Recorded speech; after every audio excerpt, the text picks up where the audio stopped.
starting on YouTube as well and making social media post.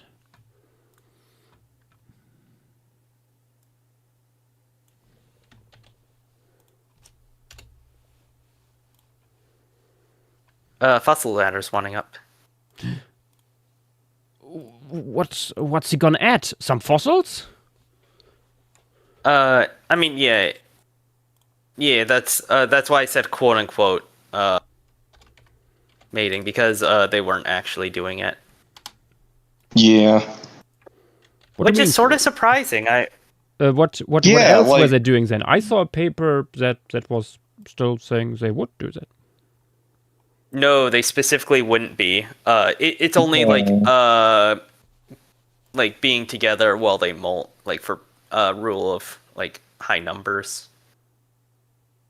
Yeah, it's weird because a lot of other arthropods do it, but it's either mating or just group molting. It depends on the lineage. Yeah. Axo, there's no vertebrates here. Yeah. Well, you're thinking of Williamsville. Yeah. Yeah. Once again, we have stumbled upon a major, let's just say, can of worms when it comes to stratigraphy, but more on that in a second. I have to quickly go to the toilet and get something to drink, and then we're jumping in to the Philoscreen stream. It's a mix of understandable stuff and not understandable stuff. Like, I can see why they're put as other members. I saw like an explanation in a paper of like why they preferred to, which I could sort of see. But also I can see why they would do like have them as formations, and like that's the more common. There's like this time in the 80s where even in New York they were consistently put as members, which makes it a whole mess. Yeah, the nomenclature for this site is just all over the place. Yeah, I mean for Bertie in general. Yeah. This is like more annoying Pentland Hills.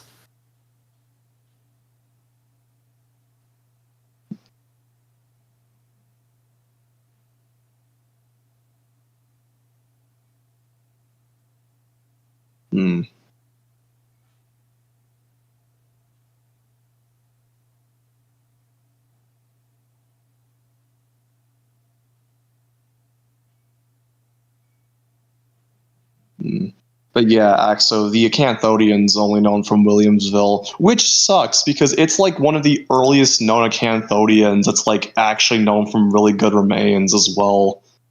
I mean, I think it is the earliest. I mean, wait, I need to double check then. I mean, it's Silurian. Yeah, you don't get much earlier than that. Yeah. Is it? I mean, it's during that time where you start seeing like the earliest bony fish, like more recognizable ones. Yeah, it's the oldest near complete. Yep.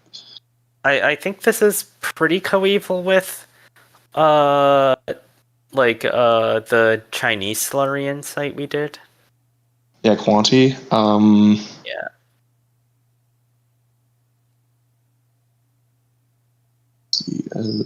Like late Landover, like Telekian and Ludlow. It might be slightly off. Yeah, I think Quanti is like slightly later, but they're not that far apart. Yeah.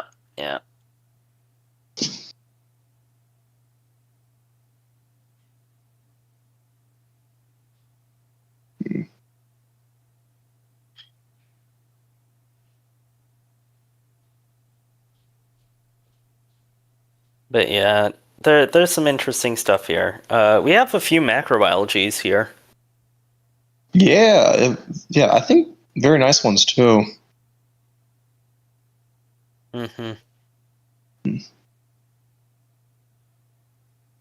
Also, a late surviving trilobite relative.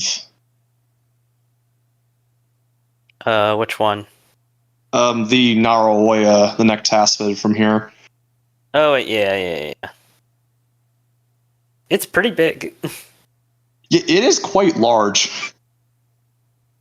It looks like something you'd see in a more endemic environment, but from what I remember, this is like a lagoon, so... Yeah.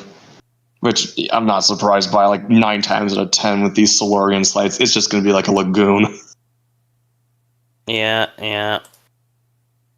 I don't have... That's the issue with Silurian stuff in general. Yeah.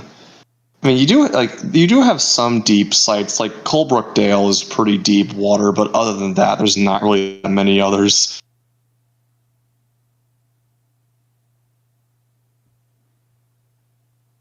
Lagoon, yes, fossilized.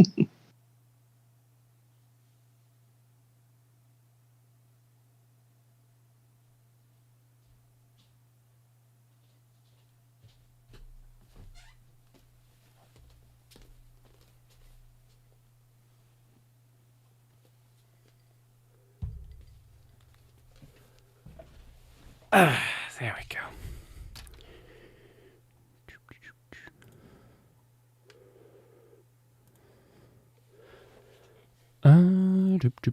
Doop. Hi, No Hogs. Hello. Hello. And Dreadender also, and Williams Production on YouTube. Yes, I'm also streaming every weekend for a few years now, but not that long on YouTube. I'm streaming since 2018.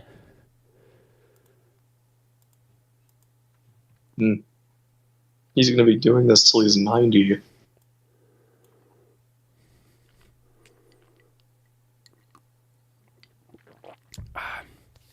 When I'm 90, we will do this in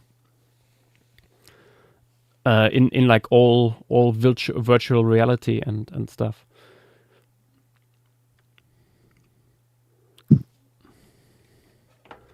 Super spaced up, or in a bunker. Yippee! Who knows? Okay. Depending where the future goes. We are gathered here tonight to have a look at a formation that's been on the wheel for a while,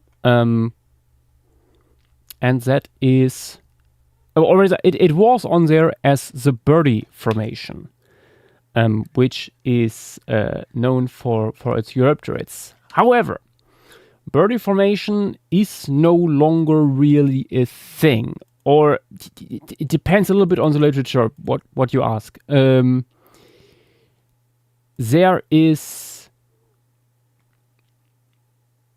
It's a little bit conflicting, at least when you go by Wikipedia. But yeah, the Birdie formation is from the Silurian. Nowadays, or what we go here with is Fiddler's Green, which is a formation because Birdie is now a group of several formations, which apparently people thought was needed because the faunas are distinct enough. But yeah, that means older literature is a little bit hard to like comb through for relevant stuff. And because sometimes it's called a Birdie formation, sometimes it's called a Birdie group, and sometimes it's called just the Birdie dolomite or Birdie limestone. Or water lime. Oh god, there's too. Another word. Oh god, yeah. That makes it tricky. Yeah. Let's just say that. To put together anything coherent. As you can see on screen here, Birdie is mostly known for its Eurypterids, specifically Eurypteris itself, which can be found here in huge numbers, like hundreds of them within just a few square meters. which also led to Fiddler's Green or the Birdie Formation becoming like donating basically the state fossil of New York, which is Eurypterus, because it is from this area, New York State, and like it also goes over the Canadian border, so it covers quite a bit of ground, and yeah, Fiddler's Green is one of the most productive formations within this group, and also as a locality one of the most productive, I think. Yeah, this mess was put together for us by Montana, and eventually over the last few hours polished by JW. And we have two size charts here that give you an idea of what we are dealing with. This is the larger stuff, and this is the smaller stuff. And as you can see, it's a butt ton of Eurypterids. Usually we get like 2 or 3, maybe just 1 when it comes to Eurypterids in any given formation. But in this case, it's quite a few more. Eurypterus is here with several species, Dolichopterus as well. Biggest, more complete Eurypterid we have from here is Acutiramus. Eretopterus, I read online, could probably also reach this size, but I think we are lacking in the moment like material to properly verify that. Pterygotus, of course, also here, because you can never go into a Eurypterid heavy region without coming across Pterygotus. That guy is just everywhere. And yeah, beyond the Eurypterids, we have cephalopods, like this very cool guy here, Phragmoceros, which belongs to a group of shelled cephalopods that is very bizarre for their like openings, stuff like that. Yeah, we have these crustaceans up here, swimming in the water column, Ceratocaris, smaller and bigger specimens. There would be little reefs of stromatolites, up to, as you can see here, like roughly half a meter across. I think it's actually a little bit more than half a meter. Yeah, like 60, 70 centimeters. Not always they appear in these domal forms. Sometimes they are like more paddly. JW, what did you call it earlier? The bubble wrap. Yeah, stromatolite bubble wrap that would like encrust on the seafloor. When we go into the smaller stuff here, you see a little bit more diversity.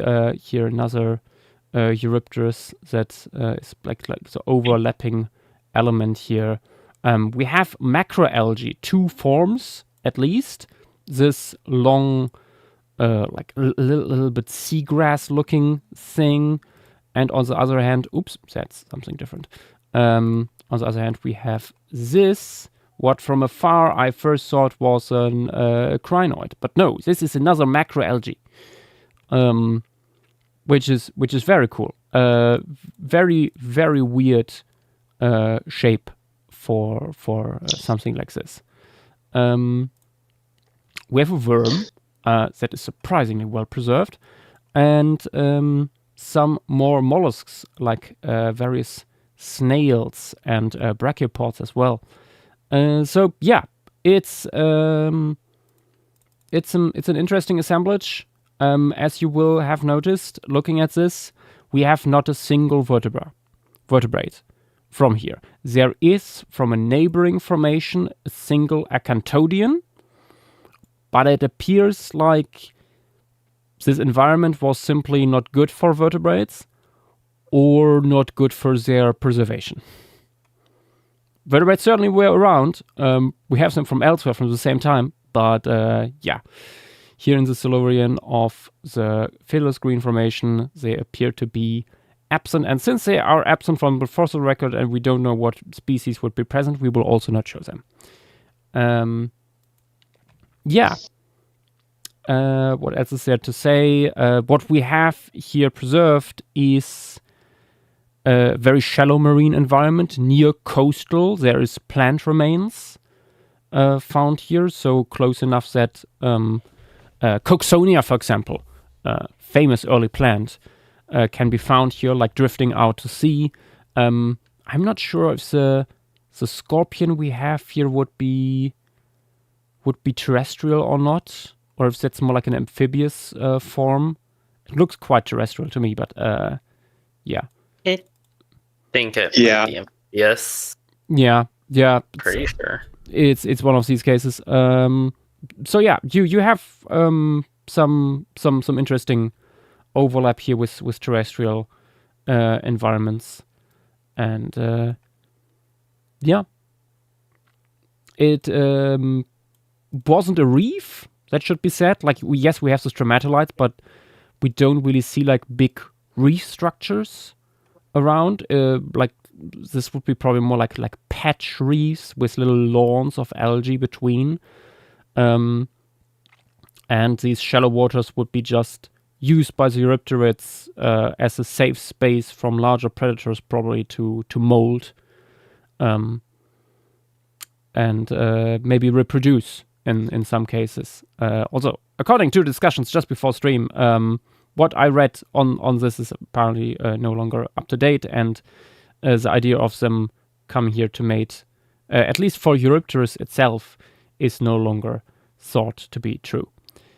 So they're just like a big molding pile, similar to what you see in certain modern day crabs. Yep. And with that, yes. Oh, sorry. Go ahead. I was saying, Fossilized can correct me if I'm wrong, but I'm pretty sure that the crab ones are actually also mating. Just weird that these guys aren't. I think the crab, aren't they like they're like migrating in numbers to stay safe from like stingrays, right? I think.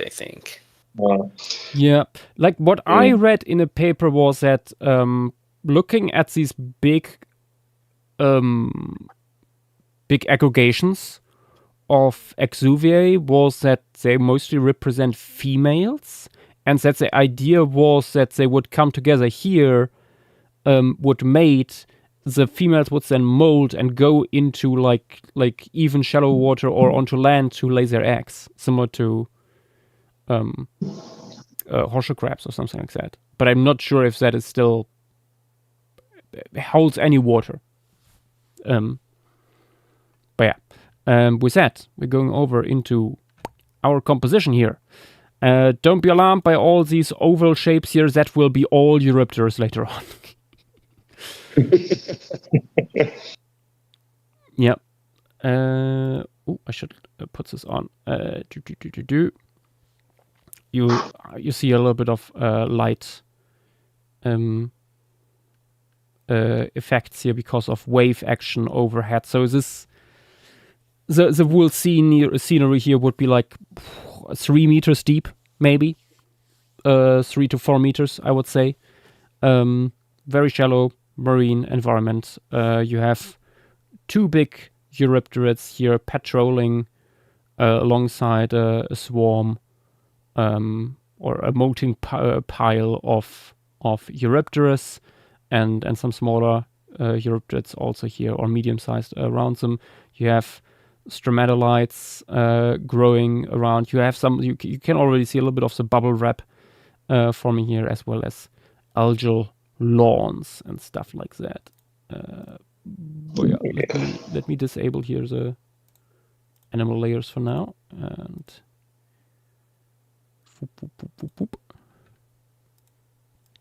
but yeah, getting more into the stratigraphy stuff. From what I know, the difference in nomenclature is mostly due to the fact that yes, the like faunas and the like geology is different, but like each formation is very thin. So some authors think that it's just easier to talk about them more as members rather than a formation. Mm-hmm. And just treat Birdie as the formation itself. But like that was during like mostly like the 80s or so, like at a certain point. But then it sort of swapped back to calling each of them a formation and birding the group. And then, or at least in like New York studies, a lot of studies covering the outcrops in Canada, for example, in Ontario, will still refer to Bertie as a formation. So it's also a regional Yeah. problem. Yeah, Yeah, me and my technically Canada both are background. valid. Both are valid for different reasons. Theoretically, it's just Oh, you love to see it. yeah. There's reasons for both. Honestly, it's just Yeah. the more like the things that we're covering are from New York, so especially now the main like the more valid thing to call it is Fiddler's Green. Yeah, and in that case, because of regional geology, I think we will also go in naming of this piece with Fiddler's Green, for consistency's sake. Yeah, I think it's the best way to do that. yeah. If or when we ever do Pentland Hills, it's gonna be a lot easier. Mm-hmm. Yeah. Because that's like the other famous Eurypterid locality.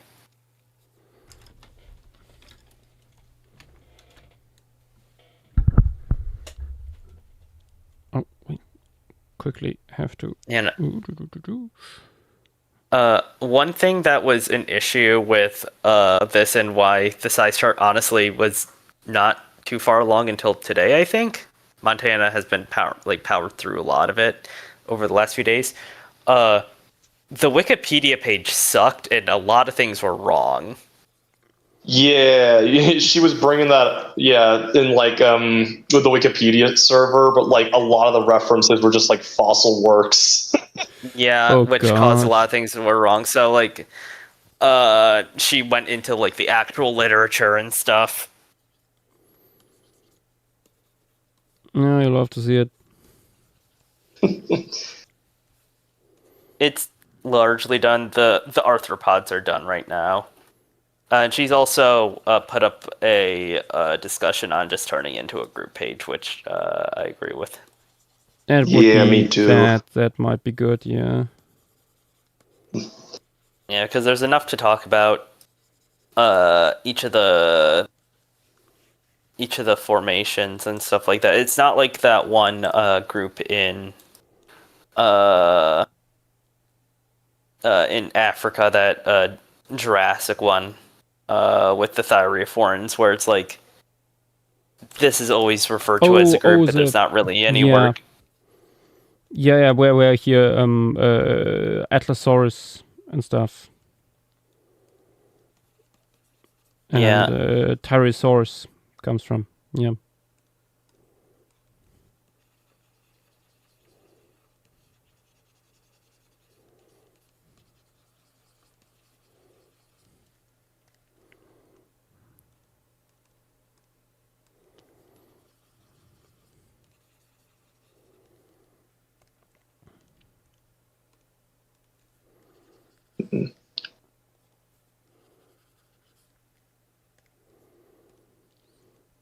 Yeah, this piece was a little bit of a challenge to come up with an composition, because there is simply not that much to compose. It's shallow water. There isn't much much terrain. There's no reef. So in the end, the animals themselves basically form a big part of the topography. Yeah. That's how we get around that. Another thing that is going to be not as much of a worry with Pentland Hills whenever we do, because there's actually a good amount of like tessile stuff there. Yeah. Like I did not see these diagrams until now, but they look very nice. Let me grab them.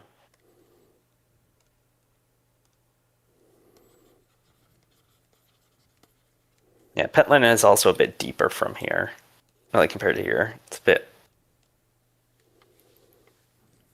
at least for them partially. Yeah.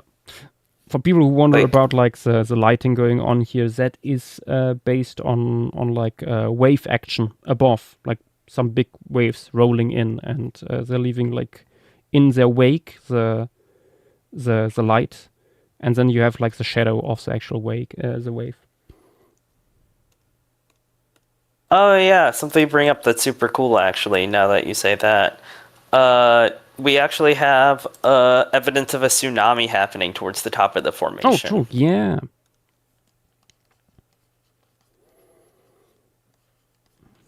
Yeah, it's very cool. It's the first time I've ever seen like that in any of the formations that we've done. Yeah. Tsunami deposits aren't that common, especially with like associated with fossils and stuff. Yeah. Yeah, it's the uppermost member. That's where it all stops.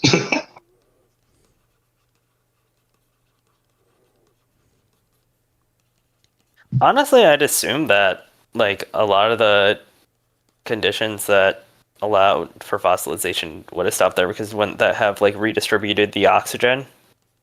Yeah. Probably. That's sort of funny. Just you are no longer a deposit. You would like to deposit fossils, aren't you? Well, sucks to suck.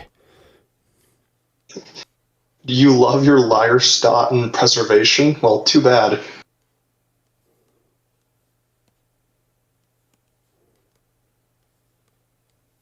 Mm. The fossil record couldn't hold as much Eurypterus anymore. It had the shrinkflation. They had to stop it. Yeah. Nature decided too much.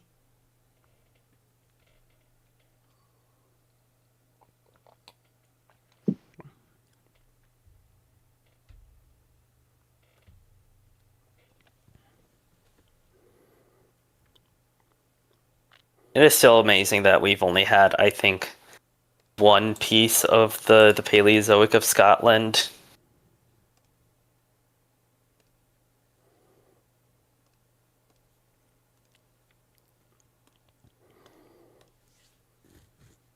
Like, there's so many. There's so many good ones. Like we have one on the wheel still, but there's so many cool ones.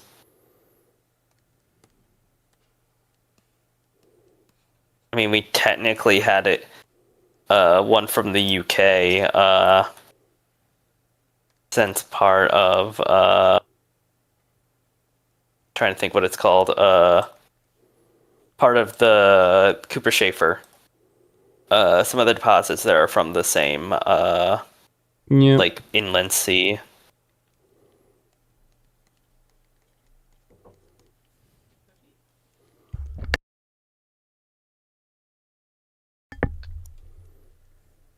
Oh wait, no. We have three. I forgot Riney and Patrick Byrne were Scotland. Thought Patrick Byrne was a little bit more southern. Fossilize. Jifutang is next in 2 weeks. Tigaishan, actually. Or not Tiushan. Why did I say Jifutang? Wrong. That's the one with Microraptor. Yeah. That's the Cretaceous. Wrong Chinese Largostata. Yeah. Still, tons of feathered dinosaurs coming our way. Yep. Indeed. Size chart is pretty much done just because Yash did it years ago.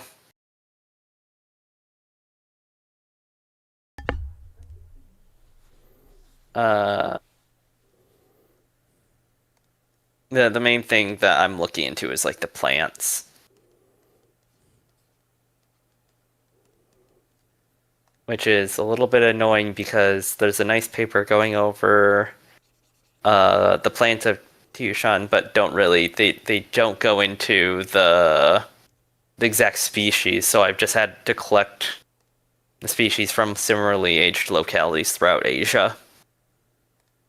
Which luckily there's a bunch, even outside of China. Yeah. There's a few in I think we just got something published yesterday, actually, on that. Potentially. Some We Sonia have stuff. we have a few in Mongolia and even a few in Russia from a similar time. And also some in Japan. At least similar genera.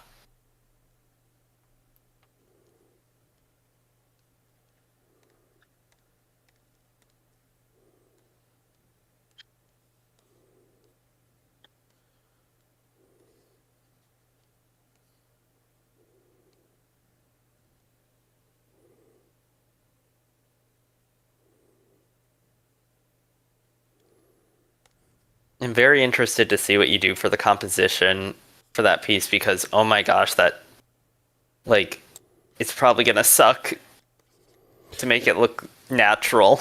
It's challenging. I have several pages of sketches filled already. It's something. Because I've mentioned it in the chat or in the thread for that, but with how many gliding organisms are there, I have a feeling that this is a pretty open forest. Yep. At least relatively open, because we don't even really have ecosystems today with that many gliding organisms. Especially the amount of diversity.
The caustics help a lot here.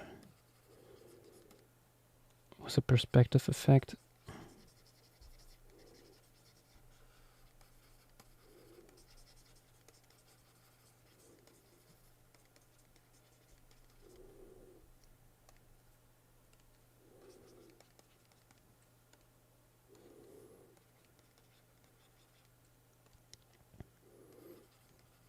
I'm gonna leave to go get some dinner. I'll be back in a bit. Yep.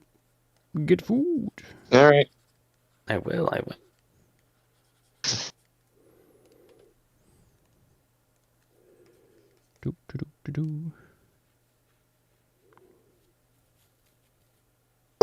Jesus.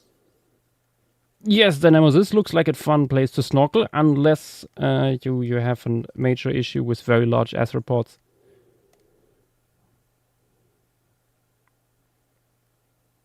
no idea how dangerous Akuti Ramos could be. Although it doesn't have proportionally the largest claws. Probably fine. Would probably not see you as prey.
Not yet sure how to do the bubble wrap texture here. Really?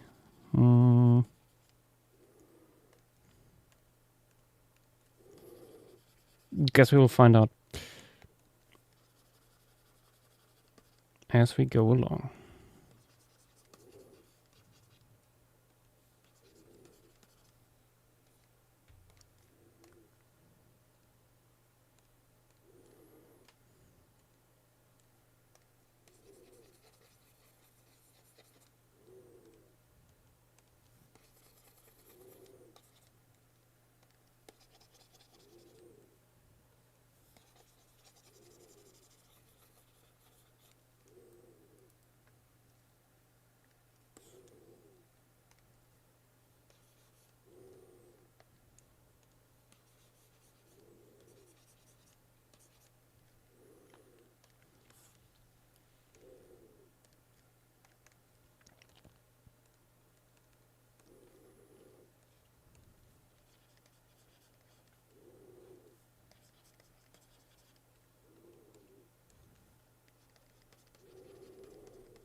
Still feels weird to not do a formation stream every week.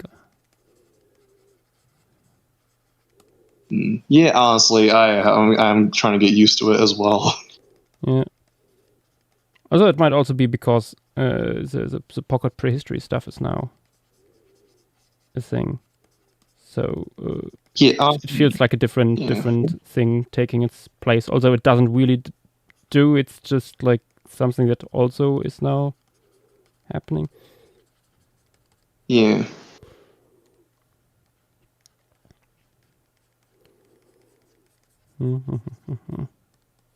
Honestly, I am kind of glad we have like more casual streams on Saturdays because I usually can't really be there for those on Sundays.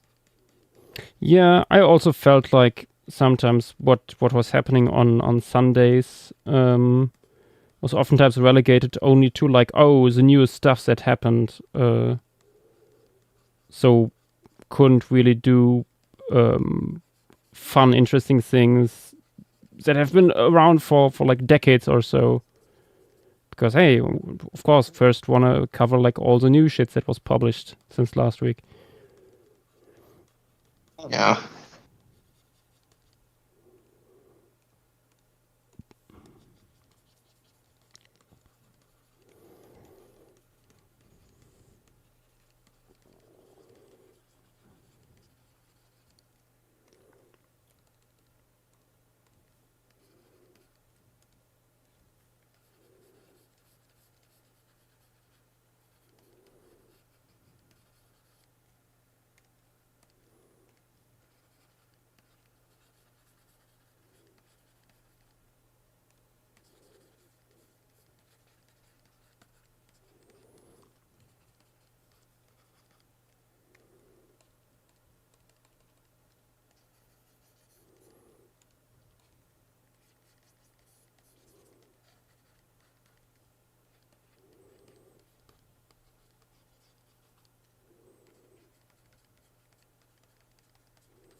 Strux and Aurochs, is there a universe where it could return to a weekly schedule, or maybe it could be based on the difficulty of the formations?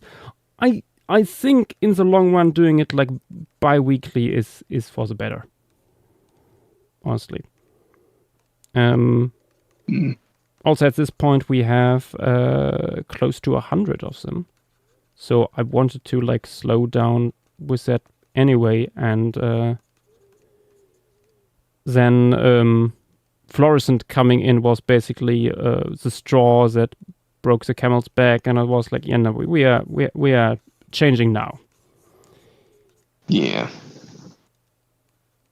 Not gonna wait on that.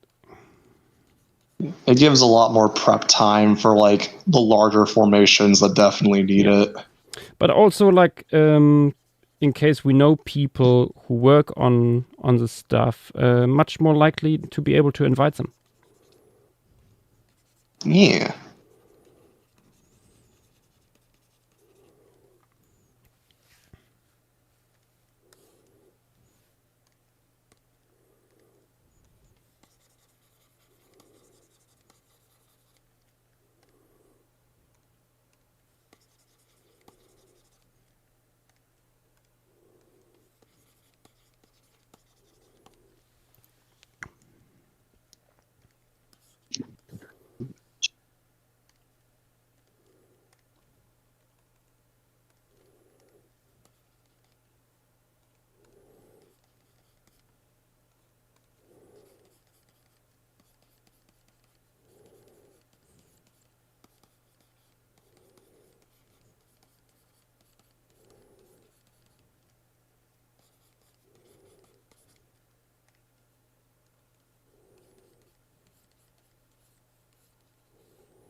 Yep.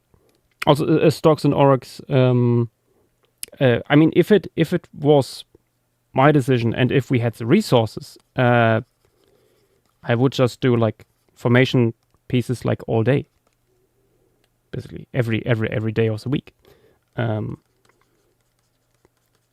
But my capacity to produce these pieces, that should not be on what this is based on, but mostly for people on the research side, for them it shouldn't turn into actual work.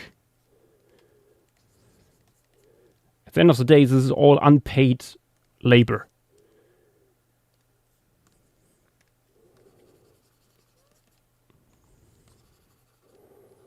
Besides a thank you and is a wish on stream every year, I cannot really offer much more, and I do not really like plan to run the whole thing like a business. Just doing it for the love of the game. Exactly, that's how it all started, and that's how I would like to keep it, at least for a while. Only because you can make money with something doesn't mean you should.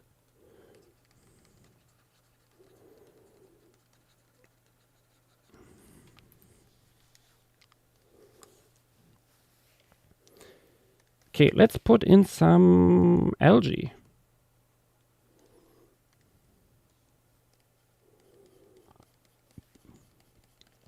Ooh, actually, let me try how it would look with red algae.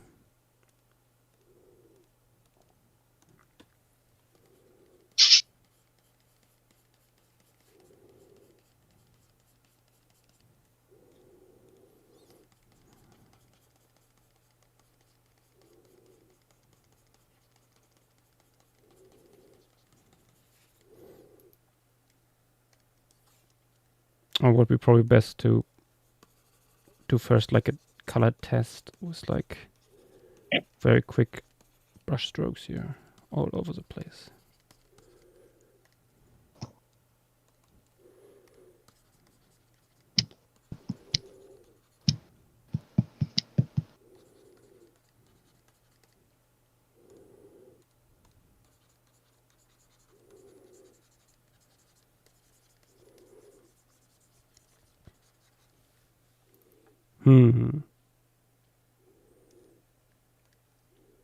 Yeah, I think that could add something different.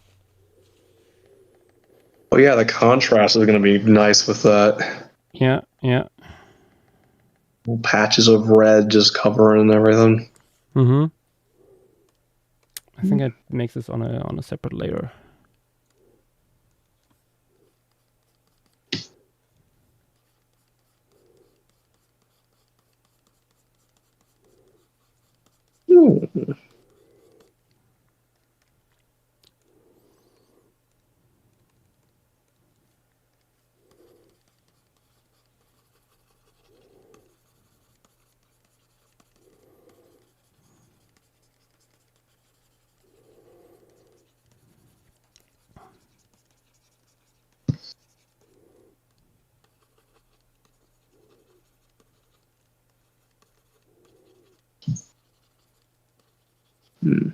Oh, hello, Entreriano.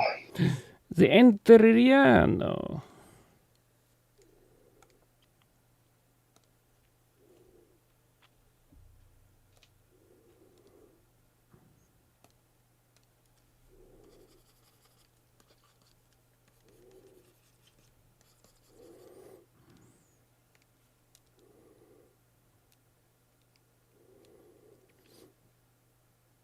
Dialogue coming across Anata Titan. Fascinating.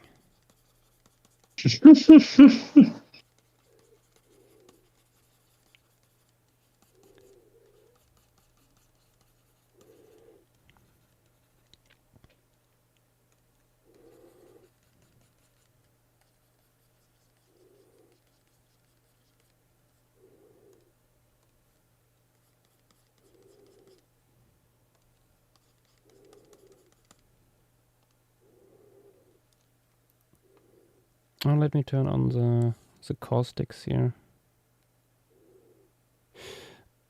I feel like. Wait a second.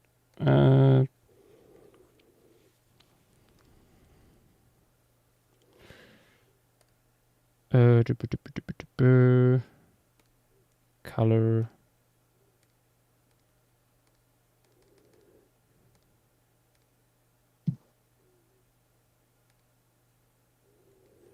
Let's see how it works when we do this.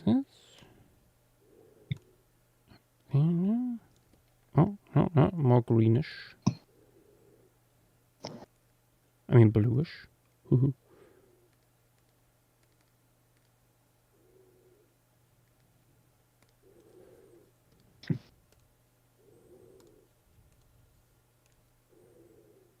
And works better. And now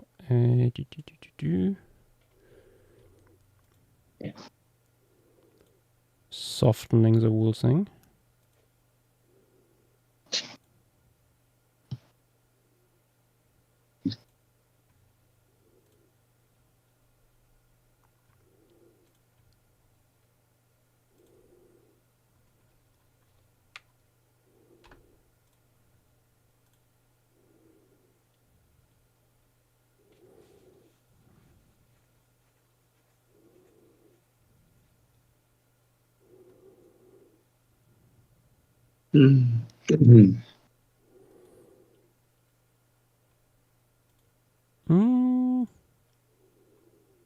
Actually, let's make it a little bit more blurry even. Still. Yeah, I feel like it might be a little too bright blue. Yeah, no. I'm having it on 100% opacity. That's why. Oh yeah, okay. I'm going down to 60%. I think that works better. Yeah.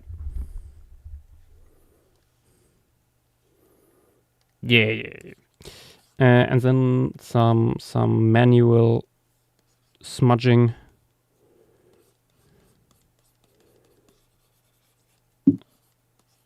and stuff.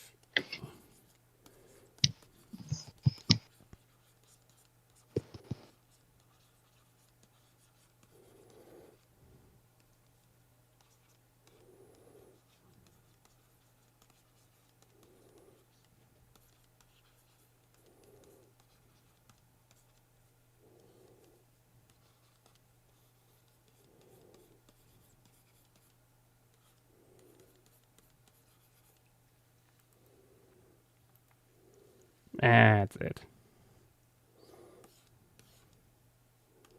Okay. Back to algae.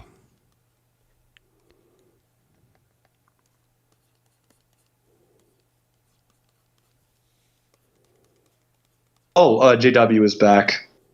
Oh, that was fast. Yeah, that was a lot faster than I was thinking.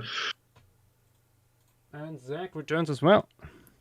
The reason for that is that the place that I eat on campus now that I'm at college for a summer is like a 5-minute walk, if that. Oh, yeah, that makes it very It's convenient. basically outside. It's basically right outside the dorm. Damn. That's very convenient. That is nice. Also, hello, Zach. Hey, how go things?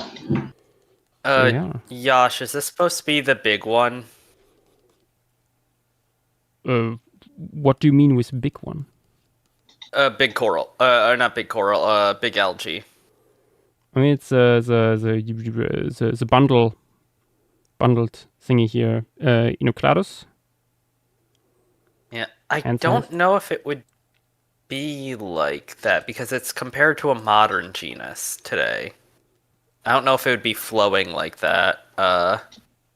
It's compared to codium, which Codium. is stuff like I'm posting an image, something like this. Oh. Oh, it's more like a bryozoan. Like it's more like branching. Yeah, That looks awfully thick. Huh. yeah. I mean, if you look at the specimen, I mean, that could be like rounded or it could be flattened. From the photo, I wouldn't be able to tell. And because it was said to be algae, I'm like, but I can partially. you know, I Doesn't might have look found one really- that might be. No, it could be. Okay, I found a genus that looks, or a species of the genus that looks pretty similar, like in thickness. Okay. Let me find a good image of it. It sort of looks like this one. Yeah, and that's more flattened. Yeah, that looks very much like what Yeah. I had in mind for these things. Okay. Yeah, like what I made here, like I thought like even thinner, but I mean with this wave action, I'm trying to soften the effect. Yeah. Yeah.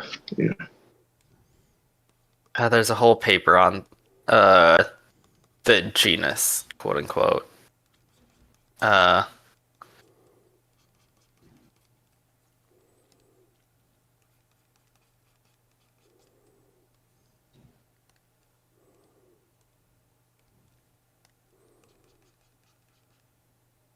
Though I will say that this probably isn't red. Because this is technically a crown group algae. And it's a green algae specifically. Aren't there even like red algae within green algae? I don't know about this order though. Let me.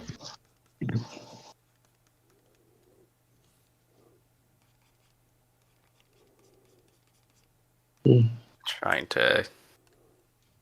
What does it belong to?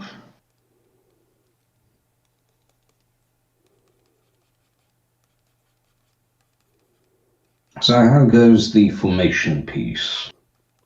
It's going. Very tropical-esque. Like it'd be a good place to snorkel if you Actually, can yeah. handle the nearly human-sized arthropods from here. Yeah, Yeah, that's the whole reason to go snorkeling somewhere like this. Yeah.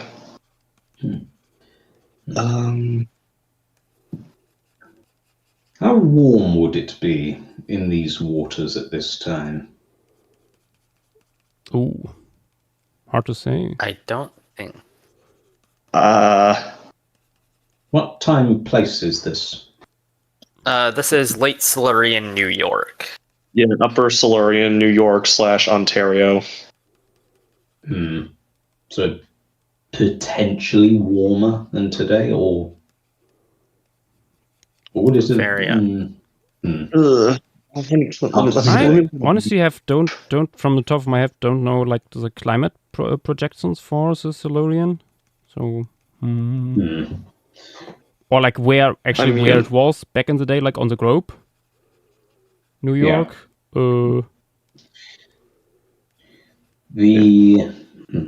That's because I actually went swimming in Kimmeridge Bay a couple of days ago, and Oh, nice. water was very clear. The problem was it was so cold it felt as though someone was squeezing my head in a vice. Oof. Yep. Afterwards, coming out, the heat wave in the UK must have felt even worse, I guess. I mean, the heat wave is largely already over, but also the waters around here are just cold anyway. Apparently, we had over 40 degrees in Portugal yesterday. Oh, God. Ooh. Yeah. Yeah, it was in the... People It are was in advised to not the- go outside. Somewhere in France, they had the funny idea to still have schools open, so they had a classroom where they measured 50 degrees inside. Oh, God. Oh, Jesus. Over here, there's been about 14 people dead as a result of the heat wave. I'm not surprised. I'm not sure if we have a death toll over here so far. But Although I should clarify, these deaths, they're not directly because of the heat, but they are likely as an indirect result. Yeah, it's like elderly people like suffering overall like under certain conditions, and the heat just makes it worse. No, I don't mean that. What I mean is that it's even more indirect. It's specifically drowning incidents. Oh, Because a lot yeah, of that people makes are sense going too. swimming. Yeah. I saw stupid people going like swimming in parks in London where you are explicitly not allowed to swim. Yes, that was Hampstead Heath. Yeah. It was specifically people were going in wildlife reserve ponds and stuff like that. Yippee. Oh my God. Mm-hmm. Yeah, I saw that. You'd think people. It's one of the classic things of. You would expect people to be able to read the very large, very explicit signs telling people not to do it, and then you're reminded, oh yes, people can't read signs.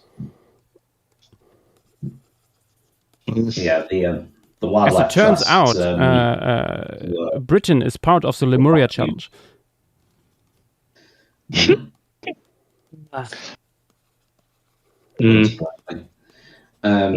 yeah, the wildlife trusts were they were not amused. I can imagine. People Yep. doing. Yeah. But yeah, it was. There's been quite a lot of things of people doing things like swimming in the sea or doing a bit of wild swimming just because of the heat. But the thing is while it's very hot on the ground, in the air, the water is still very cold. So there's been more than a few people getting themselves into trouble. Especially the sea. Like the sea takes a long time to really warm up. Yeah. and we've got quite cold water currents around here. Yeah. I mean, there's a reason you have like tons of basking sharks off the coast, going after all that plankton. The basking sharks seem to have the sightings of basking sharks has considerably dropped in recent years here. Exactly why that is, people aren't too certain. It's no one's hunting them or anything like that, but it's possible that due to changes in ocean currents, they may simply be going either away where people won't see them, or below the surface, where again, go because, deeper. Yeah, exactly. Because it's a fish. It doesn't need to come up to the surface. Yeah. If there's like more food in the depth, then they will go there. Or there's a bunch of like large scale fishing companies that simply do not report when they get one in their nets. That wouldn't surprise me. Although I do remember something that showed up recently, which was I don't know where this was. Where is this from?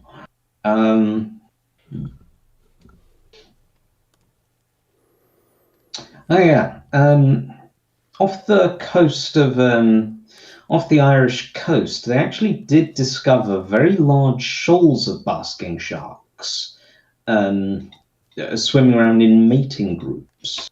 Here's some of them. Yeah, this was often. Where was this from? This was in County Clare. So that would be.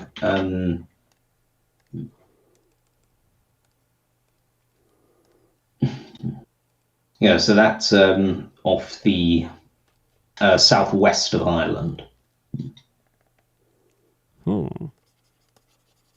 Mostly, I would say I'd say it's Western Ireland, so more into the Atlantic, I would say. Oh, thank you, Interiano, for the map. Yeah, it's very, very nice. So, like, looking off of that, it seems like this would have been, like, subtropical, at least. Yeah, if we use at least modern-day climate models. Yeah. Yeah. So, fairly warm. Yeah. I mean, based also on, like, the biodiversity we have here, I think, like, pretty warm is a good shout.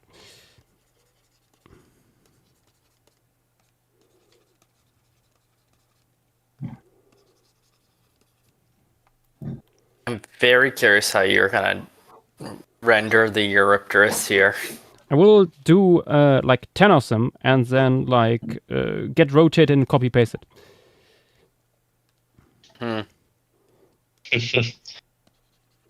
And I might make an Eurypterus brush. I was just about to say, for the background, you can just like a brush. Yeah, or like for the lowest layers of the cuddle pile here.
Okay, and now the pseudocrinoid thingies here. How big are they in comparison? Here we go. Okay, roughly the same height.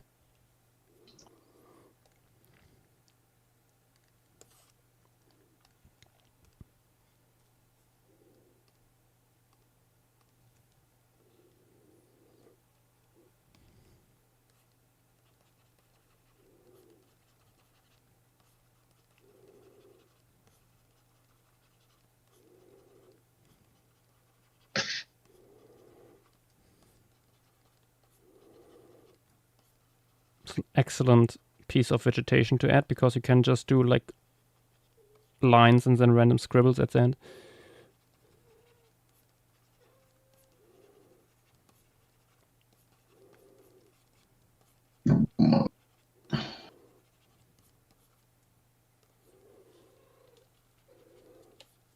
Oh, what is it, Suggy?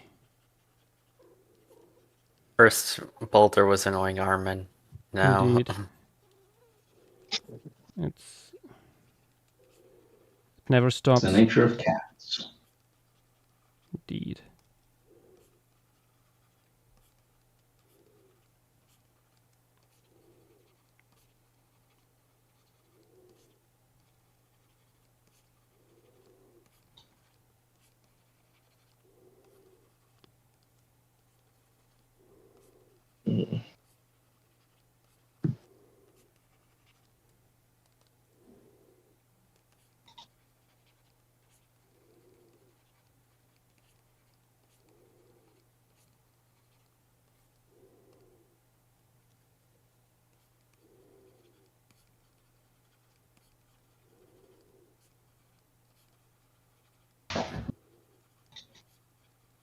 Hang on.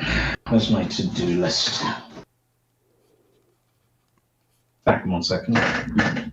Oh. To-do list.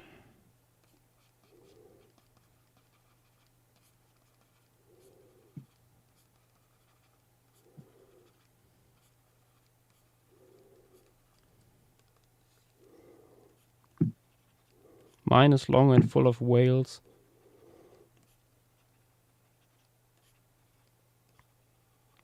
And a hippo.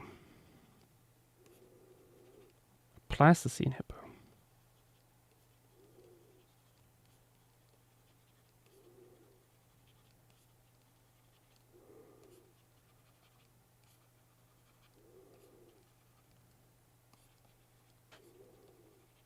Yes, I have a to-do list, Josh. Beautiful. It helps me to do things.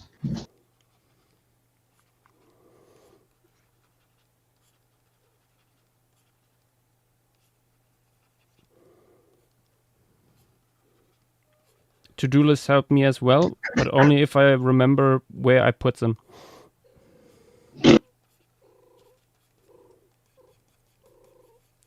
I have quite a few, actually. A sort of day-to-day one and an A3 sized one that shows everything for the whole week. Oh, I should have that too.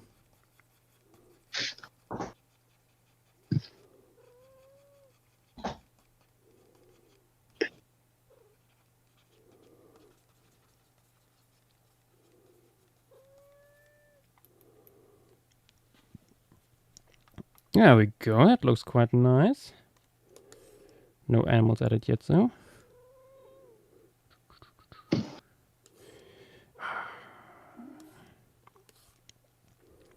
Anything more on the sessile side we can really add here? there's Conularids. Oh, true. Yeah, we have those. Are they big enough to Also show in up? Echinoderm. Yeah. Yep. Where? Yeah. Oh, I see them. Oh, that's a sizable one. How complete is that fossil? I'm not sure. Huh. It looks like a very wide cone, but if that was only part of it, then it's like okay. I can check. Give me. Like that's not your usual conolarid proportions, but then again, like, or maybe I mean, it could also be flattened and like more like because of that it looks wider. Snails. Hercinella. What is that? Is that like a limpet or bracket? Let's see. Hercinella. It's a bivalve. Okay.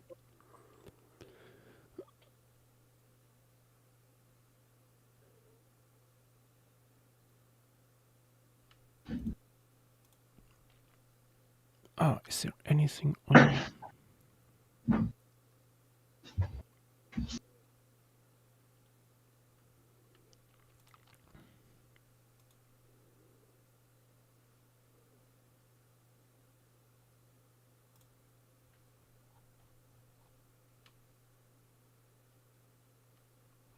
Oh, great.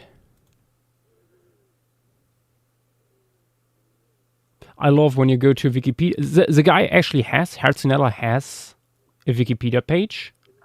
And then you look at the taxa box and like none of the clades underneath the genus have a page until you come across bivalves.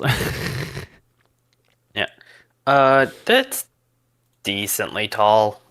This is an image of a specimen. Okay. It's at max 5 centimeters tall, which is pretty big for one of those guys. Yeah, I was about to say. That was something I didn't really appreciate when I worked on the Cabrera's piece, how big the conolarids are here. Up to 20 centimeters.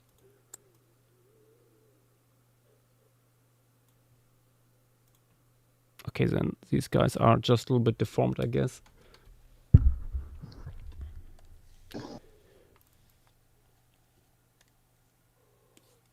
Also fossilized. So what's the deal with these crinoid-esque algae? So Medusa graptus was originally described as a graptolite, which you can probably tell by the name, but it was like later reclassified as like a green algae.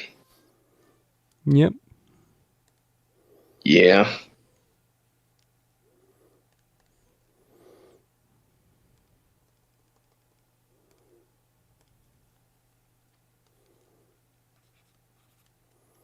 Oh, wait, how big is it compared to...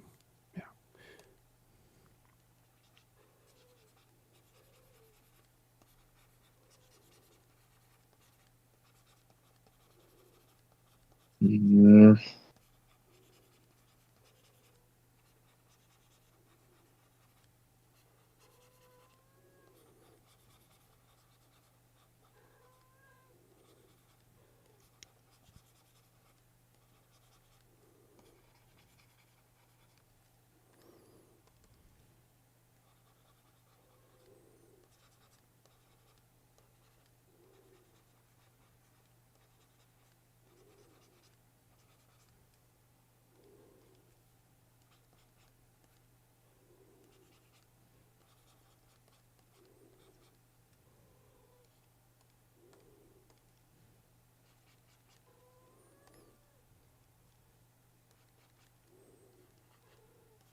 There we go, the little conolarids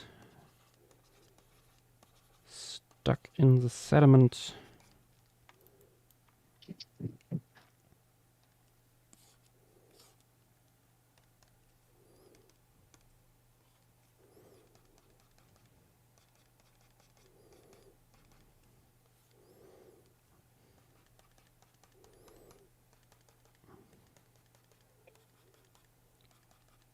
Hmm. Ooh, Avery wants up. What? We don't even have sharks here. Yeah, there's no fish, no vertebrates at all.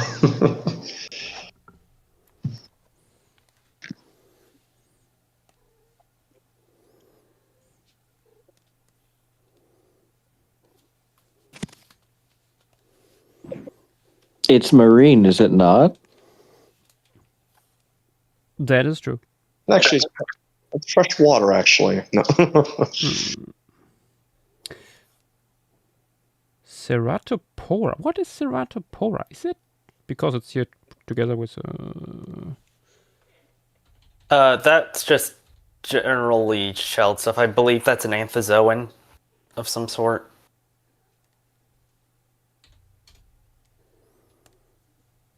I'll have to see it. Yeah, at least that's what Porifera. Montana Oh, okay. labeled it. It's some kind of It's sponge. sponge. Sponge.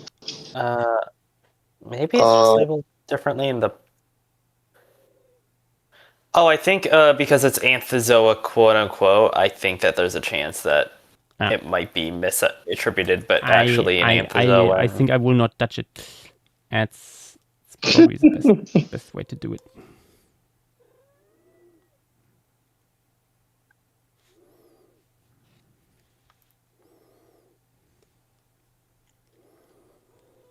I think we can add a few like dead shells of the larger bivalve here, Hercinella, laying around.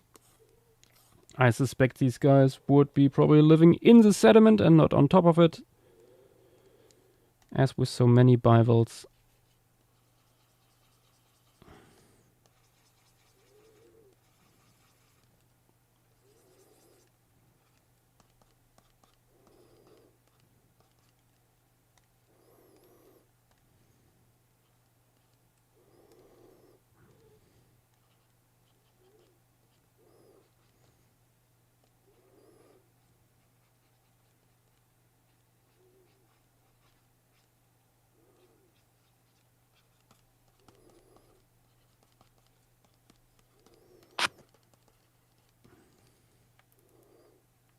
Delicious.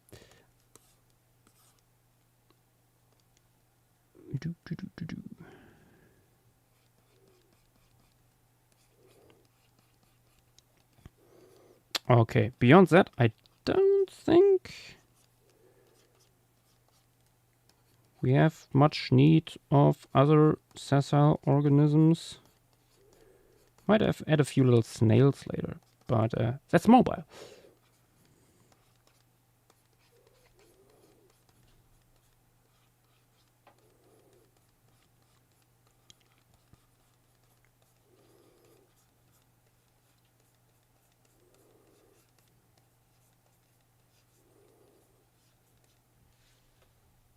Mobile snails imply the existence of landline snails.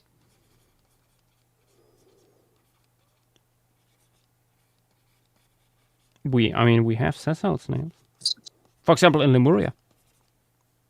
Yeah. I mean, also vermicularids Like in Lemuria. in general. Like in Lemuria, true, actually. Everything circles back.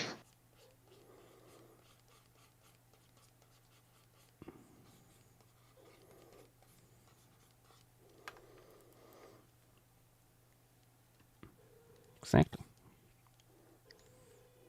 Lemuria is approaching fast, guys. It is. It's approaching a lot faster than I thought. I mean, I don't know the date, but yeah. Well, you will find out.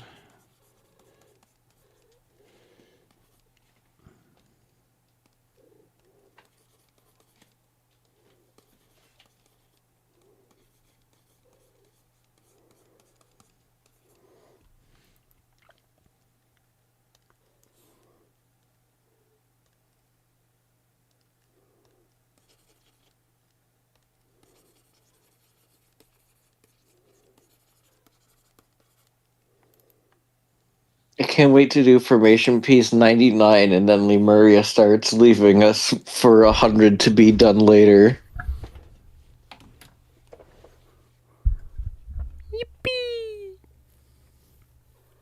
Yippee!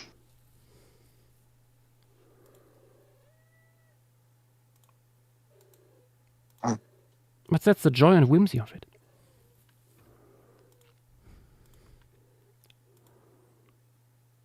Ah, beautiful. One of these cases where I look between my tablet and my screen, and it's quite a bit more saturated on my tablet. Yeah, which works sometimes for something like this, but it's a bit shallow water. Yeah, I'm upping the saturation on here a little bit. So I might go back in later and like mute in a few spots again, looking back and forth here. Mm. It happens. It happens. Something that I find pretty cool about these environments is that, not always, but sometimes in these shallow, closer to shore environments, you will get these more like almost cloudy looking water simply because you get enough disturbed sediments to cause that. It's really cool. Yep. That's why when if you're near beaches a lot, it looks almost, a little bit hazy sometimes. Oh yeah, I'm not used to clear water right on the shoreline at all. But that's because like the few times I was at sea, it was like the North Sea, which has lots of wave action, especially on the Danish coast, and yeah, no, there is no visibility at the beach. What's funny about the Florida stuff is that it's either crystal clear or you can't see shit. It's so rarely anything in between.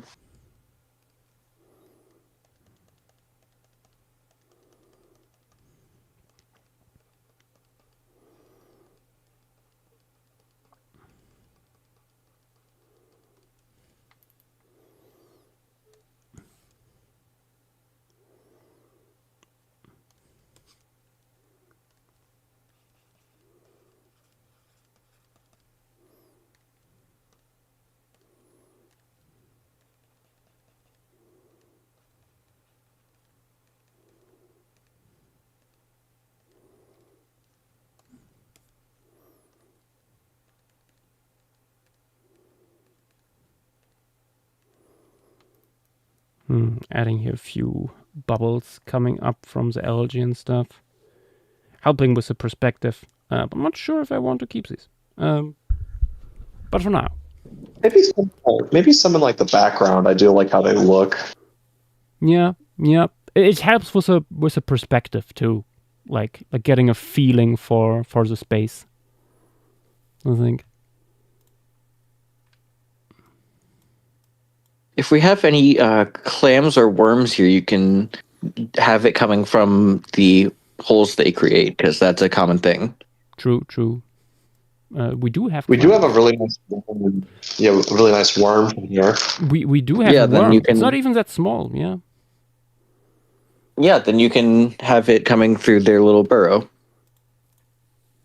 Yeah.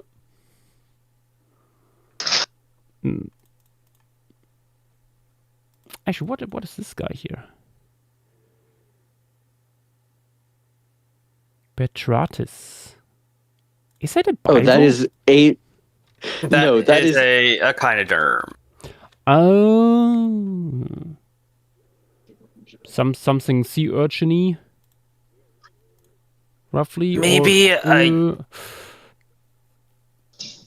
Actually, let's have a look. I look online and I immediately see the paper where it comes from. Hydrozoa. Prehistoric nature mod. That's really stupid looking. Yeah, in PN, it's a hydrozoan. Oh, Zach, I just look in chat and see the aggregation of basking sharks. That looks cool. Sand dollars are actually shockingly recent. They're Cenozoic only so far. Mm-hmm. Oh wait, no, it is a hydrozoan. It's not a. I was a about to chyndra. say Why did I I'm think it was- looking at the paper and it's hydrozoan here. Yeah, I was like, why is it? Why did I think that? Do, do, do, do.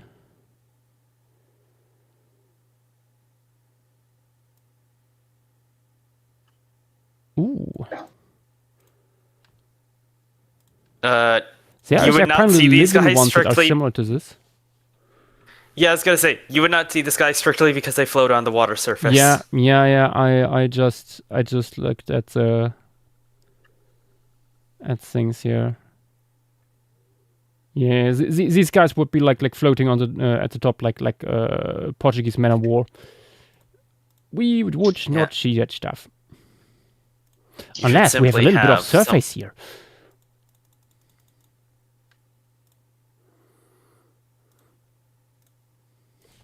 It would be fun.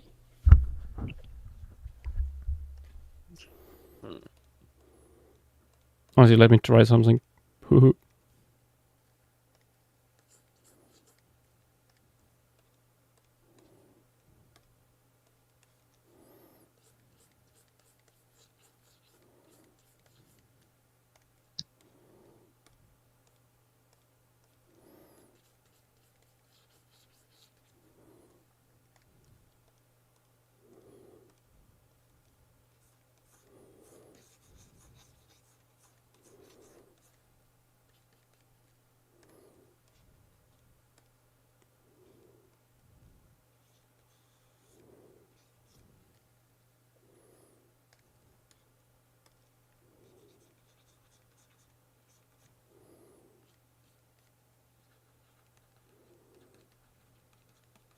Mm.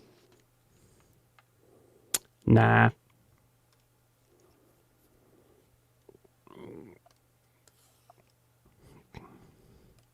Nah. Not doing that. Okay, let's save. And I think with that, we have our landscape part.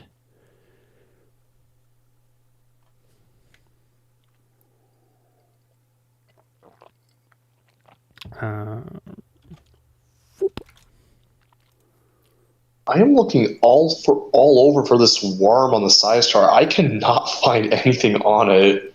The worm? That's it's a because- small one. Look for the genus because it was renamed in a paper semi-recently. Oh, okay. Yeah, it's a Combnov. Ah.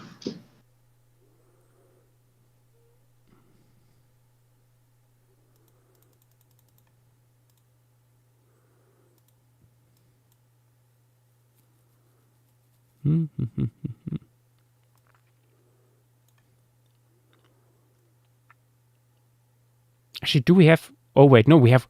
Is that only one trilobite we have from here? Or is it even one? That's I not don't- even a trilobite. not That's even- Yeah, are not a you- trilobite. It's not even a Yeah, trilobite. are you talking about the Naroya? No, there's another one that looks more like a trilobite. Pseudoniscus is not a trilobite. Just looks like one from afar.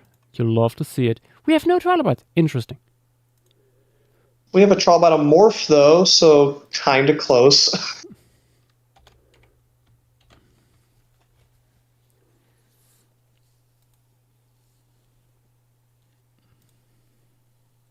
Verdiella is the original name, but that's also just it was the name of an actual living worm, so it was changed.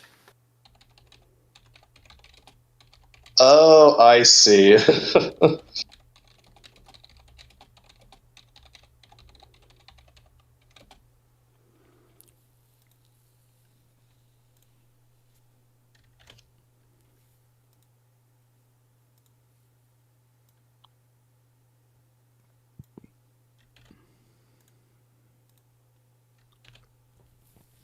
it's just an undeterminate cycloneuralian.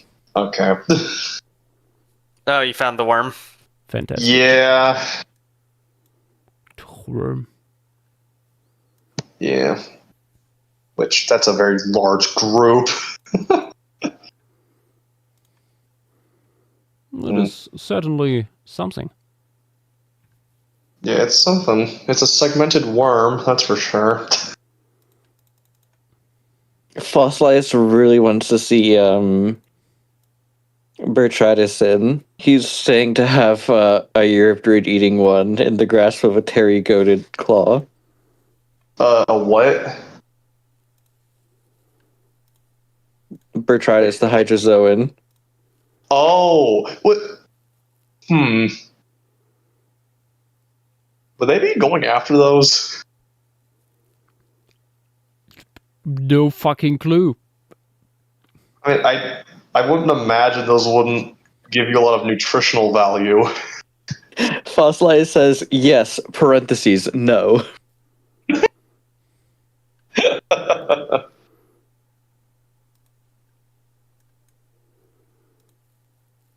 I mean, I know Incredible. that there are, like, yeah, I know some Eurypterids were doing stuff like that, but I'm not sure if any of the ones here would have been doing that.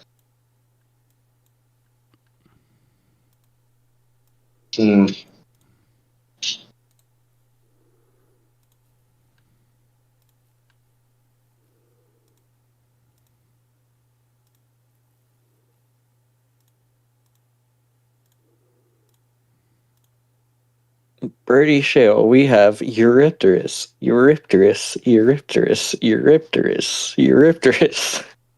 Spider-Man. Spider-Man. Spider-Man.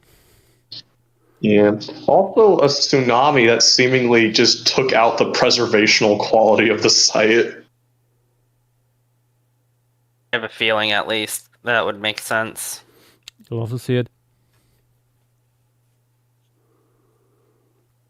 Okay. The good thing about Eurypterids is they are oftentimes relatively flat. Don't look up Hicotopterus. They are the exception. So it's usually enough to make one in 2D and then squeeze it into perspective as you please.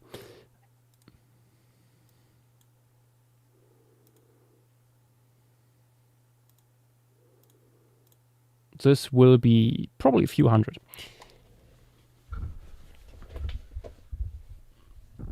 Oh boy.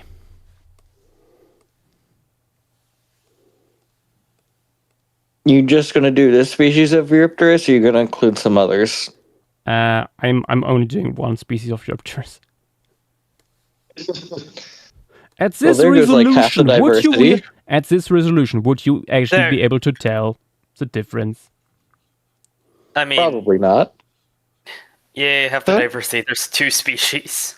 It doesn't Yeah. matter. This is the big one. Remipes is the big one. Yeah, like Remipes is arguably like the Eurypterid out of all Eurypterids. The most Eurypterid ever.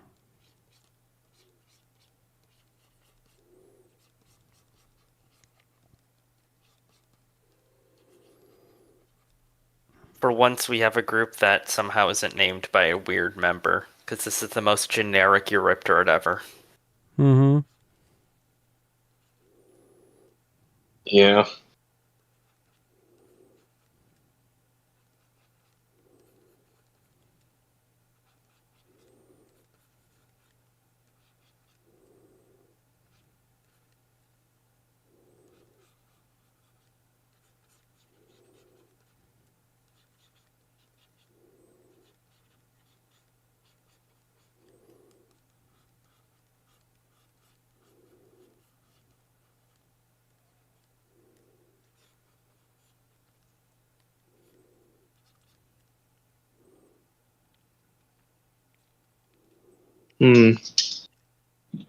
Yeah.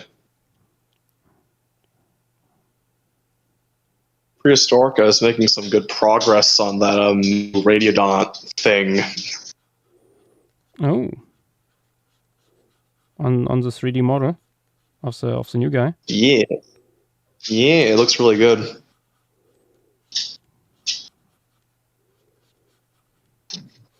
Nice.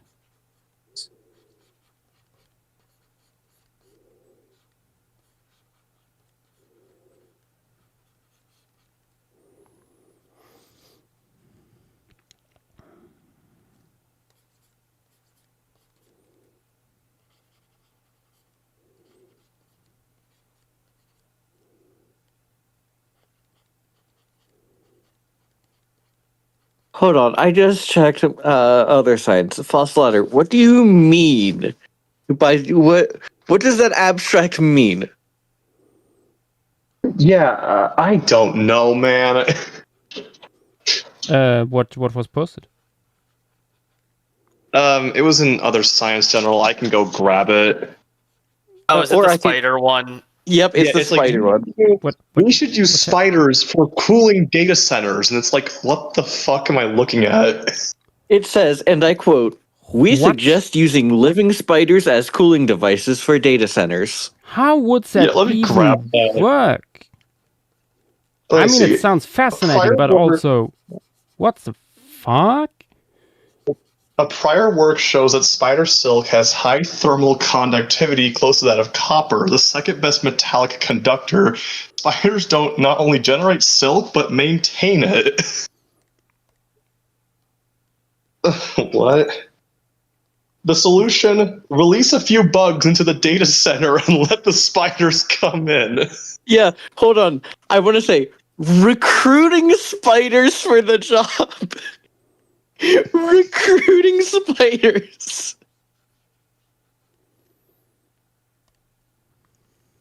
Recruiting spiders for the job requires no more than inserting bugs into the data center for the spiders to catch. Out of all fields, I think I expected arachnid researchers the least to jump onto the AI craze.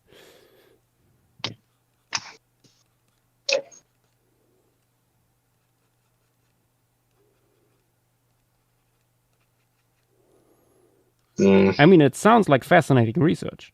And honestly, the material properties of spider silk are super fascinating. But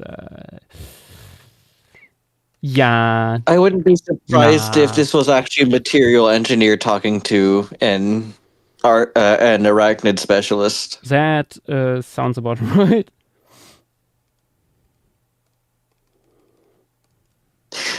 Hold on. And Shariano says AI stands for arachnid intelligence, and Fossilized says that maybe the spiders will catch some bugs in the code while they're at it.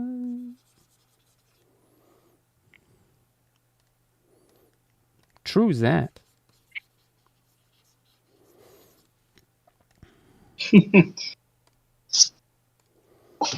I don't really know, Dynamo, the reasoning for this.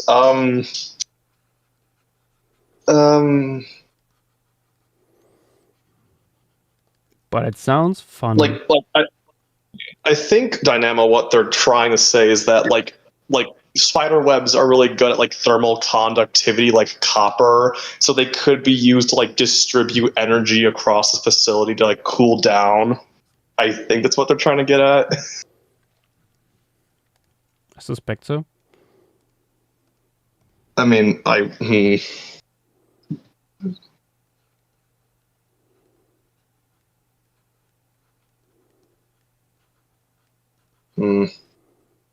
This is the only field of work that actively encourages cobwebs. Yeah. I also I'm also not have to sure how ask. like the also because it's like similar conductive to like copper. Wouldn't that mess with all the electronics in a data center? Like Don't tell them that, Yash. Don't tell them that. yeah. tell them Actually, that. Let's maybe this is actually like an inside job. Maybe they actually want to like destroy data centers. Who knows? Who knows? From within. Forget lighting them on fire. All the spider webs in there already did so.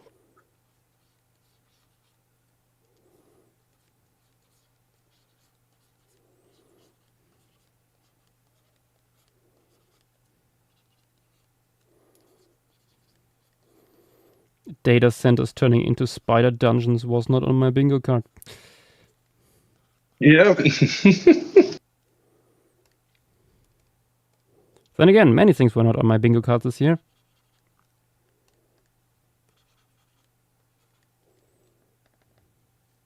Okay, another thing I have to wonder. How many spiders? What types of spiders?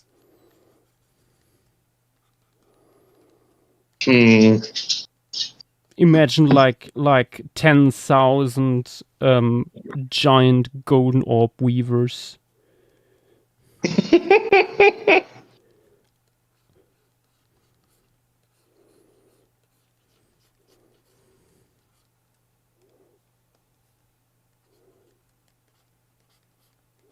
I also like the fact that they suggest throwing live spiders into the data center, feeding them with live bugs, instead of just finding a way to naturally get the silk without having to throw in all those things.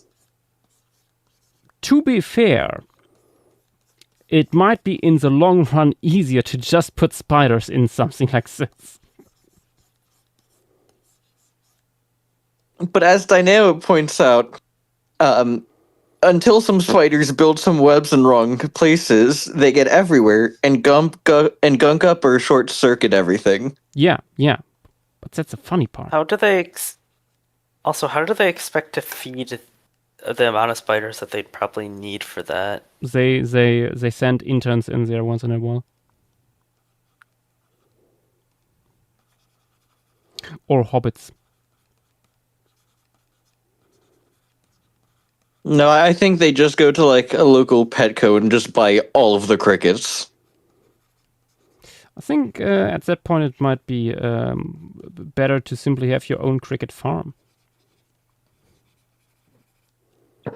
You just have like an intern walk into like the main room one day, just like dump a bunch of fruit flies everywhere. Also, let's say something needs repair in here. Then what? And the engineers are arachnophobic.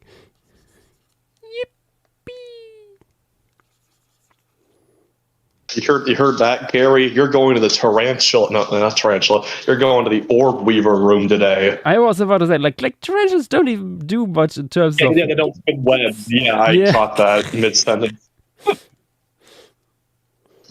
Although, it would be funny. Dynamo also says, I have cobweb spiders in my room. I am intimately familiar with how awful an idea this is. We should tell every AI bro / tech cell that this is a brilliant idea. Me on my way to Silicon Valley. Webs. This is only the second worst idea, though, I have heard for like cooling of AI data centers so far. So, yeah. What was the worst? Putting them into space.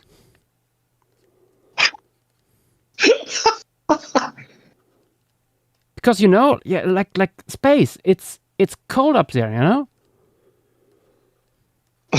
Which is completely stupid because space has no temperature. It's a vacuum. Yeah.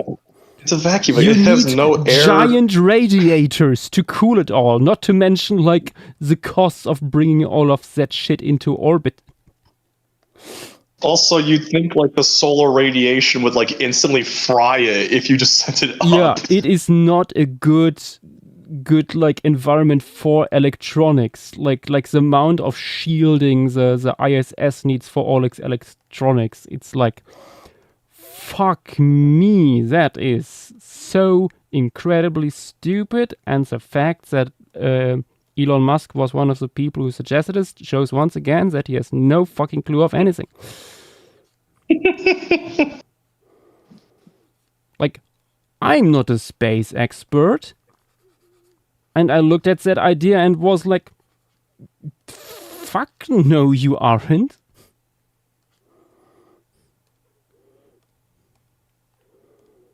Oh my god. It would be much more beneficial if they shoot themselves into orbit and then don't come back.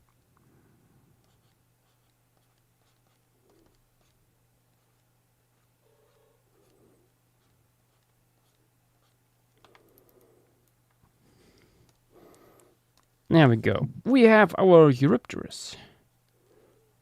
One of Now- thousands. Yeah, now followed by 5,000 more. 5,000 cigarettes. 500 Eurypterus. At least. God, the Eurypterus brush is gonna look so good. Sagi? No. Not right now. In a minute! but I'm actually doing like several specimens of them first. Like with different arm positions and stuff. Yeah. And Triano has apparently posted something. Yeah, it's the- And Triano's always It's the posting something.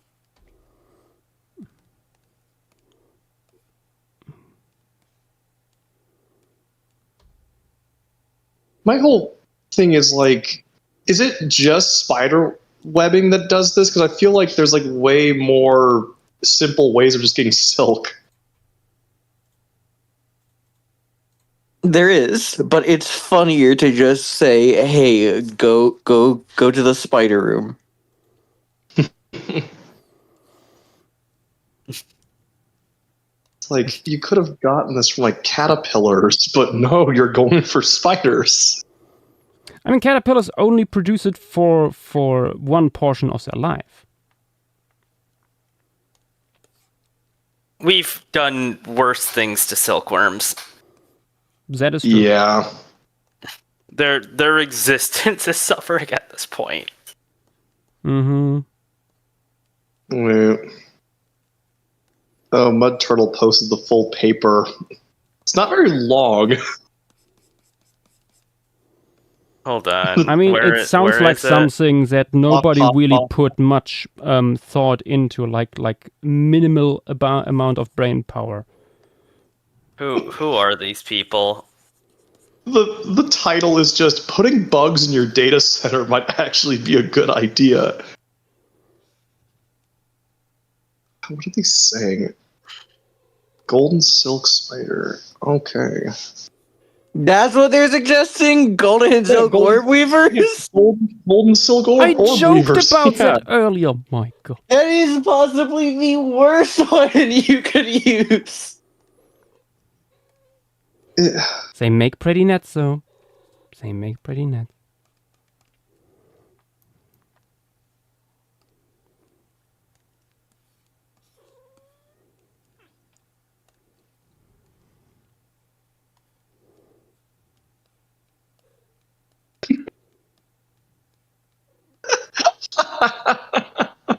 Okay, so their solution to removing dead bugs from like the data center, putting mosquito nets and around the racks. I mean, the third challenge is handling these numbers and arachnophobia. I mean, yeah. What is the ideal ratio between the number of spiders and flying insects? Oh, God. Good question. Hmm.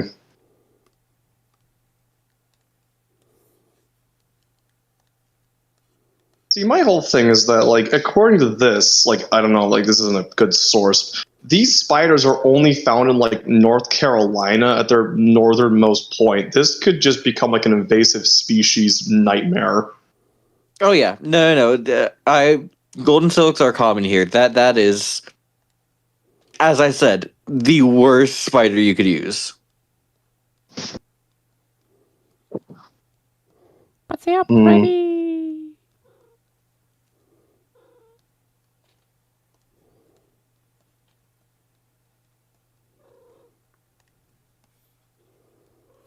There we go. The initial cluster of the Cuddle Puddle.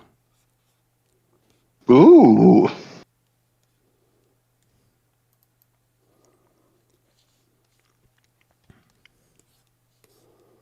You would. Hmm. It's just wild how many insects you would need to sustain something like that. Considering how big a And like- data center usually is, yeah. And how Like- big golden silk orb weavers are? Yeah. Yeah. Like you would need a whole like fruit fly like culture plus They some can't in eat fruit that. flies, they're too big. Oh wait, how big are these guys? Like Or- bigger than golden your orb- hand. Golden orb weavers are massive.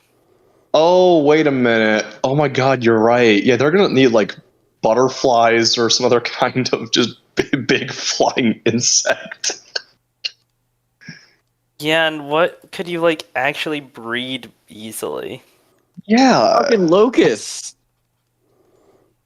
The locust from Jurassic World. Dominion. I was gonna make that joke. I was gonna do it. Oh my god. They were even in a data center in the movie too. It could work. Oh my god.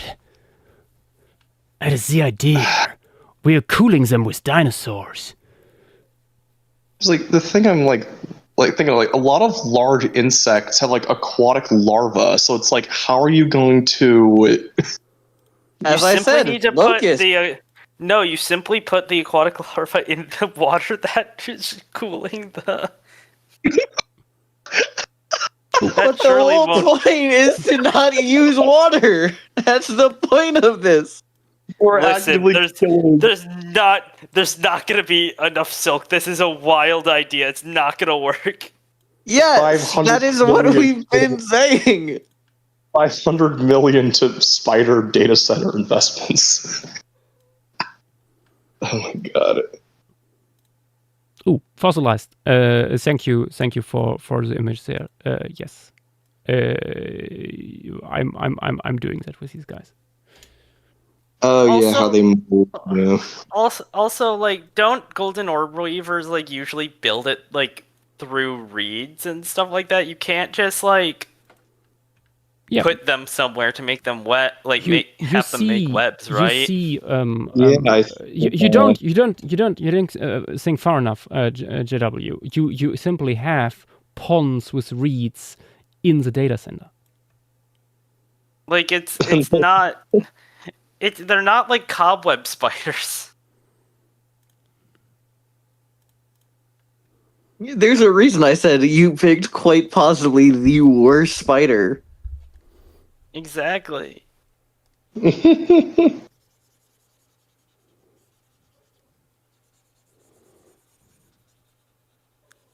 Not even published in a journal.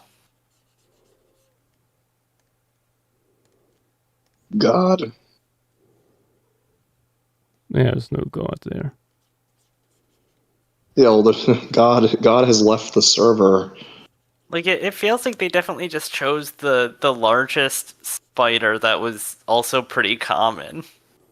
Because it No, would they be did fun. because this is the spider with the most research done into the properties of its silk. I wonder why. Because it's stupidly strong. Yeah. Because it's a big spider.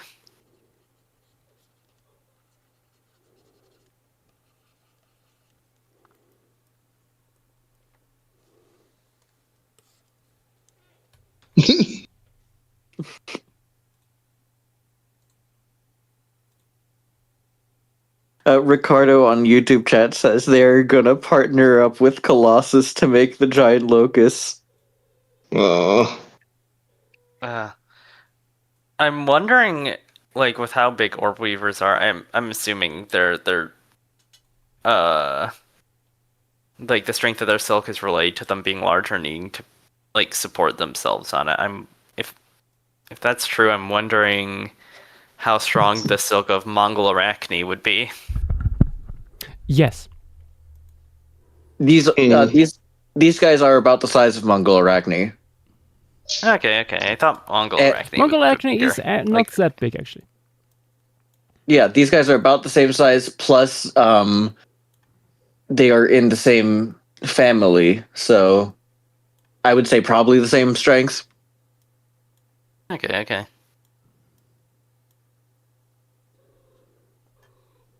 Yes, Tsagi, I know.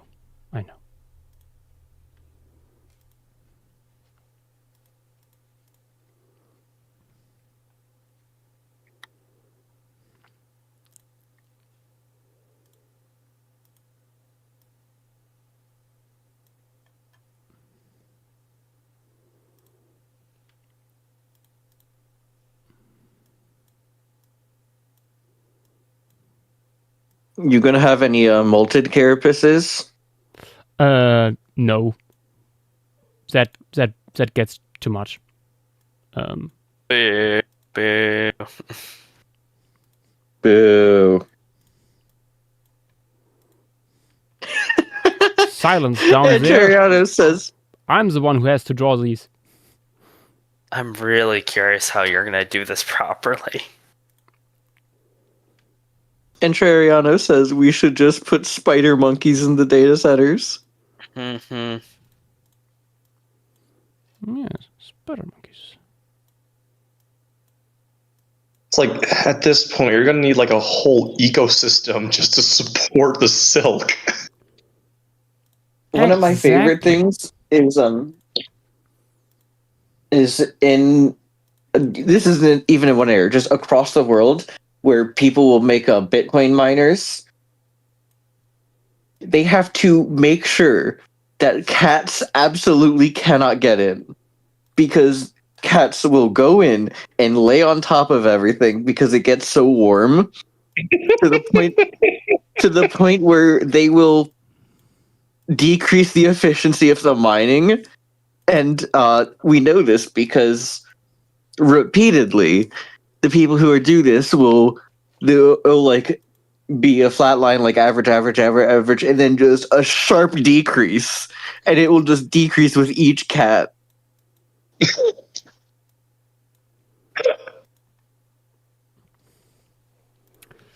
Oh my god, I that's so thought I perfect. couldn't love cats more.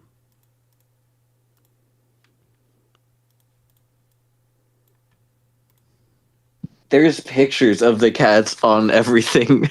It's so funny. Let me see if I can find it.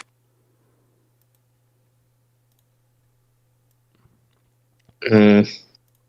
Cats that destroy Crypto Bro dreams and wishes. More. Give me more. They are supposed to suffer.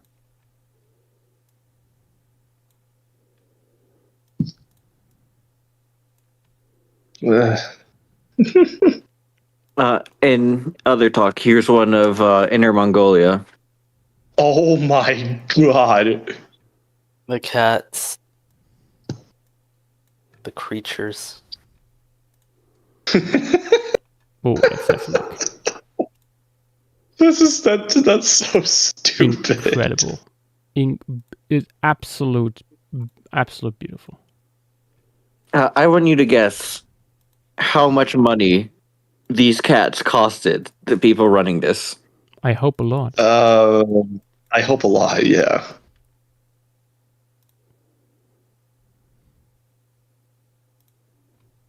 Try to take How a much? guess. Okay. 500 million. Nah. Not that much, Nah, but nah. several million. Oh.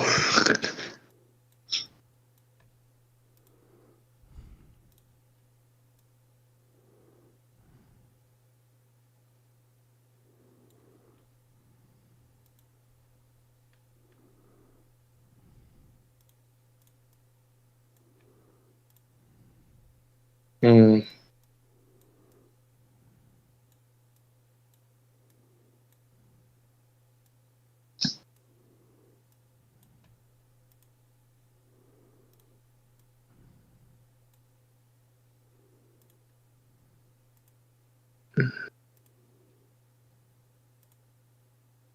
What the fuck is that picture in Green Force? Whose wires are those? Oh yeah, you mean the pit? Oh, I thought you meant the pit bull. No, look at what Enos sent. Yeah, that's a. Oh. Hi, Mm. Lego Dick Grayson and Walking with Dinosaurs Cynodon. Mm. God, I really do not like this new Radio Donk thing. The Panarthropod that I hate.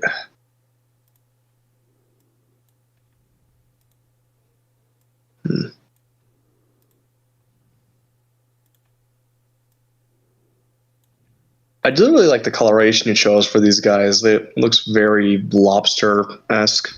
Lobster. Lobster. Lobster.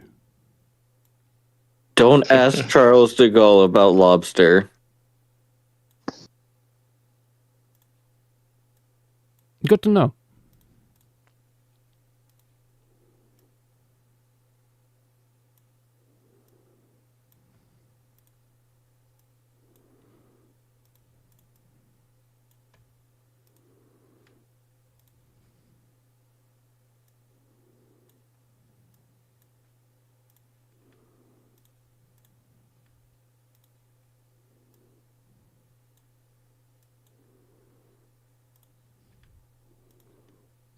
They are Legion.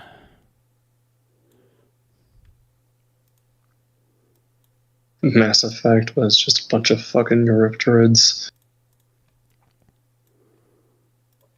Honestly, the Reapers always had a Eurypterid vibe to me. It's like Yeah. clearly they went for the cephalopod template, but in doing so they also included quite a bit of other arthropods. I don't know.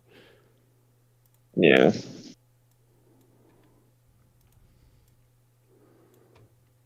And they clearly put more work into the Reapers than into human facial animations.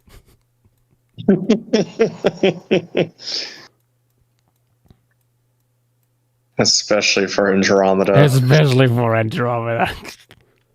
Andromeda was rough. I don't know what it is. Like I think it's like a general issue with the studio that they have no one really good at human facial animations. Which you would think, if it's a large enough studio, maybe hire someone. Dogs. Hire people, but money. Money.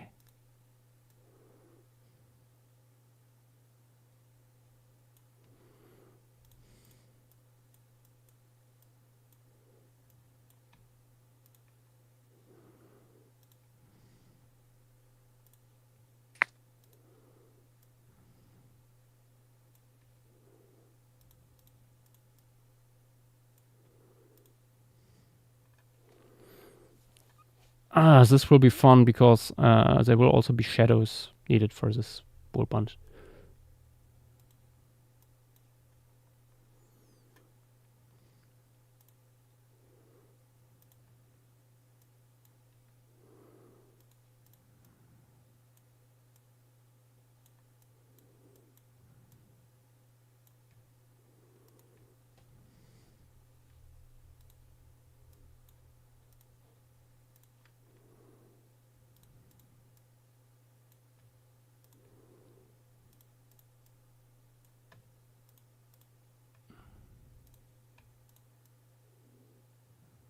I have an idea.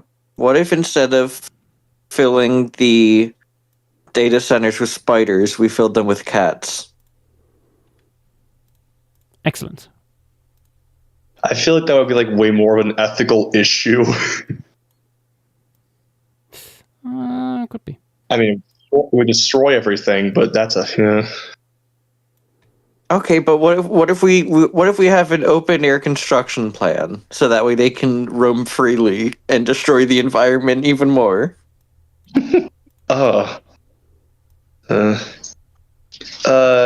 Enos, what do you mean? I'm already ready for crabbing. Look in stream. We are crabbing the hell right now with a bunch of these Eurypterids. This is Eurypteriding. There's no Eurypterid game, is there? Not yet. Not yet. Although that is clearly a huge gap in the market. True.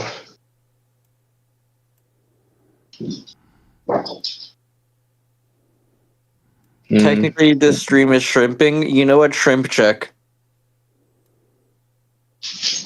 Too late, I'm lost to Really the so. shrimps.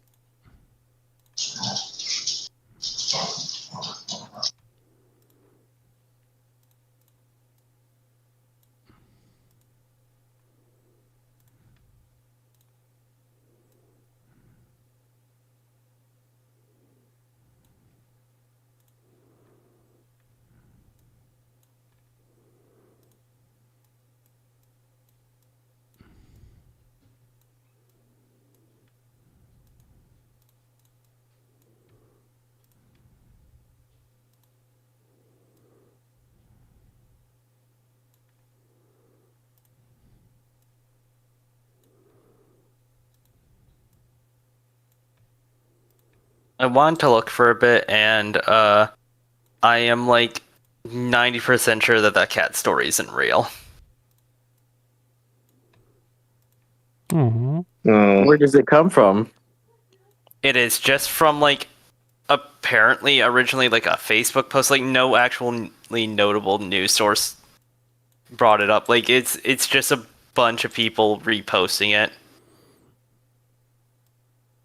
and it sort of appeared in late 2025 out of nowhere.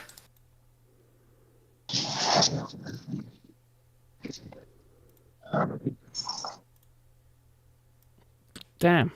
You fell for the classic boomer blunder.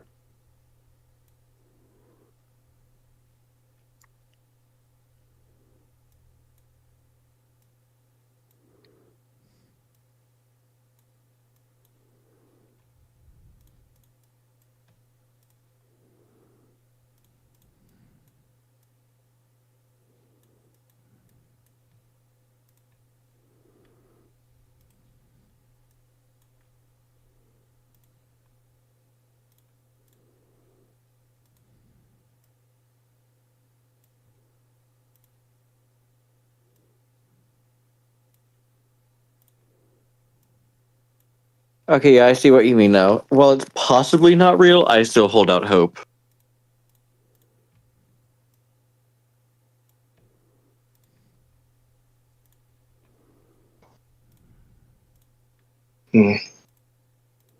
I'll be back in a minute.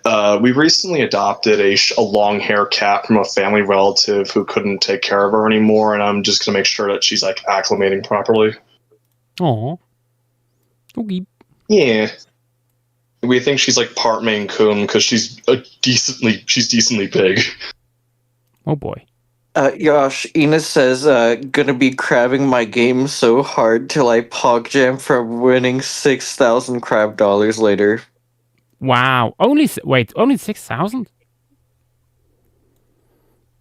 Yes, in that game you win in the millions. This isn't gonna make Yash's relapse any better, guys.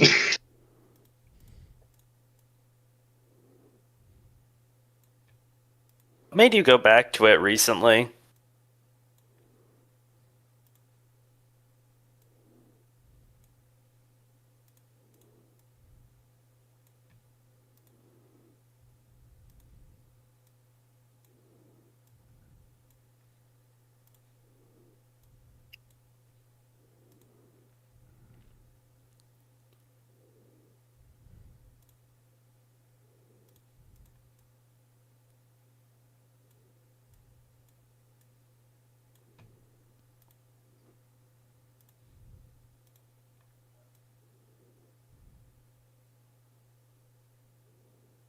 Enos says, gotta stay modest with the greed.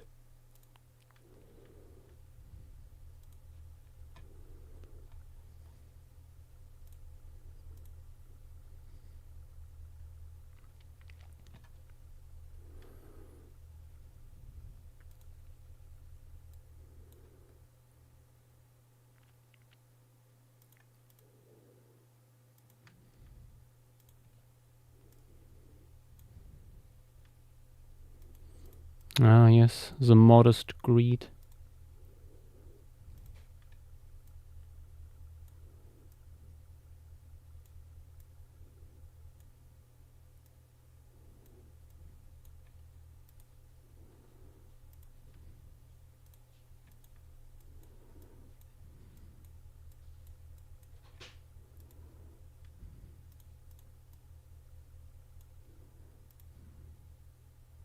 I'll be back in a minute. I am getting a snack. Yep.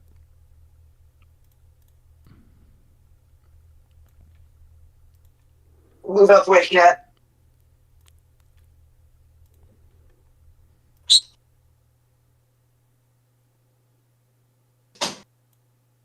So are they all swimming, or I'm a little bit confused what's going on in the image. Some of them are swimming, some of them like punting over the ground. Okay. It's a little bit hard to tell because there's no shadows yet. Yeah. Or like no discoloration because of death and stuff like that.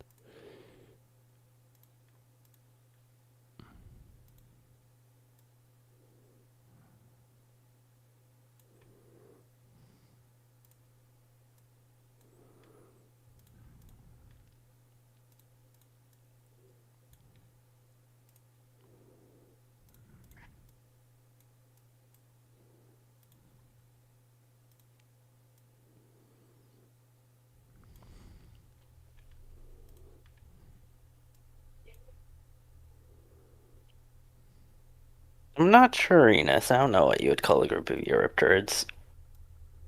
I wouldn't be surprised if it's just given like shoal or something. A scuttle.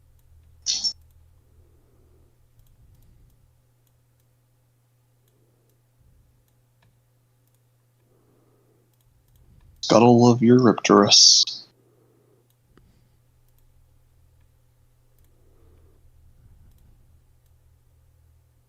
Now let me check in on the invertebrate server to see how Prehistorica is doing with the maybe radiodont thing.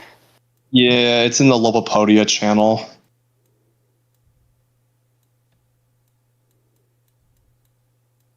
Interesting. It looks like the Q from Ultimaros. Yeah. Oh my god. Move, cat. So Oh, is the summary of this thing? I'm very confused on if this thing is actually a radiodont or not. so it's really convoluted. They did 2 phylogenies in the paper, one of which had it as a true radiodont, like as a sister taxon to Innovatiocaris. The other one had it as like a basal stem euarthropod, like slightly more basal than like Isoxes. It's weird. Didn't they have 3 phylogenies? I mean, the 2 ones in the supplementary materials, I mean. The third phylogeny, they had like, the actual paper, like they favored the stem euarthropod placement. Yeah, Is there any still had- reason? I think they pointed to the fact like it doesn't have an oral cone. I need to reread it, but like they favored that, but they don't really mention the radiodont phylogeny either, which is kind of weird. Yeah, from what I remember, it was the cone. Which is weird because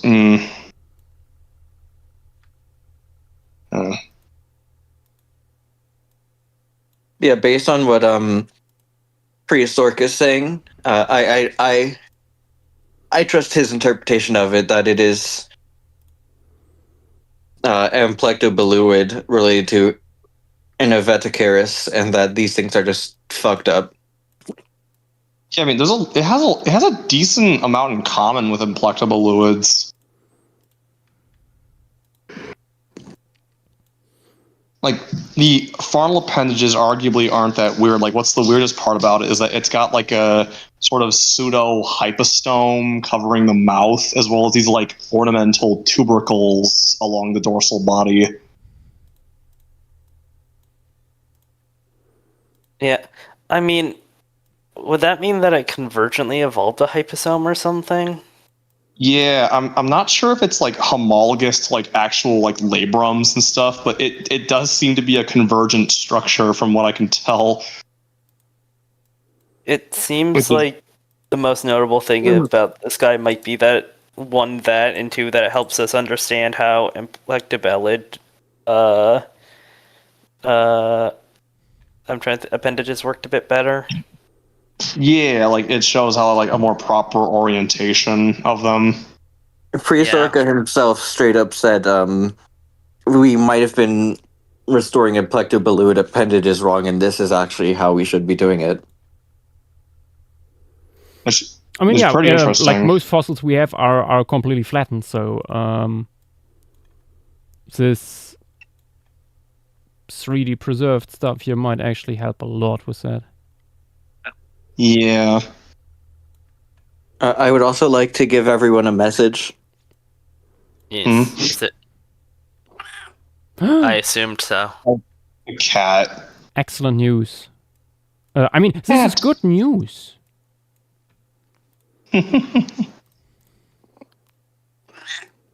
Oh, baby. Arguably, like I don't want to say worst, but like the most confusing part in the paper, they labeled this structure on the body as like tergo plurae, but they don't really go into like much detail on what they actually mean by that. Like they just label it as such on the diagram and just go, yeah, this is tergo plurae, but they don't really elaborate on it. Wasn't there like the blades or whatever where they did something similar? Yeah, like apparently, like the cedal blades on this guy are seemingly like only on the ventral surface, like in a Masura and Stanley Caris. But like that too. Yeah. Like it seems this guy has like, a slightly sclerotized dorsal region, which is like why the cedal blades are on the bottom. Yeah. Maybe we'll get lucky and spin Cambrian China tonight. I think Yash would actually do rather anything. Listen, it gets worse every time we don't spin it. That's true. Yeah. I mean, just recently we also had that like Hymenocarian from like also get described from there. Exactly. Anyways, everyone, say bye to Cookie. She's gonna go now. Bye, Oh. Cookie.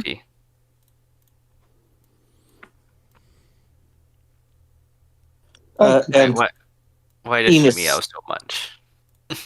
because when I pet her in certain areas, she meows. Mm-hmm. It is the way. Enos, to answer your question about why bugs like light bulbs, they try to keep their backs relative to the sun, so that way, when they're flying, they know which way's up and which way's down better. But the problem is, when you have a light bulb, that changes because you've localized the light now. So it's not they try to go to the light, it is they try to fly perpendicular to the light, but because you've now created a circle of light, they now just fly in a circle.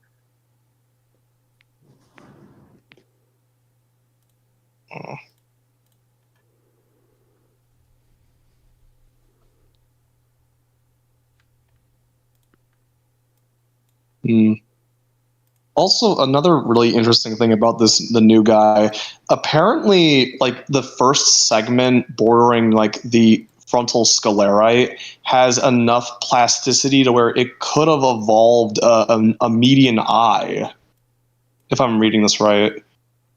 Like Stanley Caris? Yeah, like Stanley Caris and Masura, yeah. Like it doesn't actually have one, but it could have evolved it. This is where the fun begins. Yeah. Spec artists, get to work.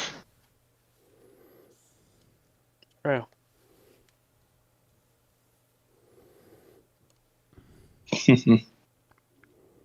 Yeah, but no, this thing is small. Like, it's only like 4 centimeters long. It's like barely the size of my thumb.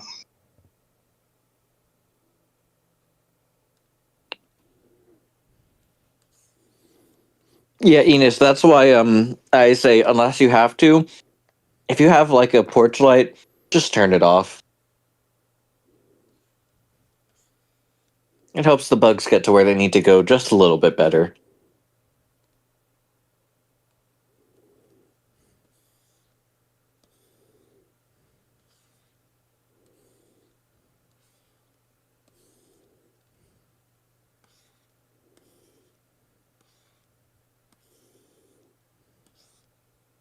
Oh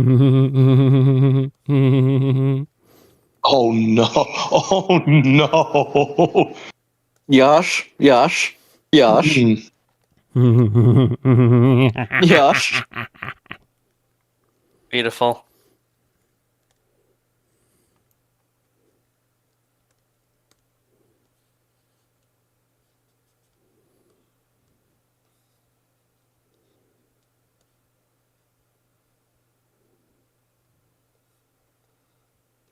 Domain expansion.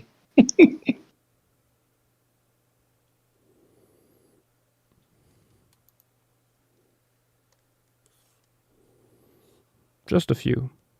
Just a smidge. Oh my god. Not duplicate the layer 5 more times. Yes, Dynamo. Then it's a lore accurate birdie. Law accurate birdie is what we strive for here at Palestream. Oh Jesus. Sorry, that was one of my dogs.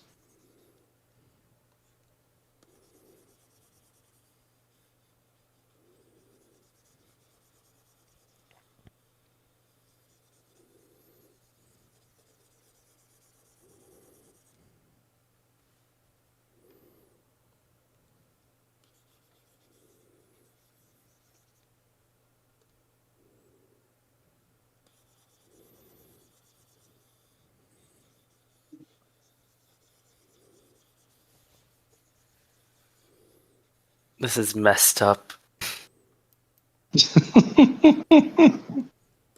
I mean, it's an accurate ratio. Yeah, it's an Honestly, accurate ratio. I might reduce it again.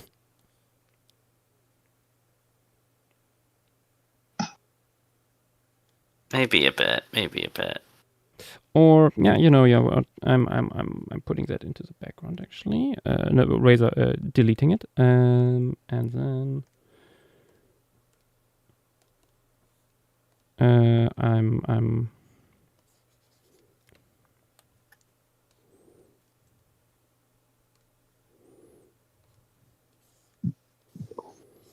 Oh my gosh. Even then, it's still a lot. There we go. Okay.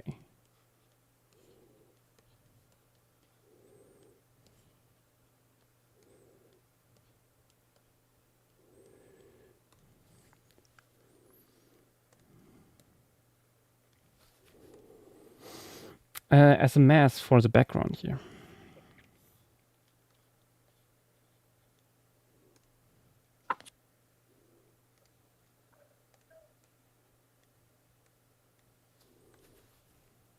There we go.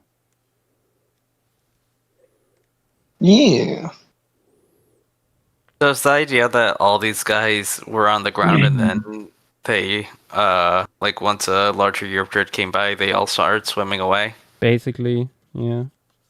Yeah. And I have a Triano, feeling a lot of sediment would get kicked out. you just brought up something really funny. Someone needs to clip Yasha spreading all of them and turn it into a gif saying, whatever, go my swarm.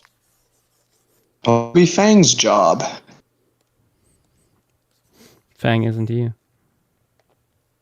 Yes. Fang will see it though.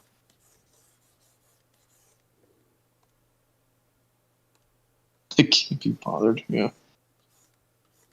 Also, everyone, here, have a cat. This is Noodle. Oh. Aw. Noodle's a good cat. I like Noodle.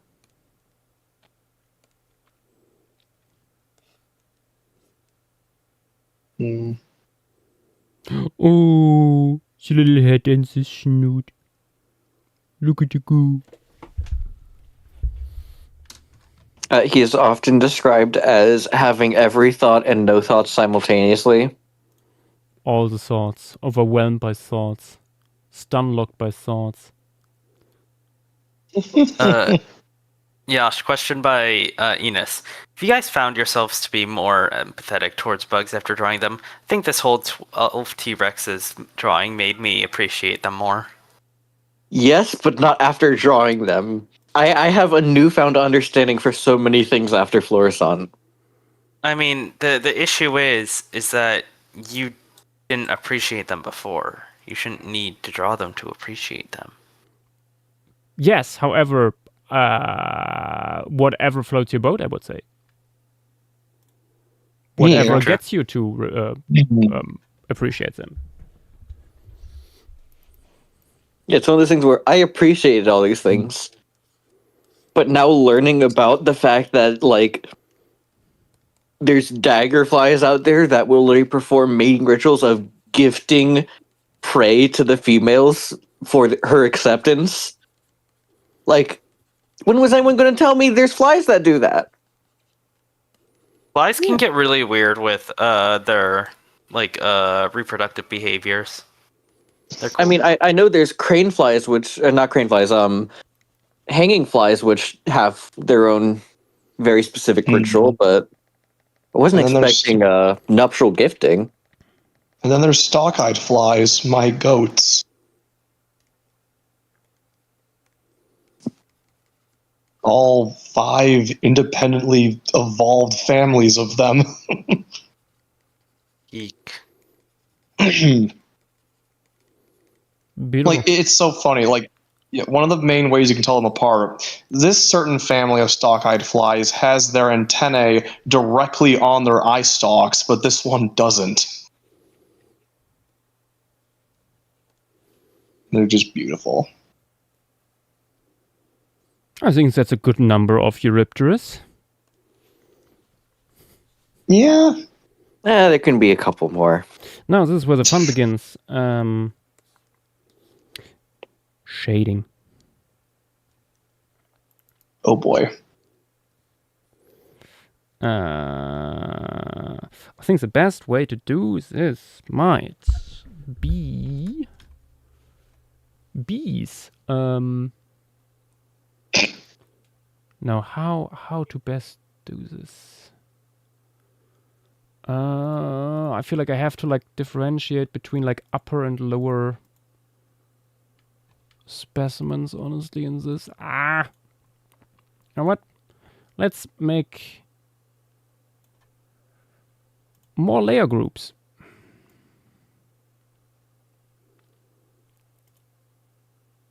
This is one of the upper ones. For sure. This too.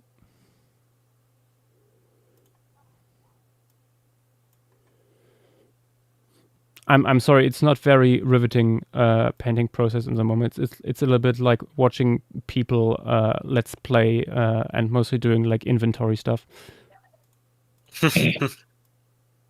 Hmm. You are also going up. Because the ones that are below, I would do it like in the back here with this pile where I would give them like shadows cast on the seafloor, which I can do with like one click, basically with one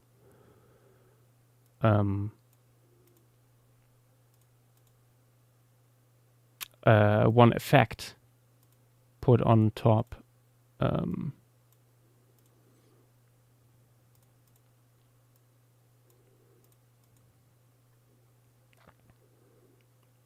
Yeah.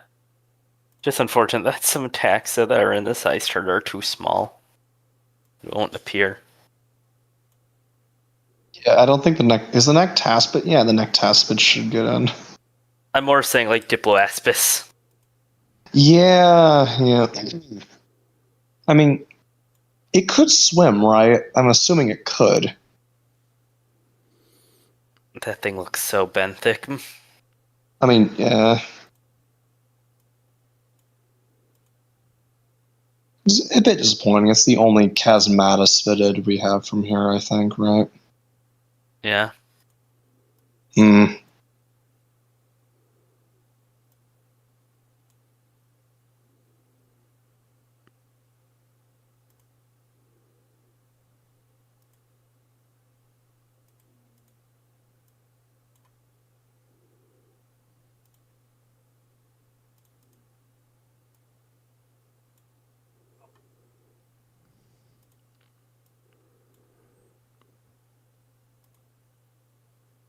There could be still more Eurypterus here, but I think I also want to include at least one more genus in this wool swarm anyway. So that will be that.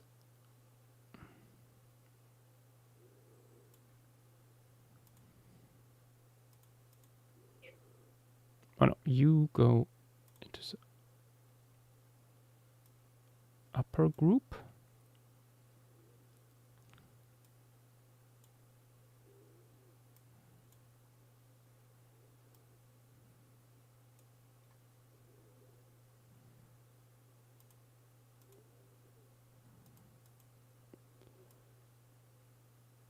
You as well.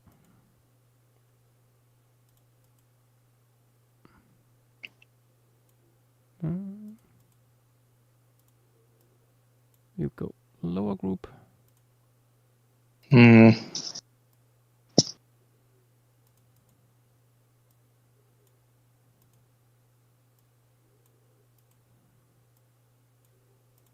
Yep. You too.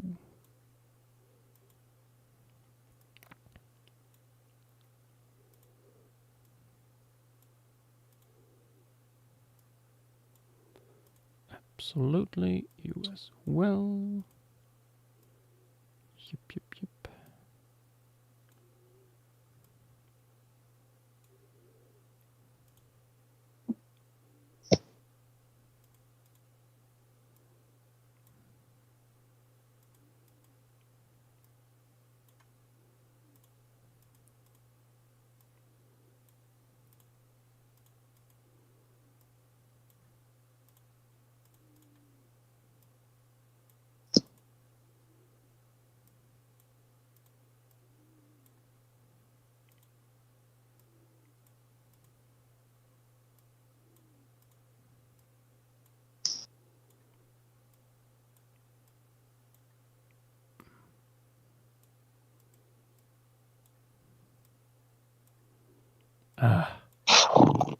Approaching the bottom of the layer group.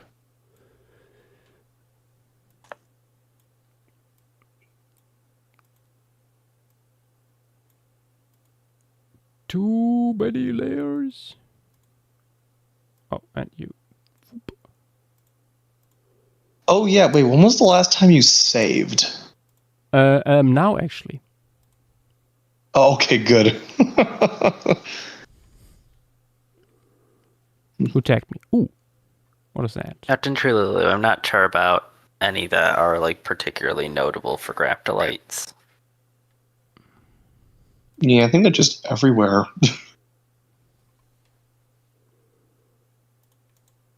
And it's Paleozoic week, by the way, so. Okay. Yeah. We We should add something Carboniferous, Lots of fun Ordovician, options. or Cambrian.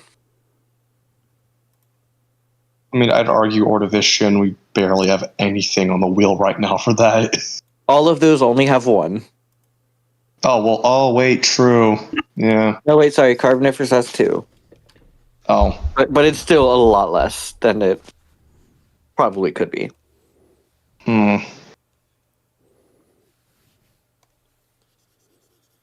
I accidentally muted my computer.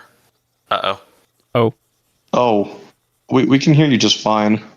Yeah, no, I muted my computer, like the audio. Oh, Yeah, no, I'm sorry if I interrupted anyone there. no, you're good. You're good. Yeah, you didn't interrupt anybody. was fine.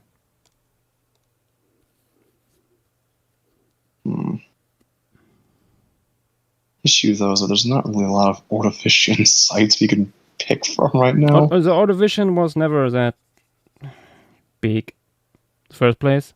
Yeah.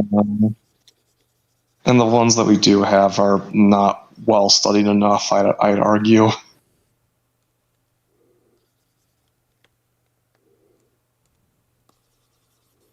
But then again, we could always just pick like a non-Lagerstatten site for once. Yeah, I mean, we've only really done one. I actually want to see more traditional like marine formations.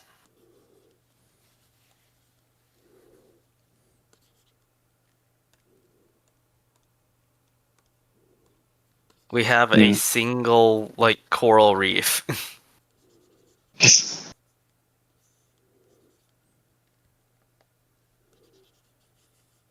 Or a reef including coral.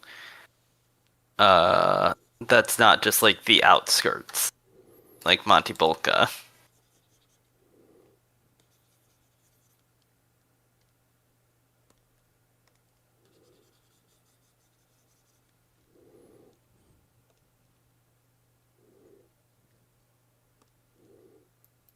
The only thing is that it just sort of needs to be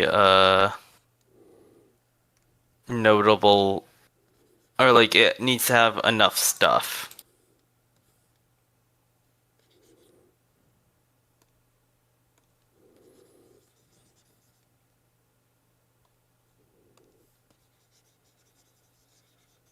I will say, I'm pretty sure the last thing we added. I'm trying to remember what the last Paleozoic formation was, because I'm. Sokolki. Hold on. Added or drawn? Oh wait, yeah, Sokolki, yeah. I just wanted to make sure the last one we did wasn't load. I forgot if we did something, added something. Yeah, I mean, Jasper would be cool. It's just an interesting thing in general, because from what I remember, isn't that the thing with oh wait, I think I might be misremembering. It's like, isn't that the thing with both like actually good fish fossils and coral? Oh wait, no, it might be actually.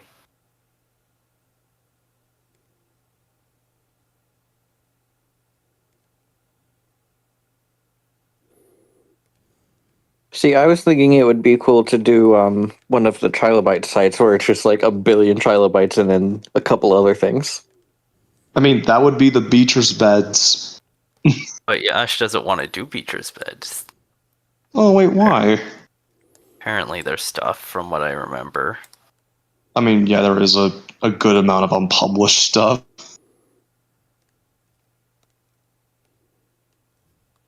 Yeah. I will forever suggest silica formation / the silica shale.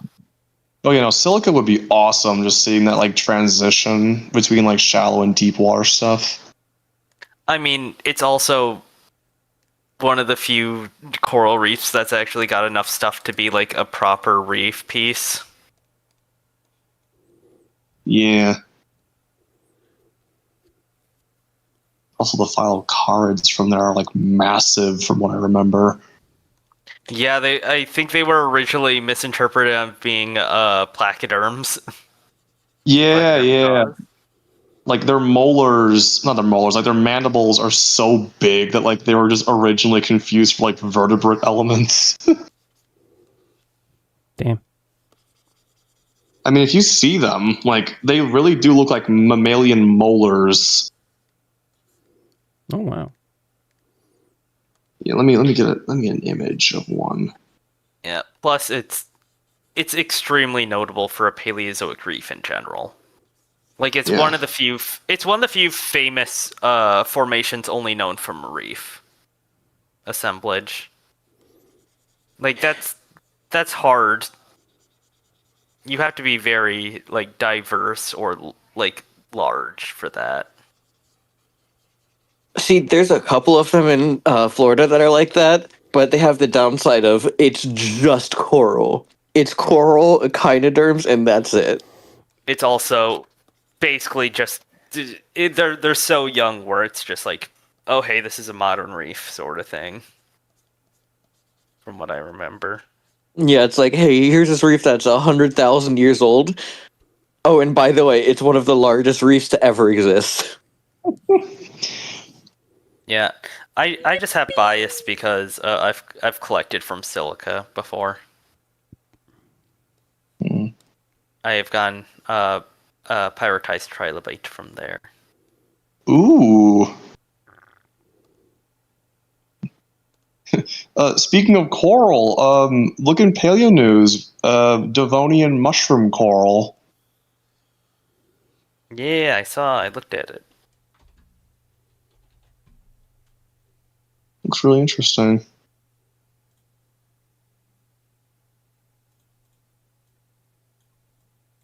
Oh no, wait, it's a button coral. Never mind. Yeah, that's a really weird Rugosan. Yeah.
Yeah, the only negative thing, at least for Yash, with silica is that there's a lot of crinoids.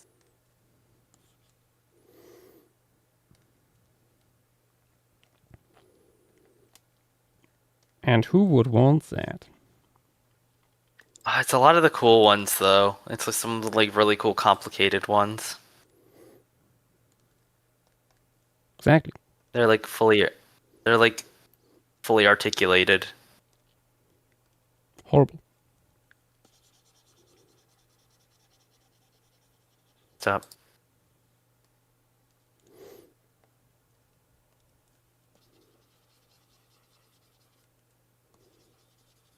Yeah, there's a whole book on it.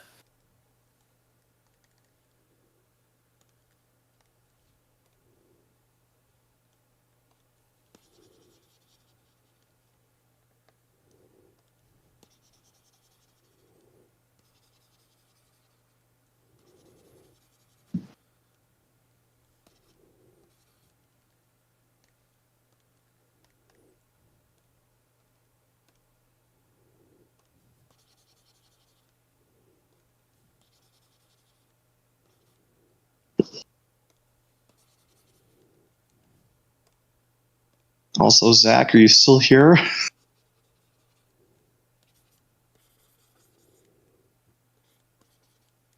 Maybe in No, you don't body, see. but not in mind. The Ben Nevis formation.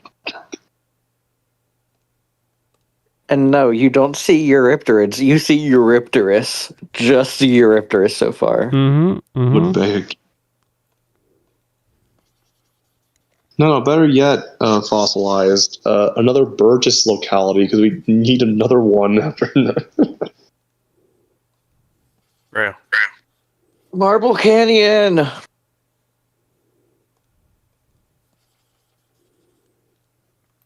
I think the tulip beds would be a pretty cool sight to do.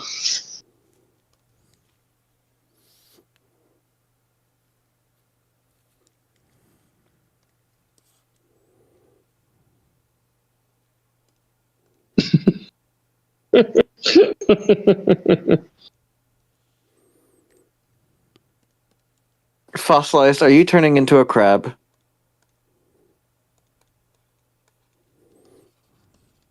Getting quite crabby over here. Fish.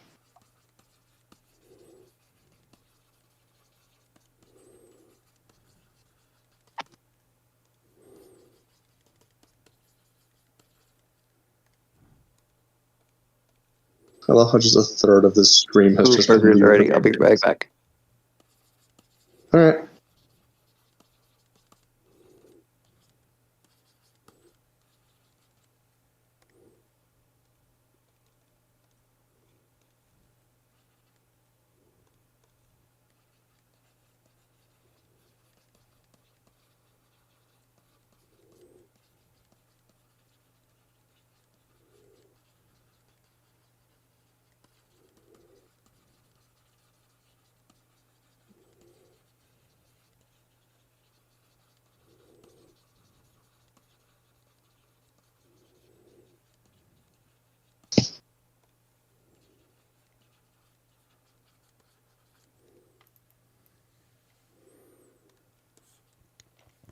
There we go with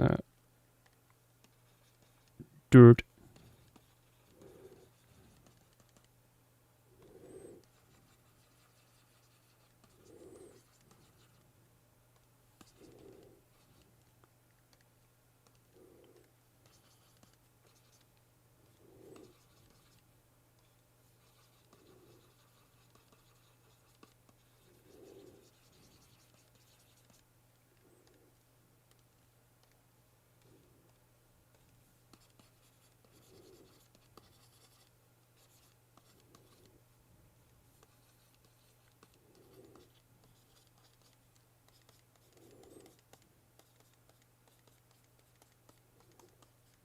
Are we finally free of the swarm? No. Oh! Close to. Close to. I'm getting there.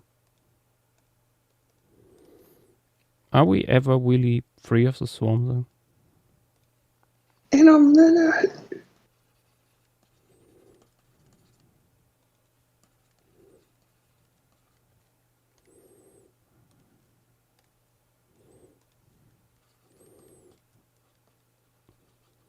Or is freedom of the swarm more like a state of mind?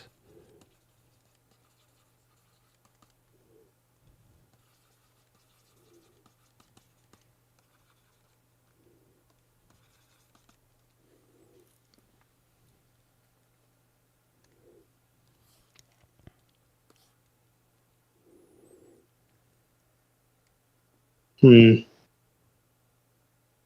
wonder if Montana will be able to join.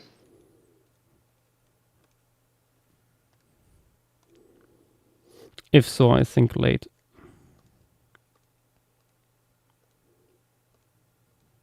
Oh yeah, Screen, I hope your plane ride is going well.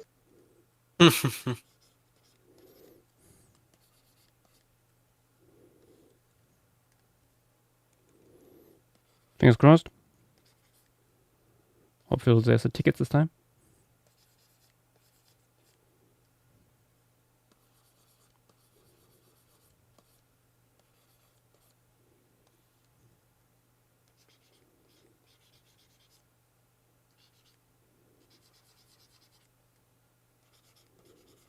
No fossilized. I think he's coming back from South America. I assume.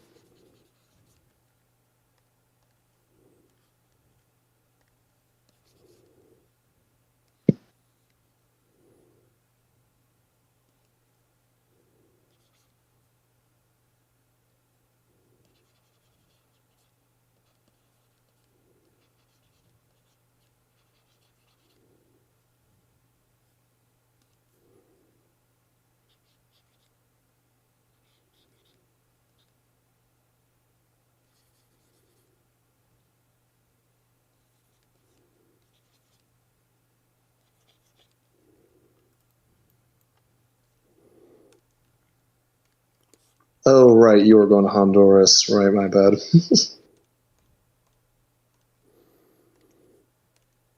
And now just a little bit of highlights on the ones that swim towards the camera. In the front. Maybe some C-Day on the closer ones. I don't think they're close enough for that. Yeah.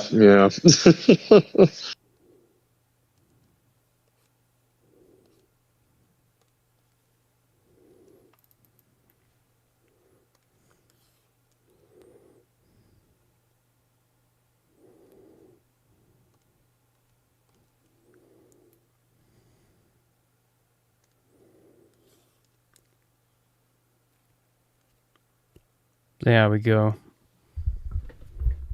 So We many are finally Europeans. free. Now, the second swarm.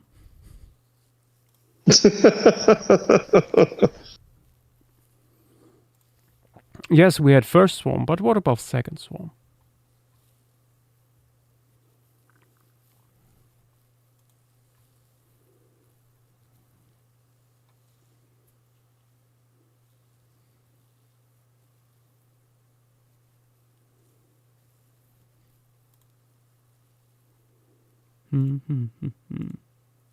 Glyphid, yeah. Yeah.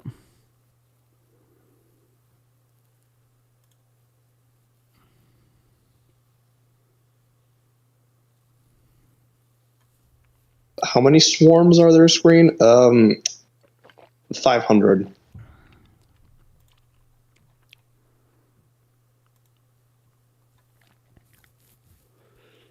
I mean, it should be said, like, just based on the fossil record, what I show here is a relatively low population density. There could be more. Yeah. And it probably did fluctuate quite a bit. Yeah. If these are all really coming to the shadows to mold. I have returned with burgers. Burger. Burgers. Also, Delicious. Screen, I see what you said about you saw some agoutis. My mom's boyfriend is from Guyana. Like, literally, he's told me stories about visiting family in the middle of the Amazon. Do not let him near agoutis. Are they delicious? Incredibly so, according to him. That is unfortunate. Because they are also very, very crude.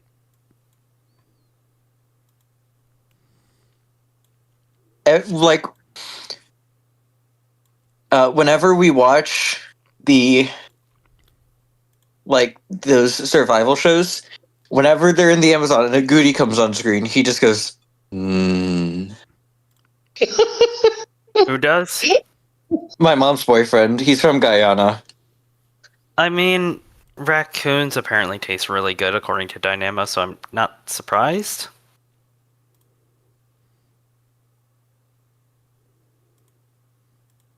Agoutis are rodents. Oh wait, no, goodies. I don't know why I thought it. I don't know. I don't know what I thought for a second. Raccoons. Yeah, no. I mean, big rodents probably taste also really good. I'd assume. Yeah. Okay. I mean, in Peru, they do eat guinea pig. Yeah. So what's the pod in here? Time for our next guy here, Dolichopteris. Apparently, Dynamo has had beaver, and it is quote heavenly. Beaver. And I would imagine beaver would taste kind of good. The amount of stupid jokes that come to my mind. According to my mom's boyfriend, capybaras are pretty good, but not the best.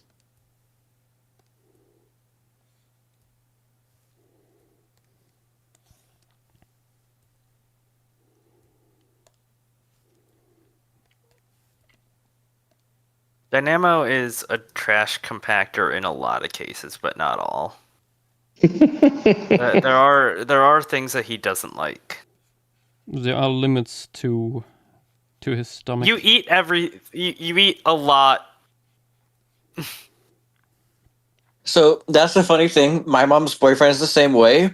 Don't you fucking dare offer him yogurt. He Yogurt? cannot stand yogurt. Why not? We don't know. He just can't do it. I That's a think weird garbage thing. disposal is a better, not trash compactor. For Dynamo, he is.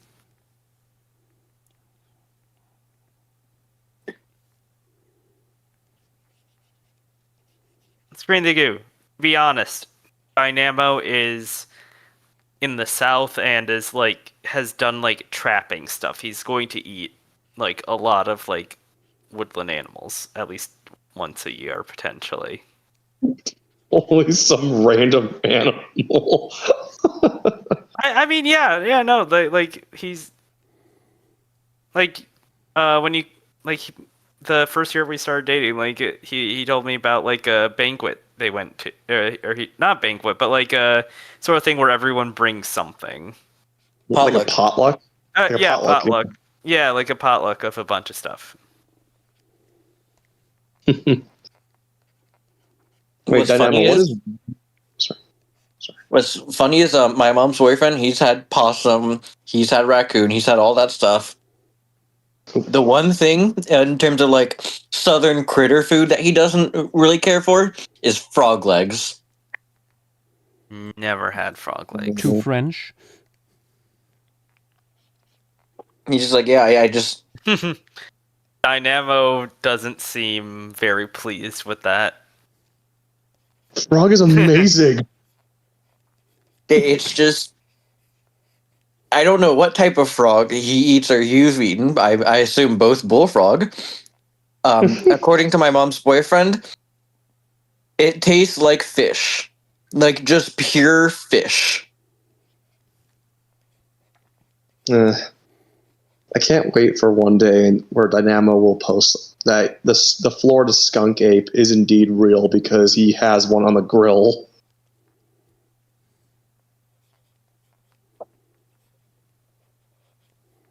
That would be great. He finds a cryptid, just immediately just grills it. That's why you guys in America never find your cryptids. They know.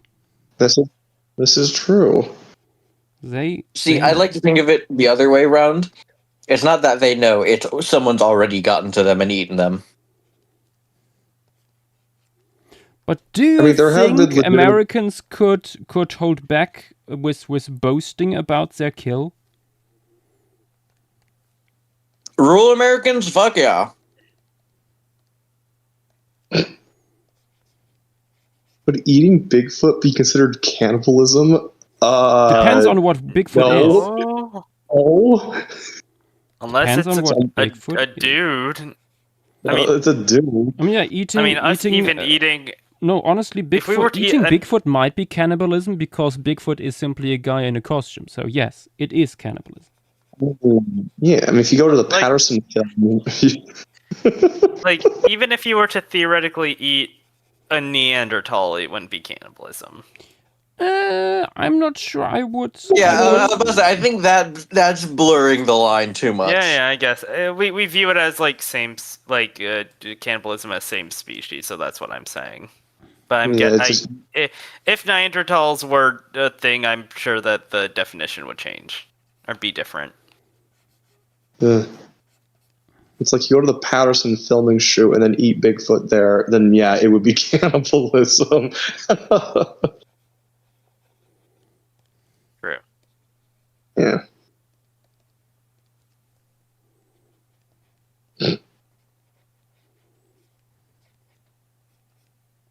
If Neanderthals were a thing, we would have super racism plus, says Cheriano. Oh, absolutely. Yeah. There would like the amount of racism is wow. Neil deGrasse Also- Tyson has talked about this. He's done like actual talks talking about like back when we thought Neanderthals were like no one was related to them, blah blah blah. Oh, they were so primitive. Oh, like they couldn't even do this we or already this. have super racism towards Neanderthals. But the moment they found out most Europeans were related to Neanderthals, completely changed their attitude. Actually, they were a quite sophisticated society. They were capable of this and this and this already. Da da da. And it's like, you only say that because you found out they were related.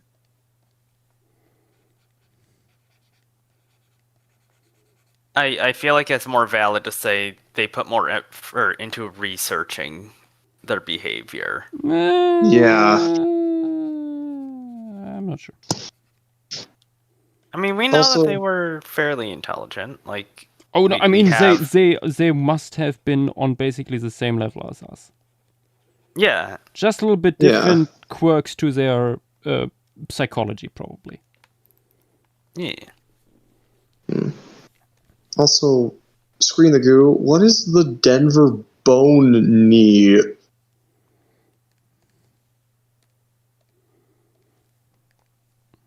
Someone ate the Denver bone knee back in 1965. Imagine having your entire kind named Dennis. I mean, yeah. I mean that's how it feels a little bit with Denisovans. That's Like what the reply was too. That's what Ply was talking about.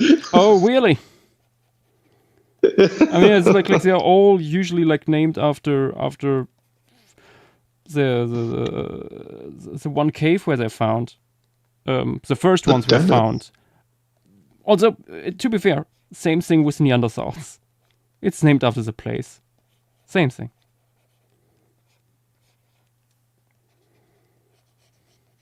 Ooh, the seed on this guy looks really nice. The big luscious setae. This guy was definitely eating just literally anything that would just get trapped in those. Please pass it. Woke up early. Woke up early enough to catch a paleo stream. Welcome. Do you think thick skulled would be a slur for Neanderthals? Absolutely. It's the Denver bone knee. It was in Denver back in 1965. Screen, what are you saying? I look up Denver bone knee and I only get just figures of knee anatomy. What is the Denver? Screen, please use your words, please. The You are Denver a big bone knee. adult. You can use words. Please explain. I'm pretty sure. I'm going to be honest. I'm pretty sure he's fucking with us. I mean, I wouldn't I mean, be yeah. surprised. Wait, are those spines? Oh wait, they are spines. Oh darn. Yeah, I was gonna say, I think that those are just like when you see spines on like crabs or something. I don't think it's sete. That Sorry, my would be- resolution was really- If they were setae, they would be really big setae. Let's just say. Yeah, my resolution's really low. I thought those were seed. No. Yeah, I mean, yeah, those would be really big if they were. The Denver bone knee. It's living under the Denver airport. Along with that really creepy Bronco statue you guys have over there.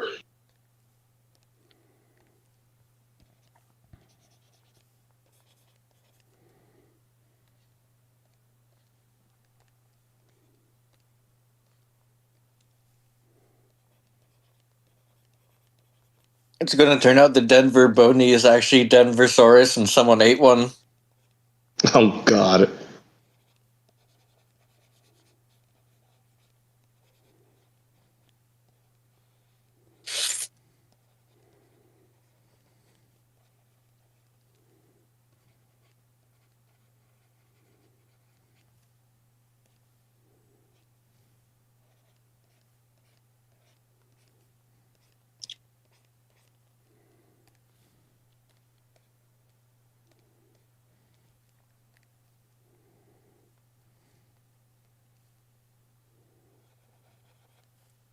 It's bipedal and has bony knees. But you're That's just just- describing that- me. Yeah, you're just But I'm not describing a from Denver. human. Screen, are you the Denver Bony? Like bone caps on its knees? Isn't Yeah, Screen. Well, the Screen's not from Denver, so I don't want to say where he's from on stream. Doc screamed the goo. Yeah, I know he's not from Denver. I was just saying.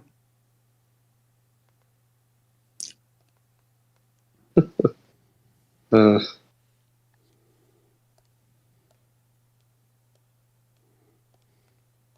I was just watching this like really funny video, like going over like the myths of the Denver airport and how one of them is literally just people think this weird writing on the wall is meant to indicate this secret society living underneath the airport, and it's literally just Braille text.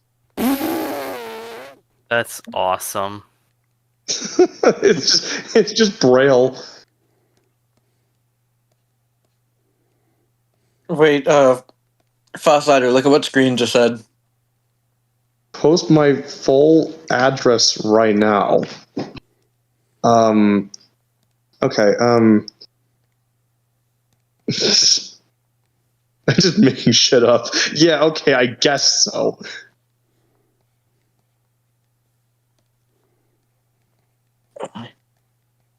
Maybe he was a thick-kneed animal in a past life.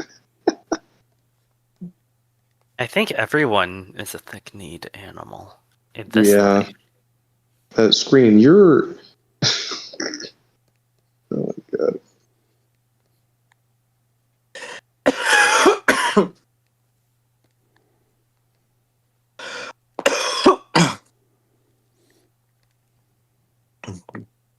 You did that to yourself in a Quiplash game last week, anyways. Yeah, that's a good point. Also, Screen the Goo. When's Jackbox? He is on a plane right now. I know. Yeah, Screen, your address is 308 Negra Aurora Lane, Albuquerque, New Mexico. No.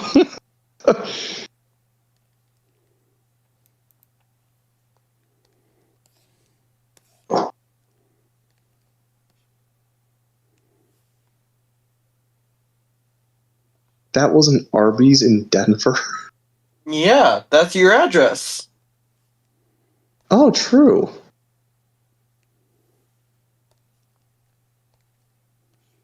Come on, Screen. Everyone knows you live in an Arby's. I'm not that gross.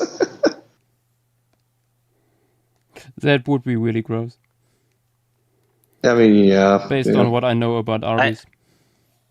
I've had it All you once need and I to- didn't like it. All you need to know about Arby's is the meat mountain. I don't live in a fucking Arby's. I will say though, they got the best like ads, like commercials for a fast food joint.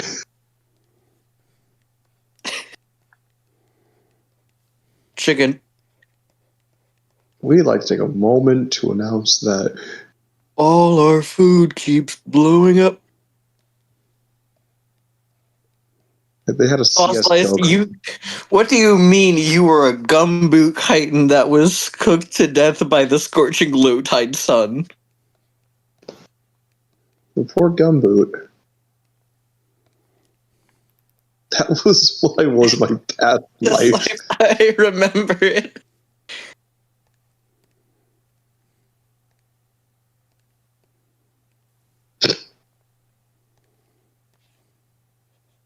Anyway, I mean, that's just all that's in a hot dog. yeah, I was gonna say. What is this Screen, hot dog?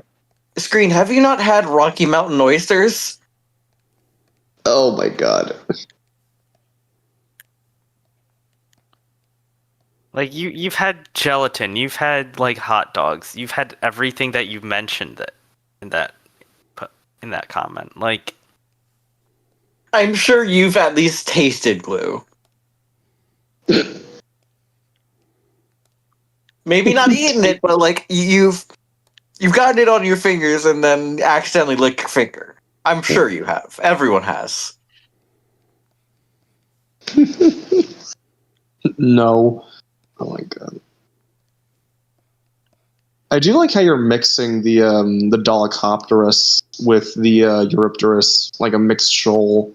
Yeah, that's the idea. I don't stick. I'm not- Well, if they don't use it in anything else, like you've probably eaten it without knowing. Because again, hot dogs, like that's just from what I remember, just the junk meat.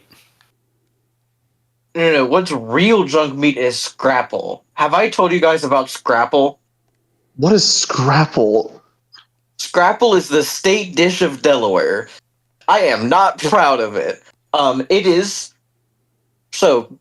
Back when the Dutch settlers were going to Pennsylvania and Delaware, they brought their pigs with them. They would butcher them, turn them into the meats. Well, there's a bunch of stuff they didn't use, but it was still meat. It was still edible. Technically. Mm-hmm. So Yeah. they took all that stuff that they didn't eat, ground it up, and ate that. It is the stuff that doesn't even get used to make Spam. Doesn't get used to make hot dogs.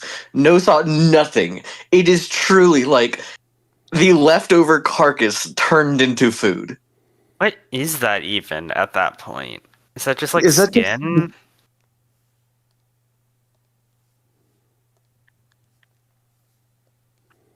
That's the state food of Delaware. Yep. Like after gelatin and hot dog, like what's even left after those two?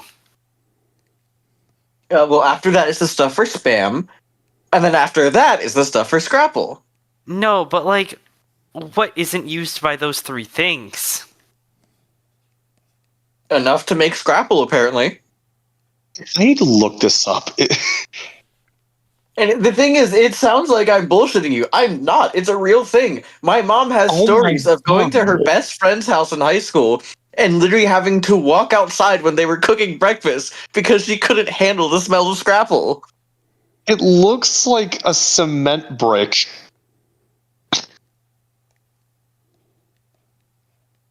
Delightful. Like- You want to know how you cook Scrapple? Do I Not wanna know? particularly. You salt it, pan fry it, and eat it. The only seasoning they use is salt. It just looks like cheese. It looks like cheese. It is.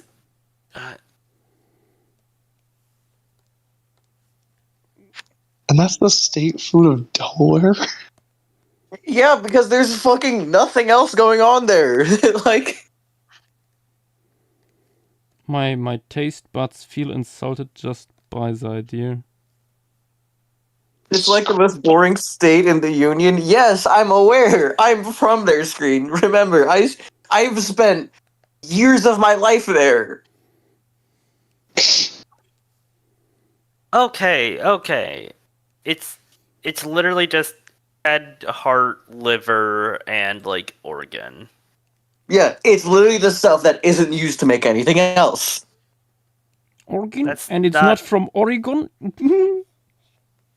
Like people eat some of that stuff by itself. I don't think that that's the worst thing. Yeah.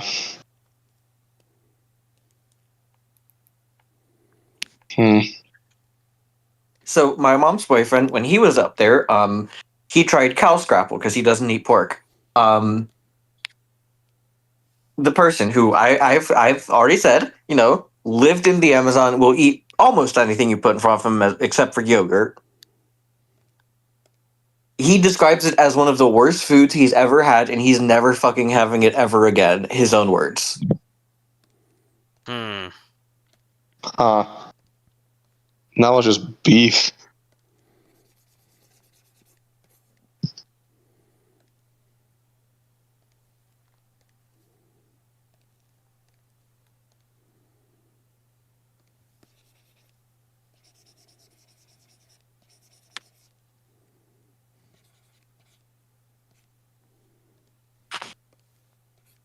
I will say, you know it's bad when the meat looks more like bread than meat. Yeah. Yeah.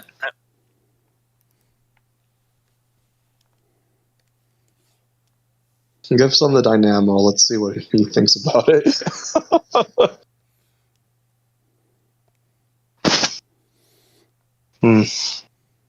Please no. Dynamo doesn't even want to try it. Dynamo, why not? No.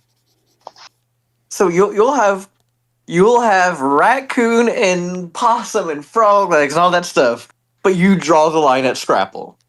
That's like saying, oh, you'll have deer, but you won't have that. Like, it's just other things you hunt. Ugh. Hey, I never said opossum. They're stinky. Are they? I can imagine. Hmm. Okay, here, this isn't something that I know personally, but my mom's boyfriend told me a lot about. Dynamo, have you ever had coyote? I don't imagine that would taste good. They're very omnivorous. I assume that they do Okay. taste good. Oh, right. Yeah, fair enough. According to everyone who I've ever heard of who has it, coyote tastes like coyote. Nothing you can do will ever change it. It does not matter how you cook it. You can cover it in as many sauces as you can possibly think of, and it will still taste like coyote. Incredible. Yeah, but like Avery, what you just said, it's like saying, "Oh, what do you mean you like eating elk, but you don't eat snake liver?" It's like, bivalves as food are overrated? Eh? Apparently, Dynamo's never had coyote. I'm actually surprised with how many like trappings things that you've done. I will say, Hulu needs to be nuked. I will say, Dynamo, from what I've been told, just don't have it. When you say it tastes like coyote, no matter what, is coyote a bad taste? Yes, apparently it tastes like distilled urine. Ooh! Oh. I wouldn't have expected that. Yeah, no, I was like thinking something a little bit more pleasant.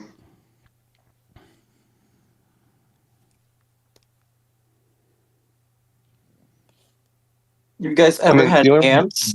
No, I have not, but every now and then, when I'm scrolling through Instagram, there's this ant sauce. And I like, the What? more I see it, the more intrigued I am by, like, what do you mean ant sauce? Can you I find assume- that? Honestly, I genuinely- assume I'm it's honestly just not like a surprised. bunch of. I assume it's just like a bunch of ground up ants or something. Ugh. They just made into a sauce. Yeah, I According have to a heard friend ants are who very is similar. very culinary inquisitive, he tried eating ants a few times. They are kind of citrusy. I mean, yeah, formic acid, I assume. Yeah. Yeah. So I guess this one would be too. There's There is apparently there is an ant sauce website. Apparently, Yep. Oh my I god, there is. I think you've just been seeing ads. No, there's an entire Instagram page that just. Well, yes, it's an ad. It's not like a sponsored thing. It's just that they post it for the love of the game. Fascinating. What species do they use? For I the- don't know, but I hope no endangered They- ones. They describe it as like an umami taste. Umami, interesting. Think of it as soy sauce on steroids. Fascinating. I'm just reading off the website. Here you go, Fossletter. Here's in other talk. Here's a video. A video? Yeah, the site's actually real. A video, you say? Is he Also- just dumping? Oh, he's just dumping ants onto that pizza. Oh my god!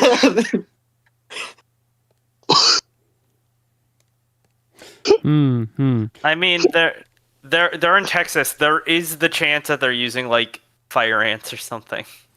No, Well, that would no. be spicy as God, fuck. that's extra spicy flavor, yeah. No, that's just at that point just fucking drink vinegar. Okay. The way he. Oh my god. I think we reached a point where we have to ask ourselves, Acutiramus or Fragmoceras? Fragmoceras would be cool. Fragmoceras is very cool. What about Both will certainly appear here. Eratopterus? Sorry? I completely forgot. Oh, sorry, what? What about Eratopterus, right below Acutiramus? No. No, that thing's a little weird. We, like, the material from here is apparently not good. That Yeah. is the front of a head, probably. That Probably. Yeah. No. I looked at the description paper and couldn't even figure out. I think really that's what one it of was the guys based we off might the avoid on this, description. also because they are very similar in size to Acutiramus, I think, here. So, yeah. Yeah. Yeah. Buffalo Pteris here, I think, should be very fun to still put in here. Like No, we need to have some. We need to have some Ceratocaris.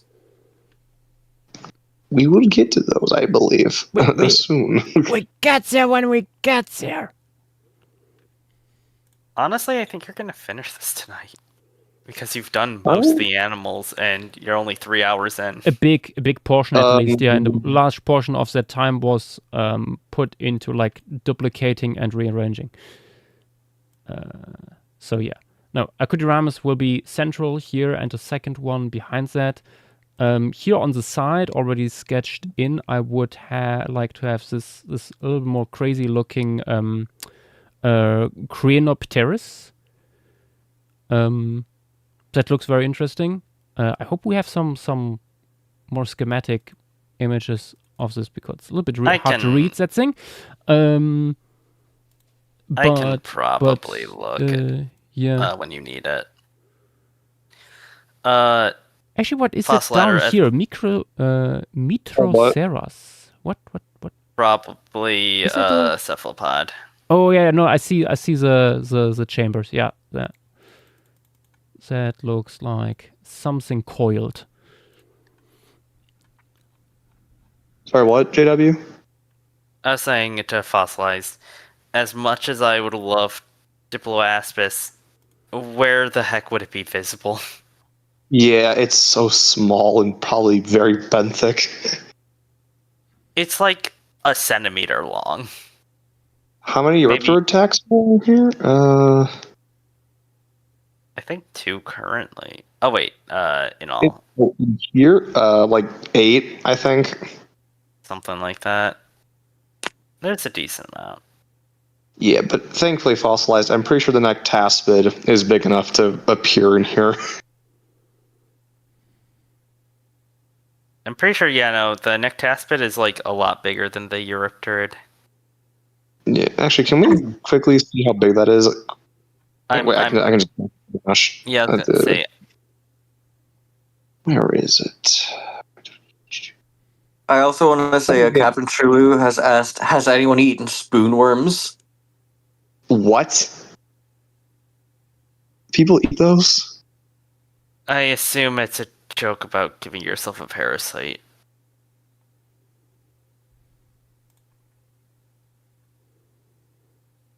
I mean, you'd think spoonworms aren't parasites, though. They're like. No, it's a real food. It's a real food. It's an East Asian street food. Oh. Particularly looks like a Korean. For context, in stream material, Diploaspis is F. It's so That is- small. That's just just under 1.5 centimeters. Love to see it. It's so small. So how big is the Nectaspid then? More than twice the size. Yeah, it is. It's like it's. I also It's want to even point out. the scorpion from here. Holy crap! I also want to point out what MS Rive said. Let's grill a sausage fly. Hmm.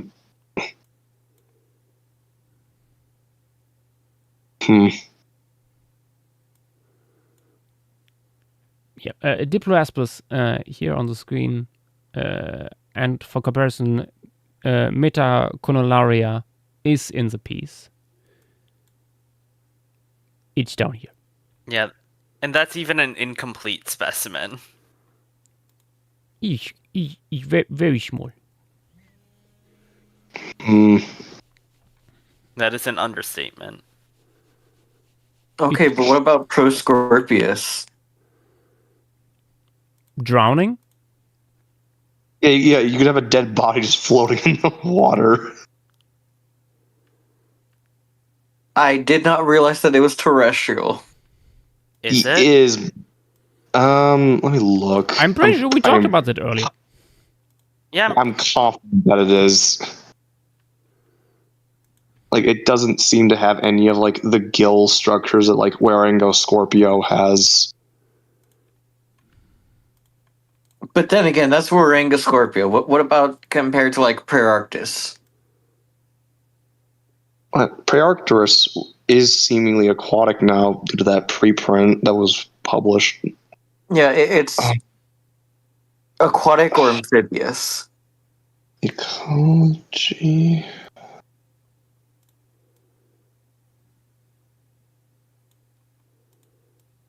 Ooh. Reinterpretation. Oh, wait. Sorry, there was a recent paper that actually went over the semi-aquatic nature in Paleozoic scorpions. Let me find it. In every body. Okay, is Gnathobasic cocci and gill slits. Oh. Fun. Oh, addressing the arthropod feet problem. Ah, here we go. The holotype Let of me P. osborni has a prominent crack running through it. Initial point of the debate was rather as one person claimed it expressed a ventral episomal surface right at this crack, but Field argued the sternites lacked spicular openings for boat lungs. Then most authors disputed this. That it shows undersided tergite.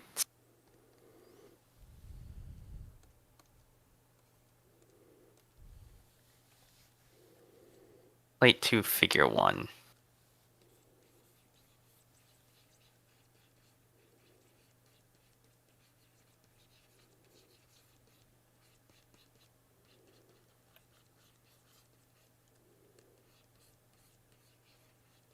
Oh wait, no, gill slits can be dismissed. So yeah, it doesn't seem to be terrestrial. So not terrestrial, it doesn't seem to be aquatic. Hmm.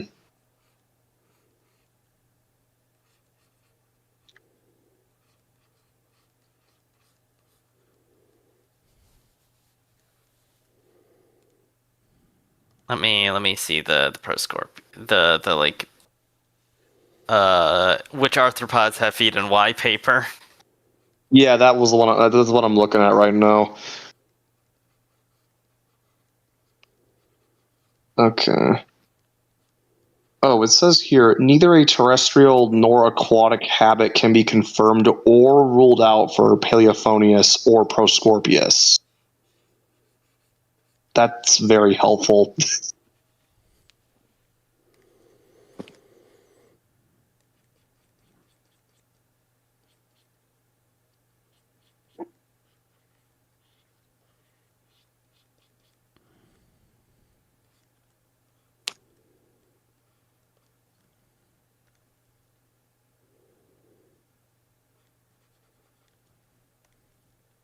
We could ignore it.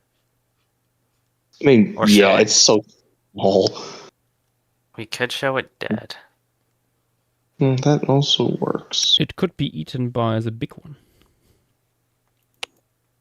Just held in its It's Chelicerae. Held in grasp.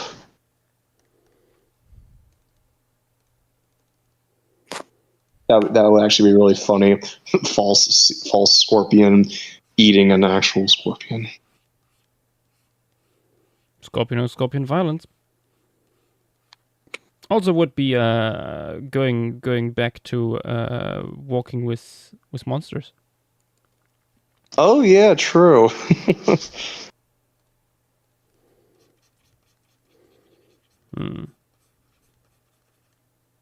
Speaking of, it's nice to see Brontos Scorpio finally dead and buried. Yeah, it's very cool. Just waiting for that paper to get published. Yeah. Also, that one I sent you a few days ago should be pretty cool. That one's going to get published quite soon, I think.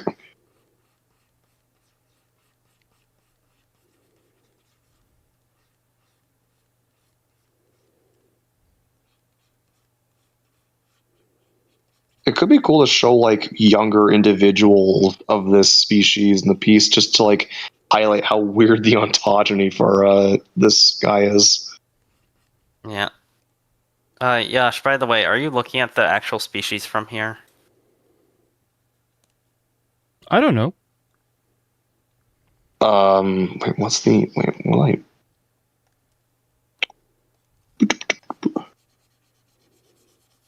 Right. How much difference? I mean, it seems a lot wider. That I'm not sure about that.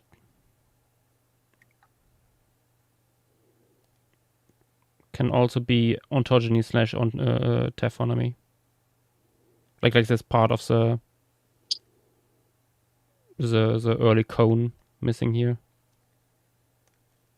I mean, but like compare the base. Like you can also see that like the cone itself is much smaller proportionally. Yeah, the aperture also looks different, I think. Phragmoceros acola.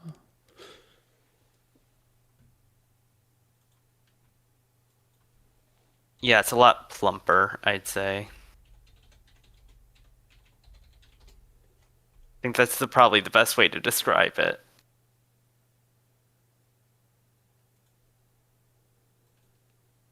It is very wide. Yeah. Yeah. I don't think it's even due to taphonomy.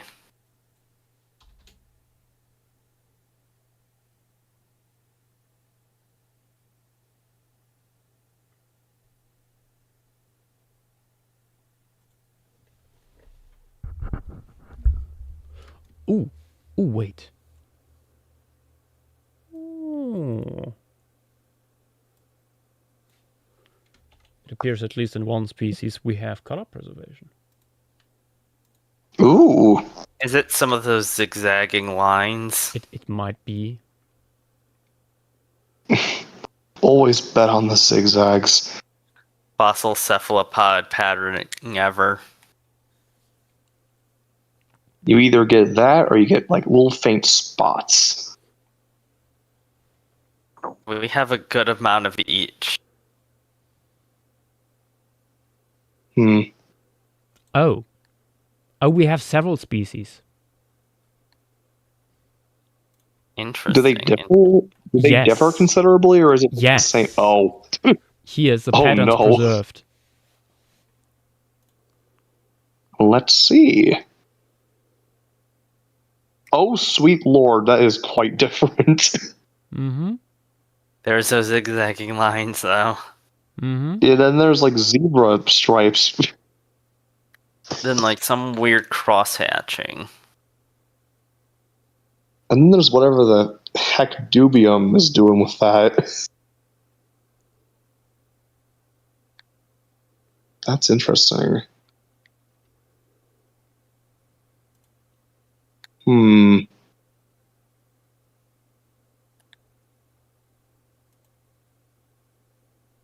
Of course, the one that doesn't have color preservation is the one from here.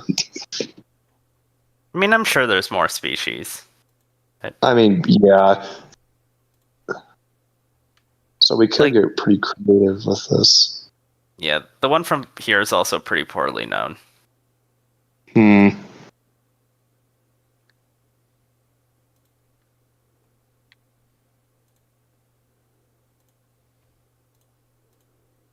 Yash, Yeah. in YouTube chat, we have someone asking what software this is. You are looking at GIMP, which is free. And then Reza Furman is saying, can you draw one of the Acuta Ramus grabbing one of the smaller Eurypterids? Maybe.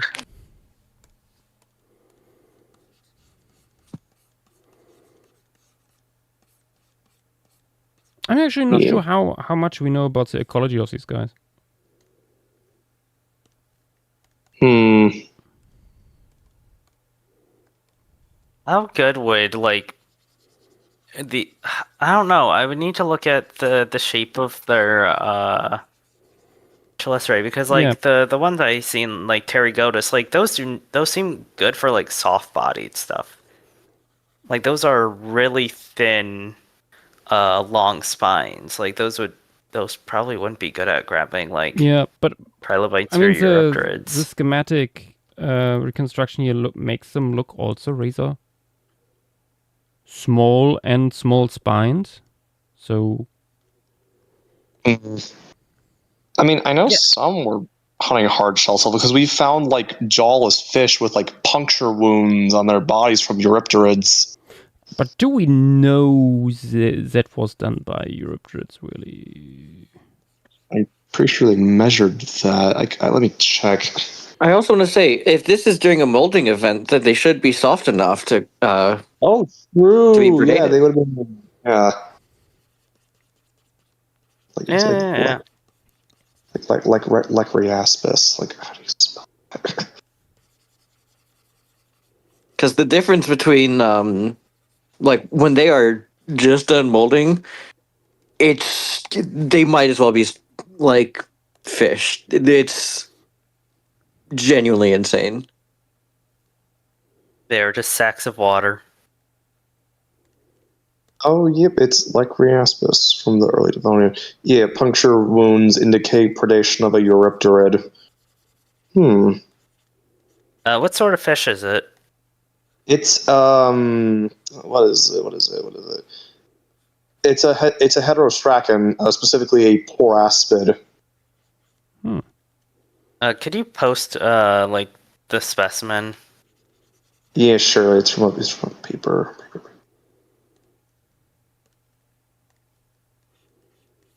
Please, darn it! I need to get access to it. I mean, I bet they just have images. Your Wikipedia access. Yeah, but I haven't edited in quite a bit because of stuff.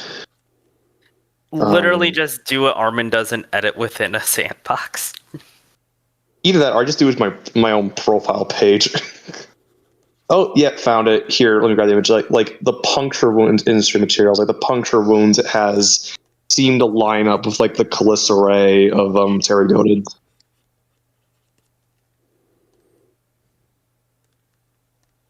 Those don't look like they fully went through. Like you can see the let me look at this paper. Oh no, I would not like see these as like predation marks. It's I mean it seems like I mean, it attempted could be. predation. But like this reminds me of like the stuff that we talked with Vidax about quite a bit, with like ammonites showing puncture marks, and like that doesn't mean there was a mosasaur involved. That doesn't could as well be like what's it called here, parasites doing that. I mean they are in a line. I will say that. Yeah, but the parasite marks too. And it's like just 3 marks. Just 3 on a partial specimen. Oh,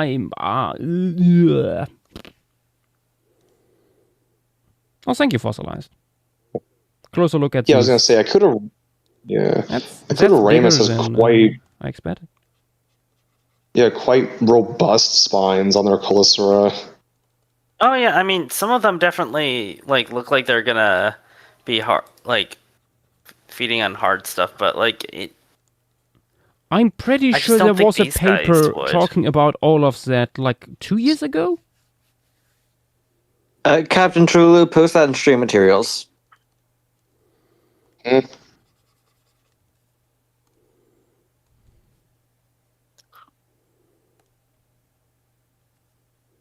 No.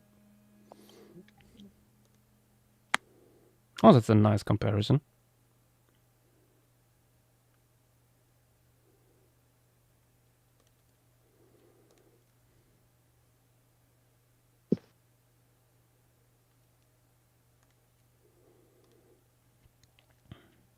Okay, surrounding bone shows concentric cracks.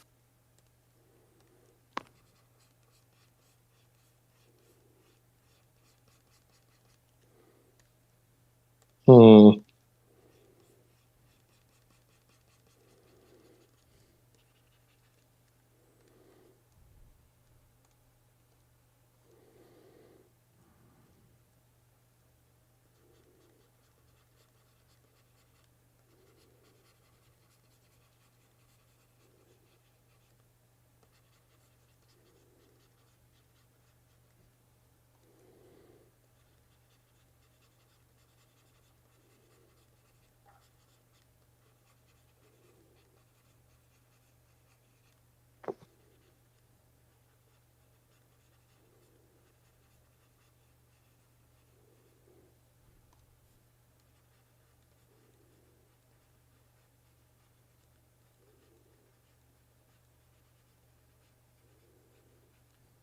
Okay, there is a paper from 2010 that actually does focus on mechanical strength of Eurypterid Chelicerae, and one of the texts that brought up was the big guy here.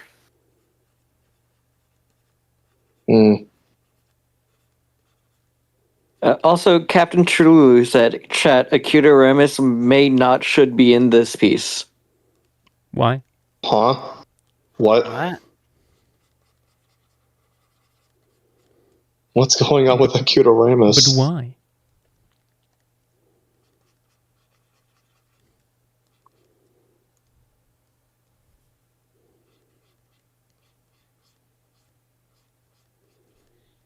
Oh, is this saying it was like hunting in like less sunlit environments?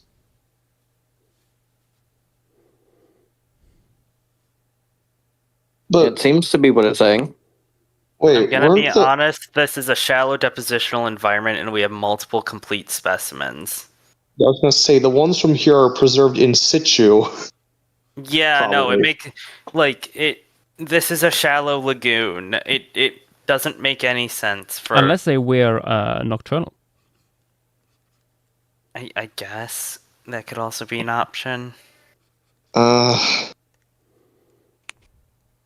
So it just feels if these were not in the area, you would expect them to be a lot more rare. But the fact that we have so many well preserved specimens of them that like they had to have been living here normally. I mean, it could be Yeah. vertical migrations and them returning here. It says in the paper it was possibly a scavenger upon soft body organisms, possibly feeding in low light conditions or at night. So it could be a nocturnal specialist. If it was feeding on soft bodied organisms, why would it need that like so much like robust spines? Like usually Eurypterids like Megalograptus that are feeding on soft bodied organisms have like really long, thin spines. Come back to the piece, Acutaramus or whatever. Or not Anyway, Acutaramus, the other guy. Eratopterus. anyway, I'm gonna post these as well. It's June's Terry Goated charts. They come very in handy when we get to them. Yeah, I mean, I will say, looking at it, Eratopterus does seem to be more likely to be the one here in the day.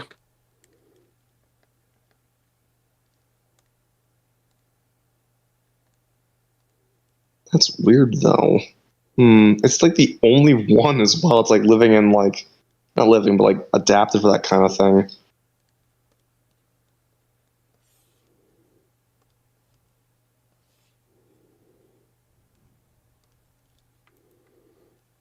Let me check what this material even is again for Eratoptus grandis. Let me see.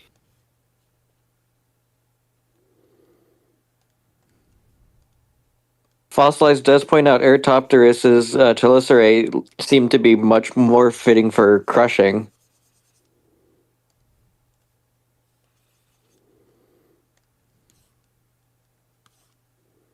Let me just go to Codex and get the paper from The Codex! Yeah, Paul. Not that it's too much of a problem if the Reaptorids have molted, but still.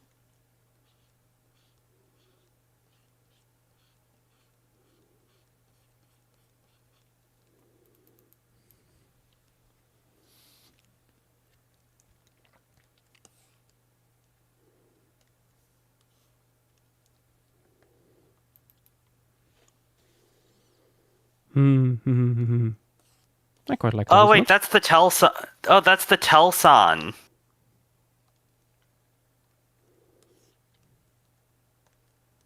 It is fan-shaped bilobed Telson. What? Oh god, that's not part of the head. Yeah, no, that's the Telson. Oh no. That's funky. That's Yeah, sort that's of cool. really I haven't really seen Yeah. a Telson like that. And like all the guys are pretty similar, shaped outside of like Telson's shape. Yeah, I think it's like one of the main diagnostic traits for certain taxa in the family. Like honestly, their proportions are even pretty similar. Hmm.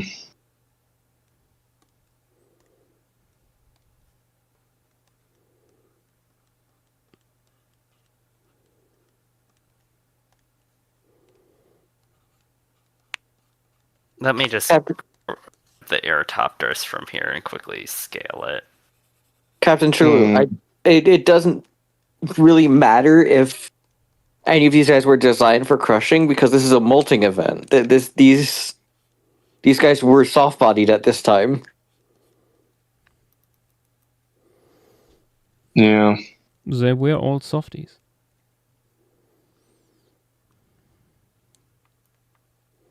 Hmm.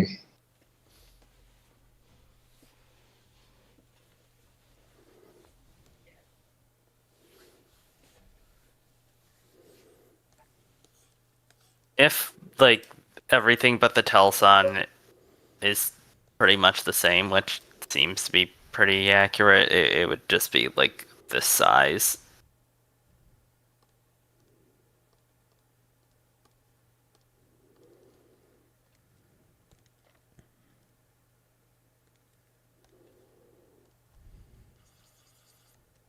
It's about the same size as like the Ohioensis.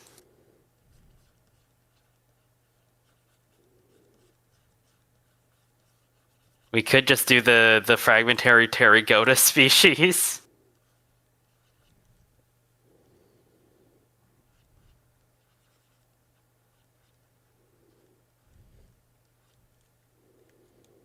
You want another formation piece with Pterygotus in it? Oh god, please no. There will be more in the future already.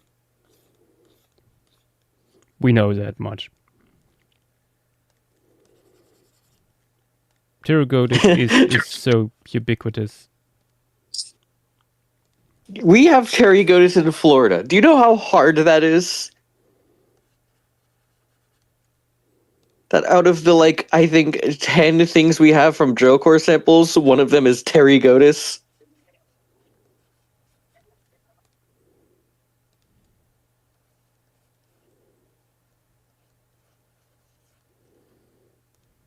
Also, Trariano says, "Are you at a molting event, or are you just really unhappy to see me?" Oh god.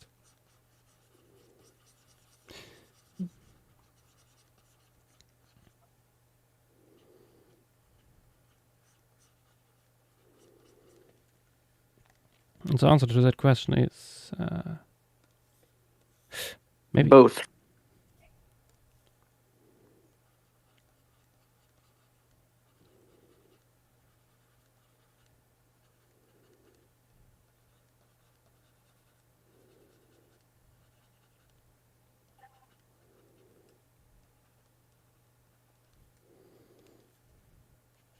I liked it in Trariano.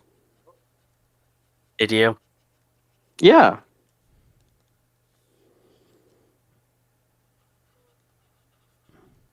Sorry, Interiano, I have to keep it professional.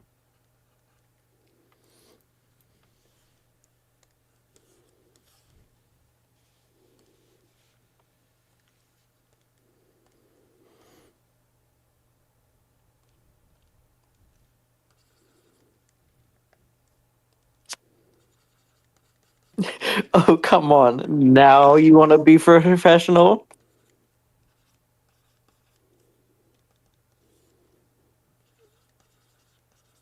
Razor late than never.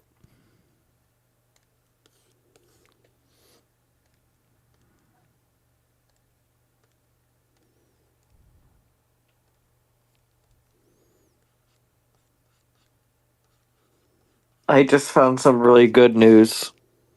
This is good news.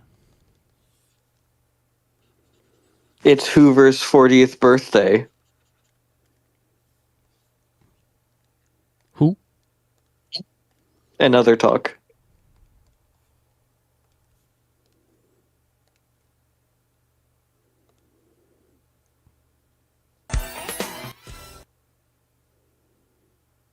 Oh my god. That is a funky looking catfish. It's a ripsaw. He is big. How old can those guys? How old can those guys get? At least 40, apparently. The oldest living catfish.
There we go. Goobers. Goobers galore. Boobies. Goopy whoopy.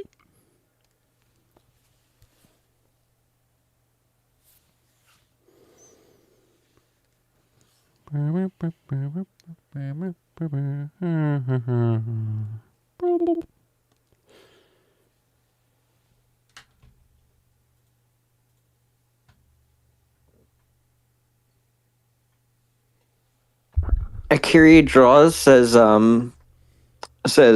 love the detail in the artwork. It's very cool to see. Thank you. The first time chatter. Hello. Welcome. Enos, what do you mean Hoover was that seal that couldn't talk? That could talk what? Yeah, that's the same. I mean, not sure it was I- called Hoover, but yes.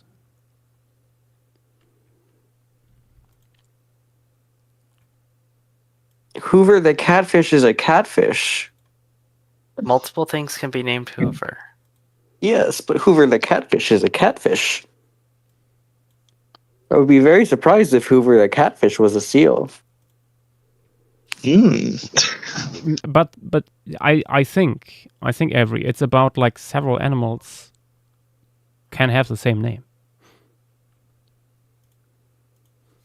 Even U.S. presidents can be named Hoover. Damn. Who would have thought?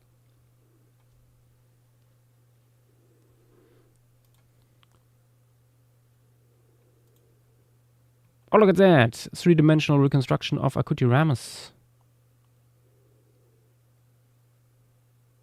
I will say, based on the paper, it really does seem like it should be nocturnal, which in that case, It probably shouldn't be here. yeah. So, Pterygotus or Orthopterus? Nah. This guy is just a cookie crazy specimen that was allergic or frightened by something. I mean, you could do it similar, like not have it chasing anything, but startling them, like Yeah, almost being that's like the those idea. oarfish That's the idea. that come, like the oarfish that come up to or that come up and then just to die. Exactly.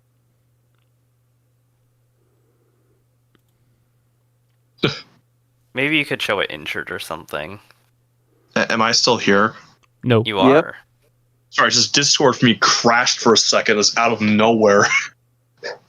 Discord hates PaleoStream. Anyway, this is an Akutiramus that was not born in the darkness. This is an Akutiramus that is not long for this world, potentially. I mean, if it's nocturnal, it's not gonna die. There's not a huge pressure difference or anything. If it's not doing like, maybe these guys had like burrows or something where they. If they were anything like shrimp, they would just cover themselves in sediment. Or that.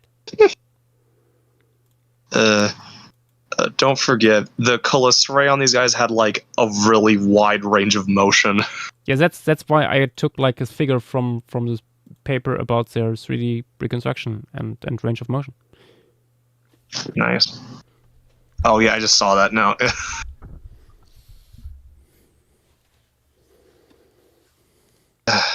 It was able to do jazz hands. Captain Trululu, I gotta be honest, I don't think we're gonna have Eratopterus in this. No. Like the specimen we have in the size chart, like, is not even a head. It's like it's just the telson. I mean, it's a really cool Telson, though. It's a really cool telson, but like it's even like quote unquote worse remains. Yeah. I'd say it's much more interesting than it just being a head, though. I mean, yes, but it's also not much of the body either way, so, yeah.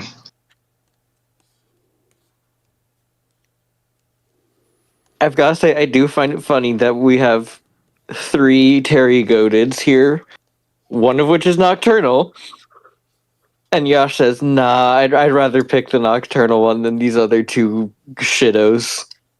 I mean, one is Pterygotus, and that's everywhere. I think it's been included in already, In like, 3 at pieces, I least 2 think. pieces.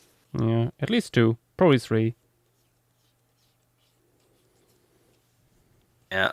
I remember But what's Patrick one Byrne and, it was... Oh, wait, no, it is 3. Pterygotus was dead in, the quarry, in the background in Yosemite, and then I believe it was the one swimming in Patrick Byrne.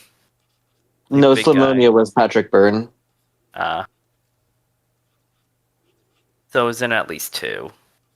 Yeah, the ones that Patrick Byrne got redescribed by the Codex Eurypterid paper. But they were Pterygotus at the time, I assume? Yeah. Actually, wait a minute. I'm wondering if, like, the ornamentation on Pterygodids is, like, dramatically different between species. Captain Trulu says to draw it sleeping. Yeah, just draw him doing a honk shoe. Yeah.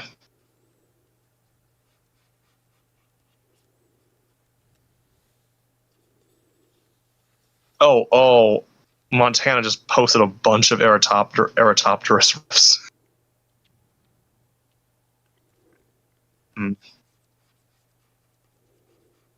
Jesus Christ, that's a big Eurytopterus. Yeah. Eurytopterus Yeah, is they're a big. big. I knew Eurytopterus was big. I didn't think it was like Jacalopterus big. Yeah. To be fair, I think that's Depends more on the specimen. tentative. Oh wait, that's the grandest. Why is it that big? Yeah, I think that's even bigger than Jacalopterus. Why is the grandest that big? What is that based What the- on? Hold on, Yeah, let what me. the? Because the.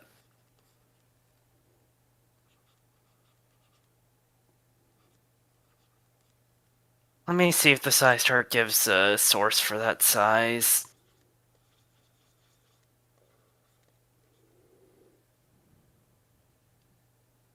Oh my goodness. Oh. I think it's just based on part of a Telson.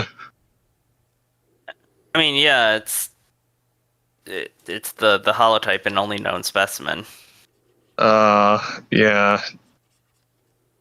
Darn. Very good source. Yes, yes. Let me see if there's anything about it. Let me. Compelling argument for that size. As Sclerotai said, to make it a honk shoe crab. Oh.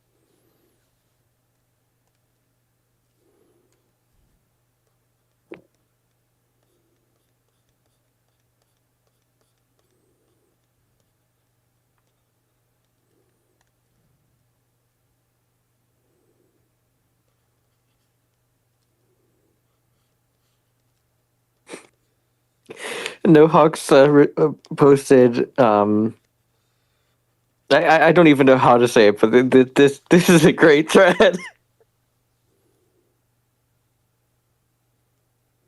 Okay, yeah, I found it. I found a source for the 2.5 meter long body length.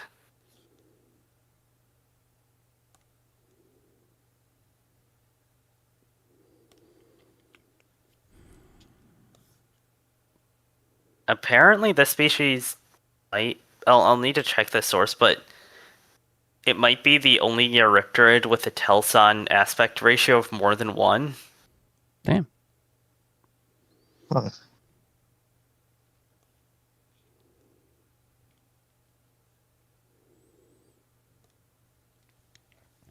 Nohawk said, "You got to give him some eyelids for a believable honk shoe." No, no, Hawks. You know, you don't need eyelets for that. You just need a blankie. Oh wait, A sand Pterygoda blankie. Telson, based on measured specimens, the aspect ratio of Pterygoda Telsons range between 0.5 to 1, with the exception of the single isolated Telson of Repterus grandis, which has an aspect ratio of 1.8.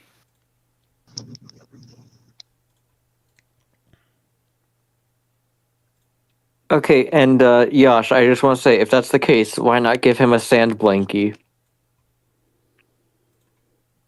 Yes. I'm considering it. You know, have part of his body just be covered by sand, but you can still see like the indentation.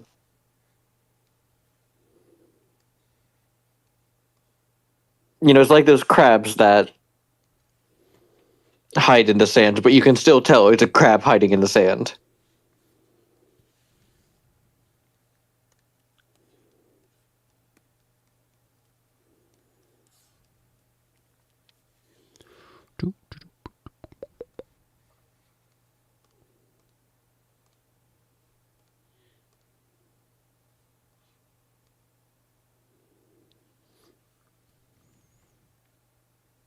Hmm.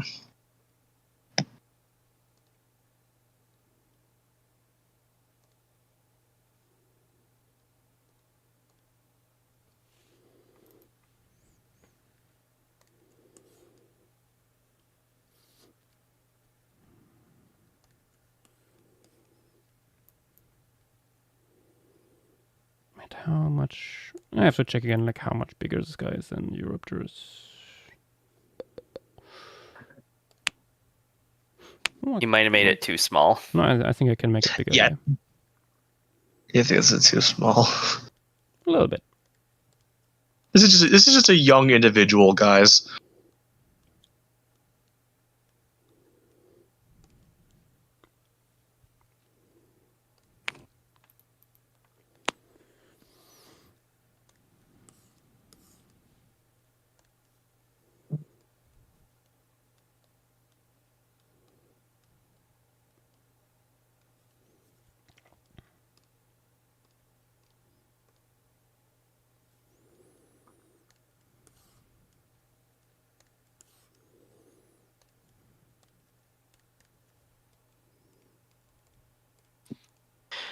Fossilize is saying just retcon it to Eratopterus.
Yash, I don't know what it is, but I think like the larger median, like the larger eyes on the sides, I think you made them too small.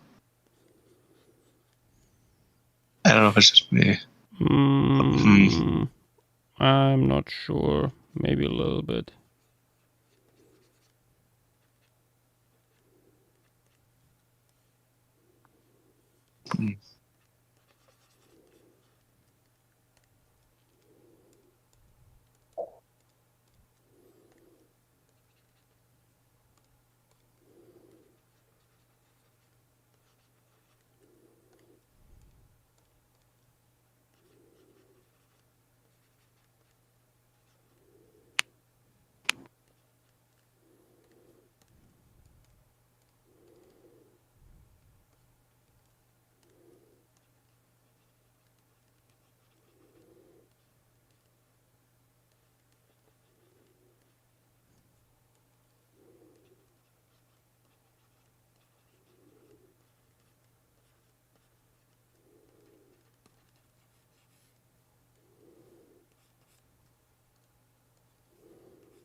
Got a text from Dynamos showing that one of my art pieces got used in a thumbnail.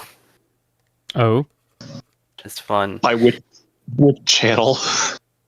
It's just like a woman who does. Her name is Mealy Evans. It seems like she's a science communicator. It was on a video that was like a list video talking about like deer convergent extinct mammals, and it was my Climaticosaurus recon. Oh, nice. You know, one of the asymmetrical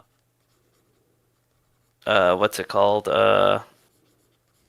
Pronghorn is also in there from Nyx. Ooh. So it's pretty obscure taxa.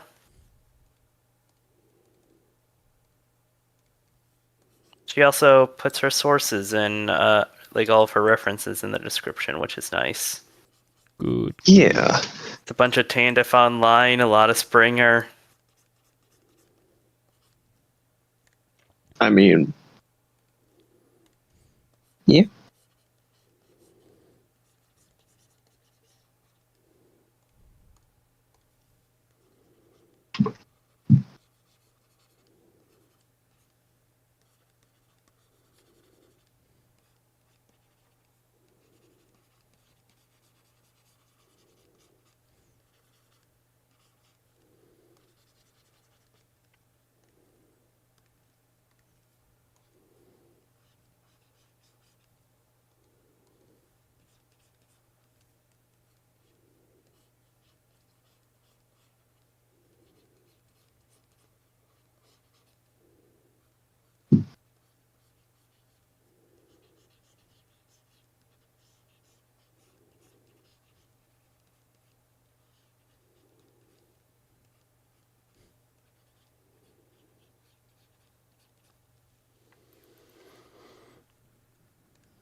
There we go. Now it needs a blankie.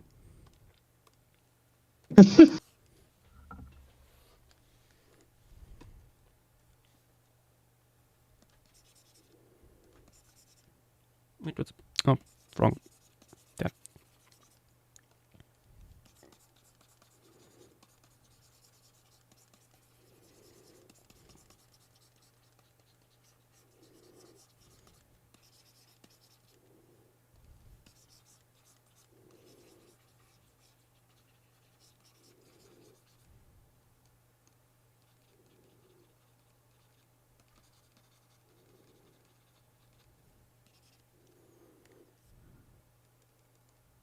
I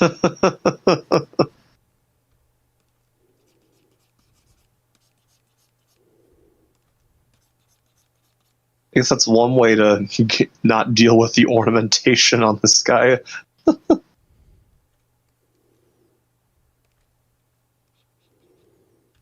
That too.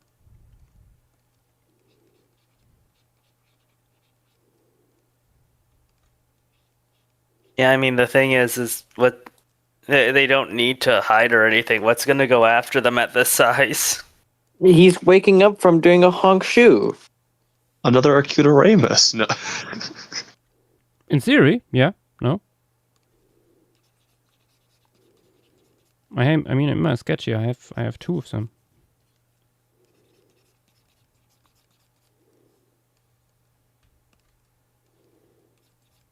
Clearly, the other one should be the 2.5 meter Topterus grandis. Forest.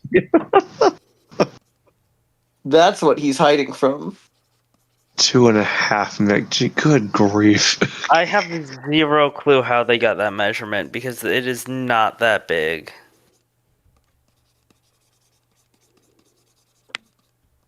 The Telson, you can see it in the size chart. That is not a big Telson.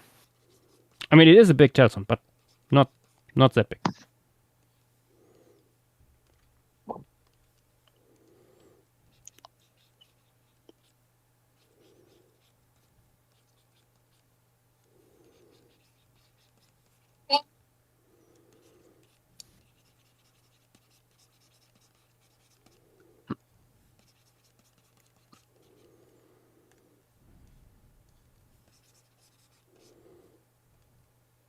After this, it's just sort of a few more Eurypterids.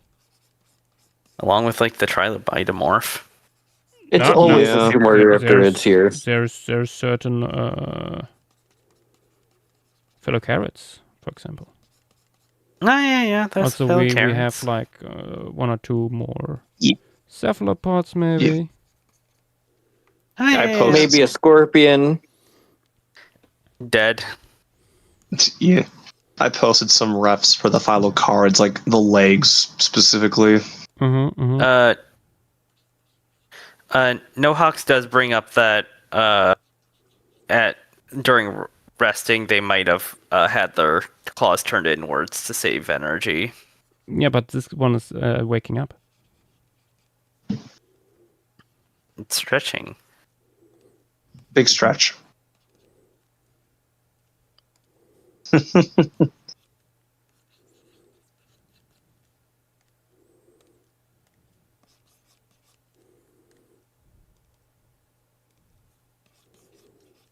Lost lies. We don't even know if it was aquatic or not. Yeah, like one of the more recent papers said that they couldn't fully confirm or deny it being aquatic or terrestrial.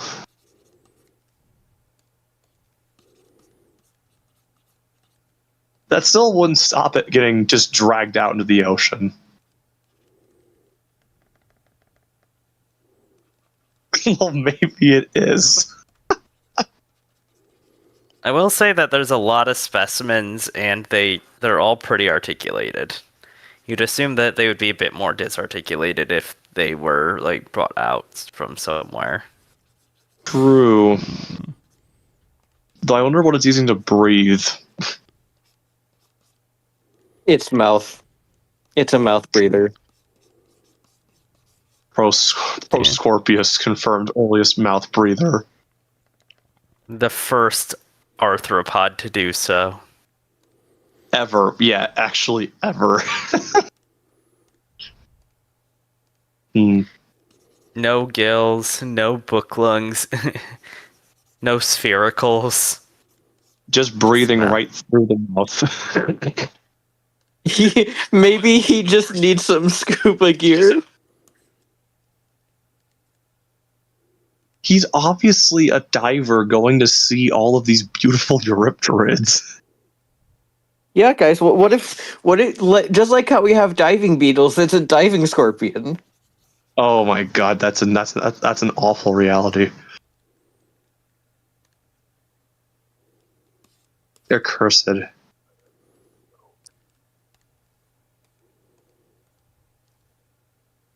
Like, like if it doesn't, like, there are so many specimens of it. It obviously doesn't have like the large external gills that Waringa Scorpio has.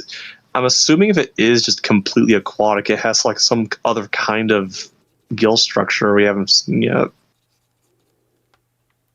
Once again, you bring up Waringa Scorpio, even though Prearctus shows that it's not always just external gills. I mean, Prearcturus may actually have external gills. There's not a lot of specimens of that guy either. It's also not like this guy, I'm pretty sure, where we have like complete specimens, like tons of them. Yeah. Like, remember, the Brontosaurus holotype that got referred to it is just a single half It's of a a single claw. claw. Yes, I know. There are more complete bodies of Prearcturus that, yeah, but like I don't think any of them are like very complete.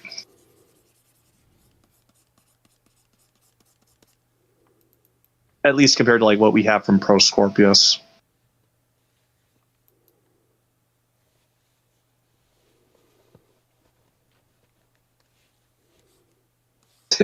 No gills, no lungs, no spiracles, just pure mouth breathing vibes. And honestly, that's valid. Hold on. Hold on. I just now saw what Nohawk said. I What do is- also like to stretch my What is that Chiliceray after sound? waking up. What is going on in the background, in your background audio? That's. I've accidentally opened up Instagram and it's a fucking cat reel. Some Looney Tunes shenanigans are going on in Avery's background. Fascinating.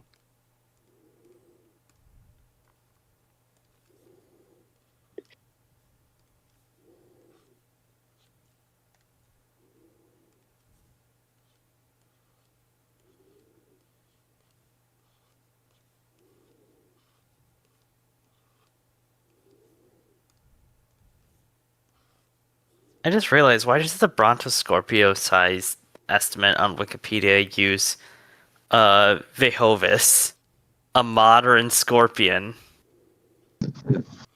Well, either way, that page is soon going to be just gotten rid of, so Goodbye, Brontoscorpio.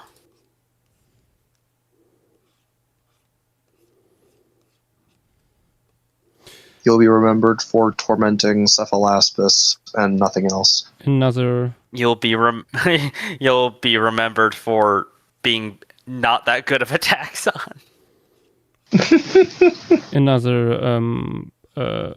Walking with Monsters Legacy taxon lost to time. I assume. What would be the others? Here. Mesothele slash. Mega Arachne. Oh yeah. So they had already Well, finished completely, and then it turned, and then during production, the paper came out that shows that it's Euryptrid. Well, at least with And- Mesothele, that's like an actual suborder of spiders. That couldn't get to that size that we know of. Yeah. But the problem is they had the model. The episode was finished and they went, fuck. Yeah, They were like, what's a carboniferous group of spiders we can use? Oh, that? basically.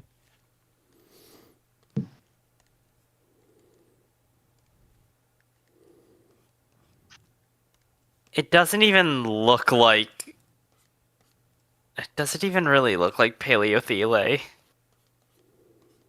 Like, you can quite clearly tell it is supposed to be Megarachne. Like, it looks almost identical to, like, the holotype specimen. Yeah. It doesn't even look like it. Like the. I guess it's Eothele in this paper. But yeah, like that doesn't look like.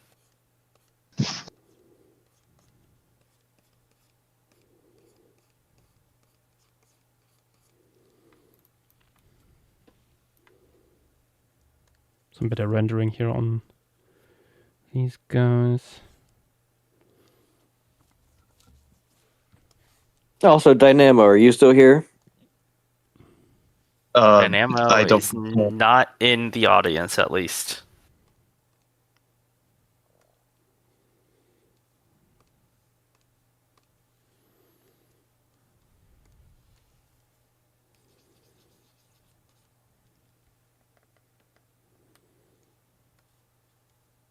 I was going to tell him, I think it's really funny that every now and then he'll just find a paper with a bunch of skeletals and be like, well, time to do my thing, and just spend like 2 hours uploading all of them. Oh, he's had that paper for months now. Like, it's not an every once in a while thing, it's just a lot of work. So it takes him a bit to do it. But yeah, I was more just pointing out that like every few months or so is like it'll just start again, and then he'll do it for a day or two, and then it'll stop, and then a few months later.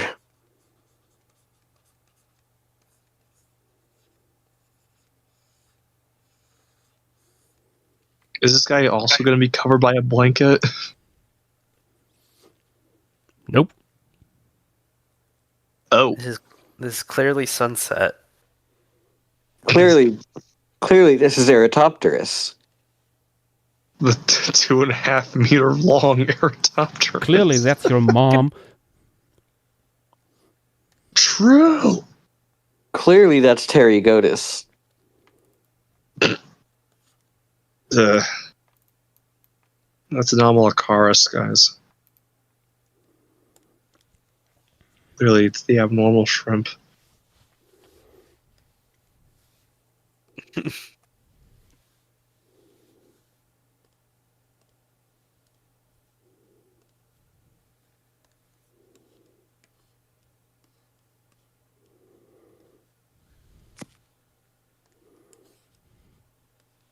Uh,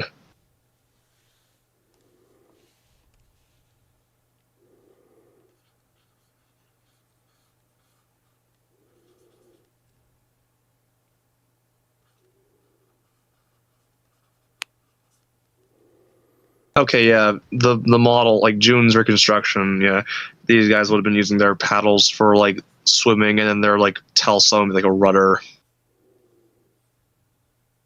Okay.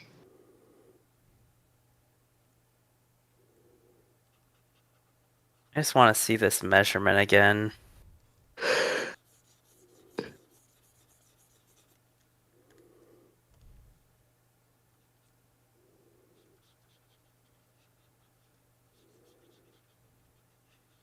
Yeah, so Yash, I don't think the telson on this guy would have been like curving as much. Like like the paddles would have been doing most of the heavy work for swimming. Yep, it's barely moving. Sorry, I just read what Fossilized was talking about. Just let this guy have his fun. If he wants to move his telson, he can move his telson. If he wants to break his cuticle, then by all means. Exactly. Who are we to judge? There is not there's next to no bending going on here.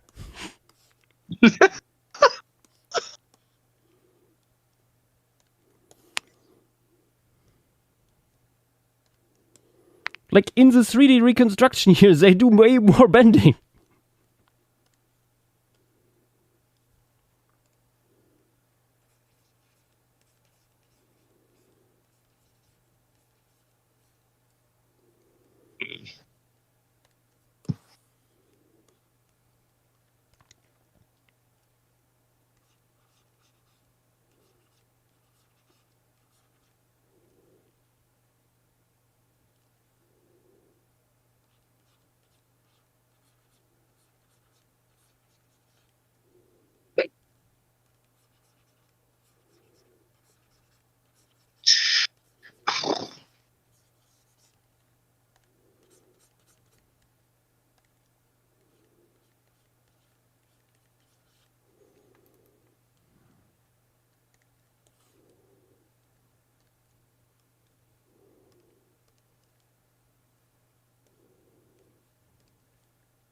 Okay, I just want to see quickly get the proportions that they seriously think this guy is. Like, I want to see something.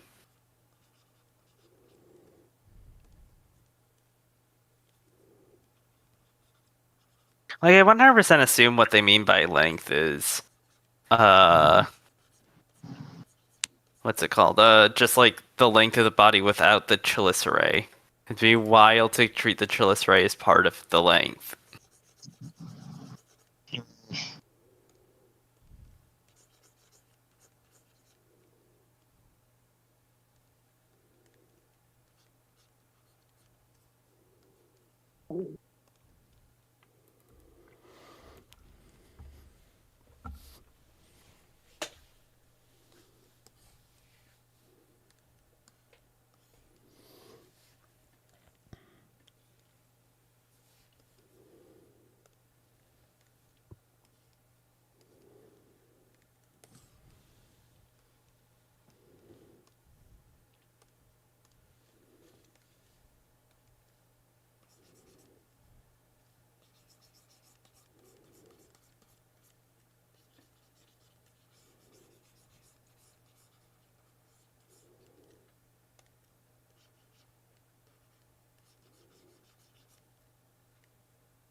Yeah.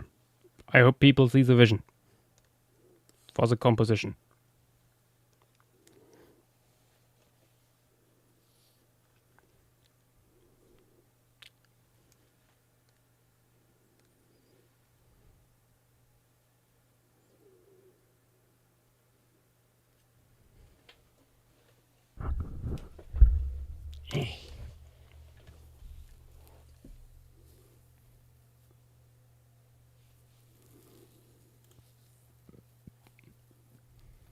I think I know what they did. Oh, I think they might have taken the width rather than the length and gone it that way. ah.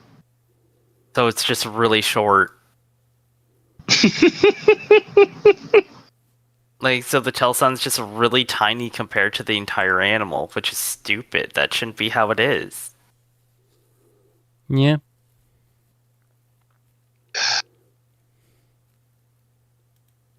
mean, even then, that's slightly off. I have no clue how they measured it.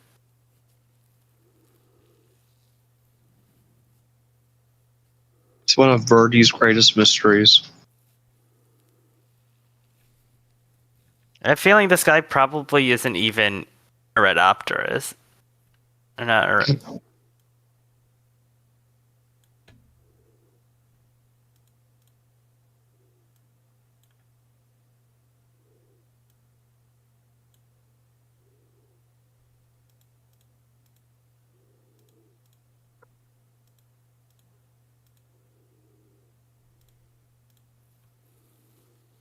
I'm very curious where you will fit an orthoconic nautiloid.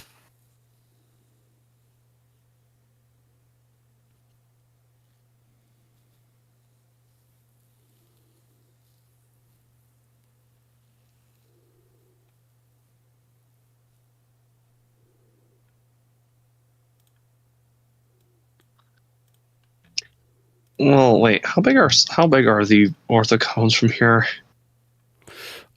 I can show. Medium sized, I would say. I scaled the small size shard into the big one. It's this stuff here.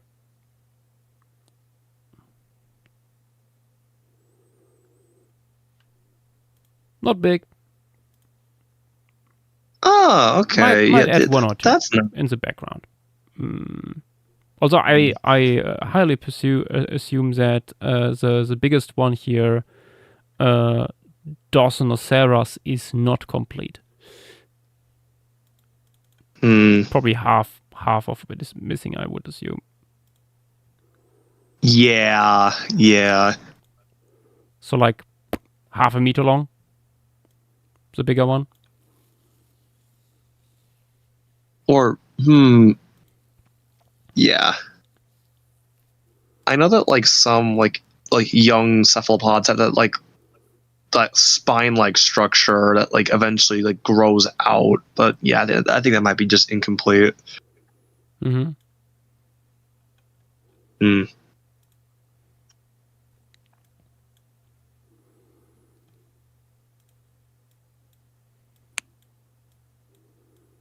Okay. Also, what happened to Hormotoma, the one in the size chart that has no scale provided? I think it's literally just like a snail. Oh. I definitely don't think it was anywhere near that big. Oh yeah, no. I think like 5 centimeter max, if at all. Okay, but what if it was that big? What if it was just the size of someone's head? That would be. Oh god. That would be Big funny, snail. but also. Wait, that's not Hormotoma. Wait, is that just something that got renamed later? Boo. Diaphrostoma. Is that the same thing? Oh, there are a little bit better images of Crinapterus. Ooh. There's a few more specimens. And look promising.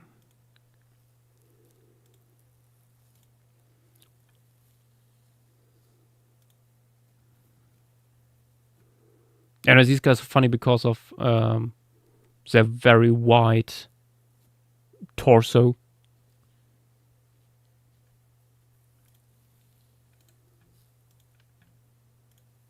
Good stuff.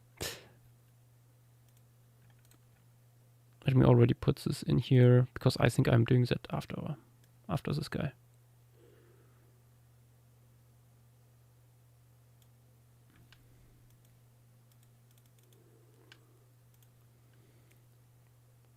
Put this over here.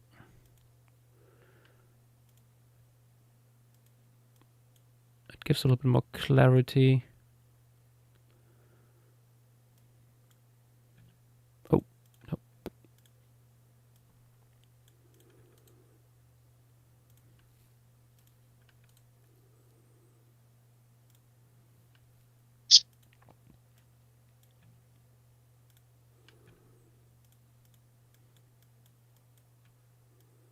Oh, the wide.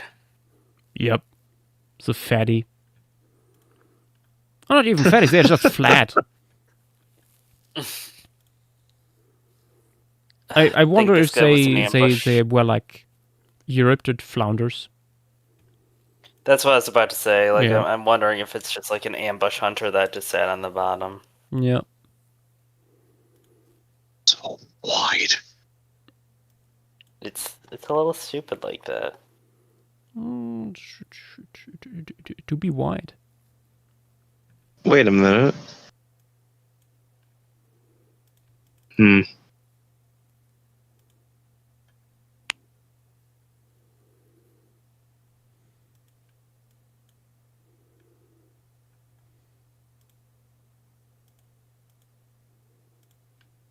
Oh wait, yeah, this is one of the taxa that received some new species from Codex Eurypterida. Mm-hmm.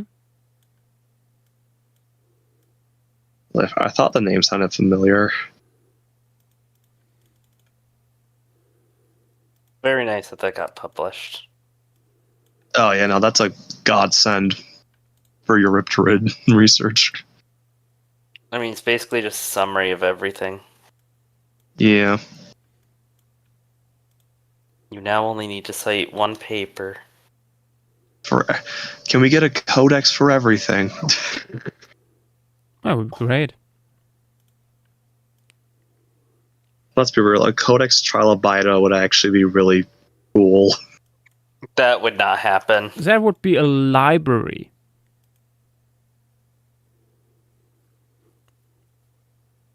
That would be like Eurypterids are big as a group, but like not too big. There's at least one madman out there that would do that. Probably.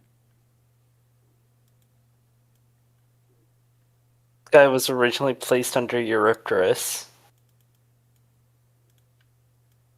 That's with most things. Wait, I just which love one how, was like, placed under every- Eurypterus?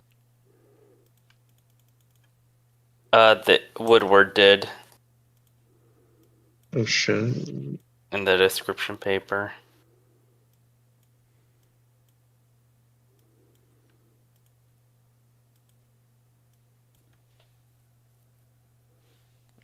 Ah, I need to do a little bit of stretches.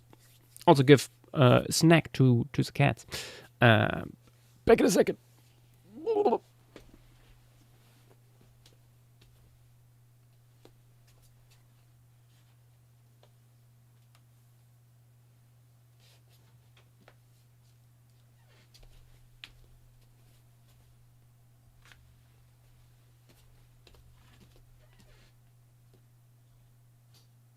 I found an image of the synonym.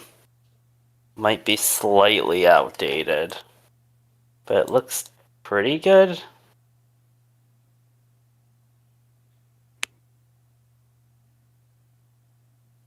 Like basic anatomy wise.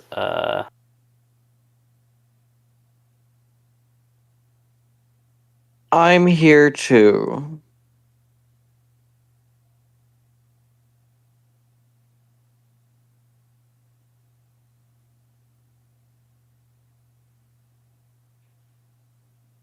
Like this doesn't look the worst.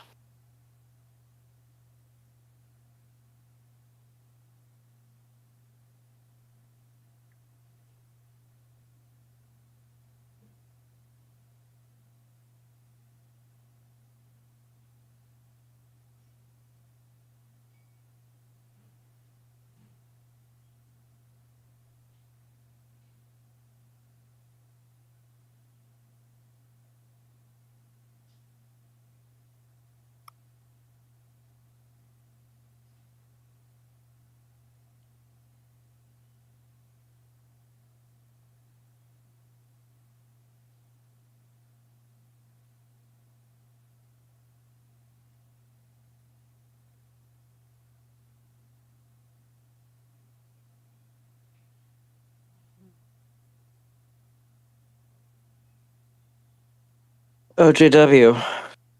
Yeah. Since Montana's taking a break for a bit, let me know if you need help with anything else. I can try and step up to I help. probably will this summer because I am so busy with the internship. All right. If you want, I can also take over doc stuff. Potentially, very unsure. Give me a little bit to figure out what my schedule will be looking like. Yeah, of course. I'm just saying, like, if there's anything you need help with, let me know. No, I know.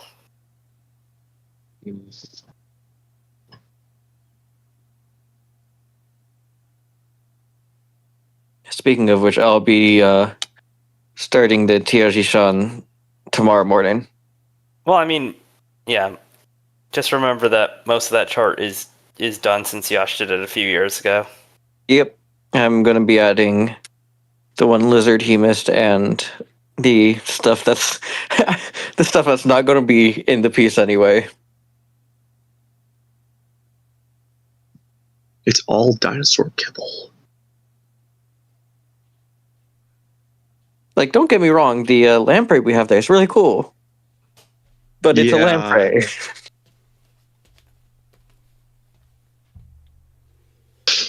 So sad. So sad.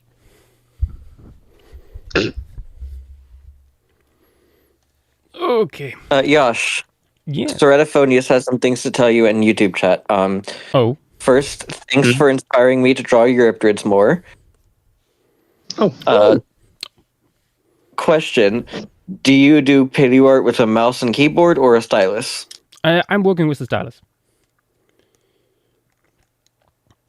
And then Reza Furman is asking if you're going to put Buffalopterus. Oh yes, yeah, the little gooby wooby. Creature. He's very fun and deserves all the love and cookies in the world.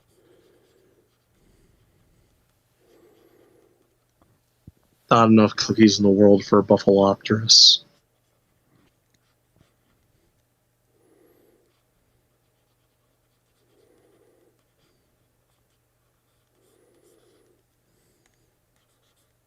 You know, I get the nickname Cookie Monster because I really like cookies, but I would share my cookies with Buffalopterus.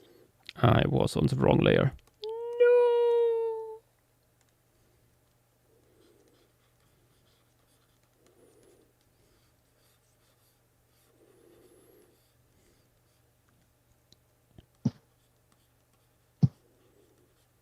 Hmm.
Hmm.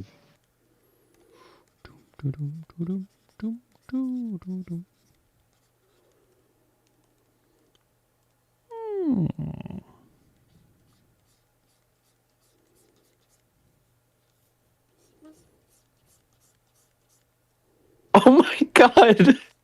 Oh my god! What?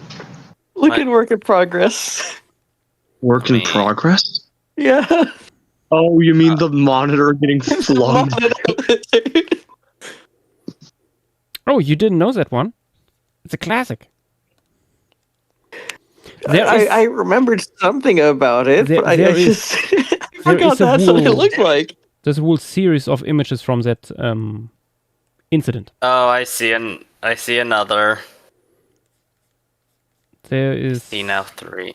There is, yes. Several. That lizard is very, very That dead. is very dead. Yeah, no, the elephant apparently played with the corpse for hours. Ugh. Yeah. Oh no. Intelligent species, everyone. Yeah. Intelligence brings It with wants it a win. certain let's just say curiosity about everything. Also the things you shouldn't be curious about. Yep.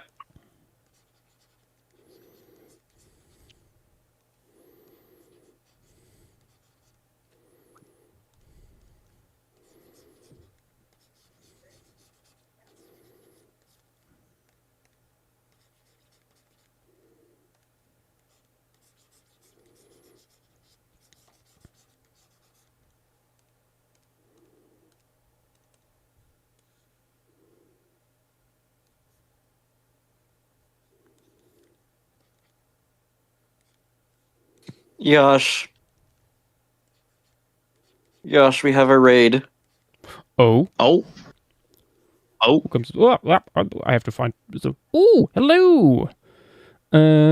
Mossy B, welcome to the stream. Thank you for the little raid. Hello there. I hope you guys had a beautiful stream over there. Welcome to Perry Stream. What were you guys doing over there? Let us know. And welcome to this specific stream where we have a look at the animals and plants of the Fiddler's Green Formation, which is a geological formation in New York and southern Canada. It's known for its huge amount of these guys here, Eurypterus. That's the group that is commonly known as sea scorpions. Yeah. And It was formerly known as Birdie Shale or Birdie Formation. yeah. The whole section has a complicated research history. Let's just say that. Yeah. Ooh, Planet Zoo. Oh, yeah. Nice. I suspect the hype is real in the community. However, are you also aware of another game where you can build zoos? It's called Prehistoric Kingdom. It's called Breastful Evolution. No. How dare Anything you but bring that. up that foul game in here? First one was good. Second one was and then the third one I was like, I'm just not even gonna play it. You know, I see where this is going. There's a little bit with Hey, the Nath. money cow being milked. Bonjour. It's the NAS. Hello. Hello. How is it in NAS land? Is it still that hot? Still very hot despite 2 rainstorms yet. Oof, that must be humid as Very fuck. muggy. Indeed. Oh fuck. My condolences.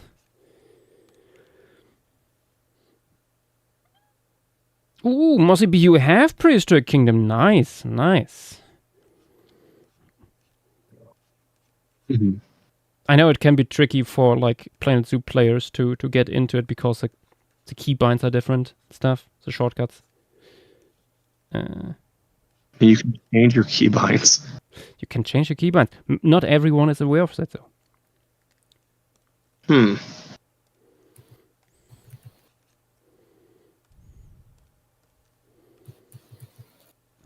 How far are you into the Battleland, Yash? Pretty far. We will certainly finish tonight. Good. Yeah, aside from like, sorry, yeah. Yeah, no, like No, there's pocket- like a handful of taxa maybe left. My pocket prehistory stuff going tomorrow then. Potentially. I actually, I felt a little bit dirty about it, but I made, I did another pocket prehistory piece outside of stream. No. Yeah, Ah, yeah, without you guys. Yeah. What is it? Actually, let me show you. Doop. Open. There's a mod in Java Minecraft about all geological periods of Earth. Yes, there's several. One of my favorites is there's a bunch. Prehistoric Nature. We actually have a few people that work on that here on the server. Yes. But here, fish people will like this. Yeah, Oh. Prehistoric Nature. That's actually how I found out about this place. Alanipterus. Alanipterus. Yes. God. Alanipterus. I love Yeah, Alanipterus. yeah, So fun. another Ooh. Oh, that's so good. Yeah. It was very impulse decision. Sitting there at night and like scaling stuff into the file, and was like, oh, this guy, he fits so beautifully. Oh, I know Fuck it. Montana's gonna really like that. It's a little gooby wooby. Did you make sure to do the mouth soft tissue correctly? It's a very tiny mouse, but I tried to show that. Also, the mouse is largely closed, so yeah. Good. I try to incorporate that. Yes, Mosabi, fish indeed. What you see here on stream is part of a series called Pocket Prehistory. We do for very short while now here on stream. All these animals are drawn life-sized as dead preserved museum specimens. And the format for this is postcard-sized. We plan to print these. So, yeah. This is a very small fish. But we did this with a few other animals too. Like another fish. This one. Scalacovictes. The dumbest. Or The dumbest. the dumbest bird. The two birds here, Iberomysornis and Io aluvavis. Or, for example, also with little pterosaur. A Trigonosaur? Oh, yeah. Yes. There's also the niche. Yeah, the Scalaverus, yeah. The niche fish, But aka the niche. Already showed that. Nice. Yeah, this is one of the last things we did on a stream. Robertia, a little Dicynodont. Small relative of this guy you can actually play with in Prehistoric Kingdom. You might have seen that. We also did a little a Trigonotarbid relative to spiders. I didn't want to show this here because like some people might be frightened by sudden jump scare of spiders. Oh. Yeah.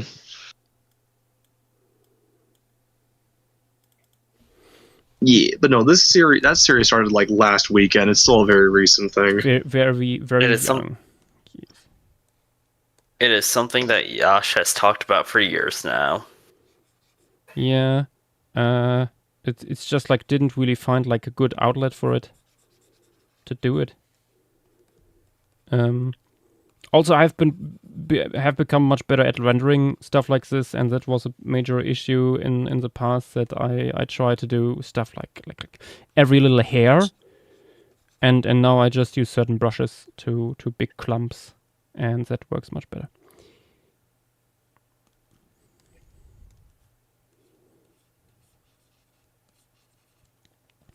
Somebody.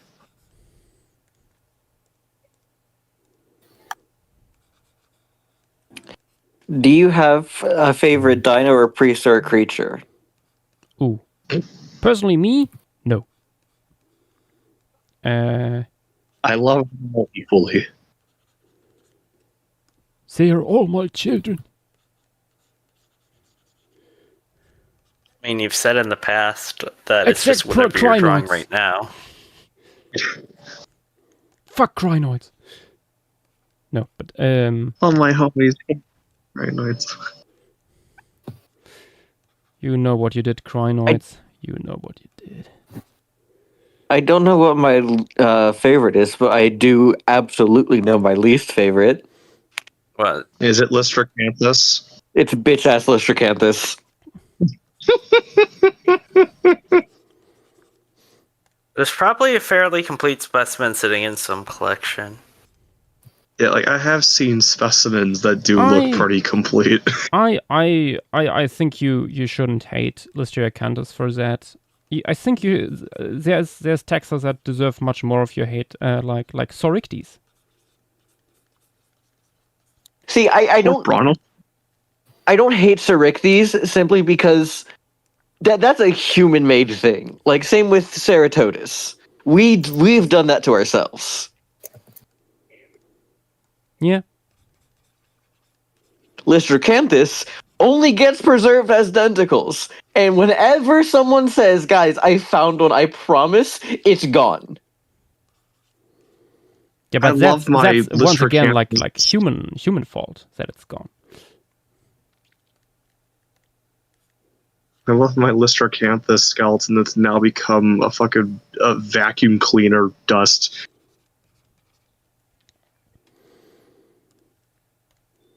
How many of them? Yeah.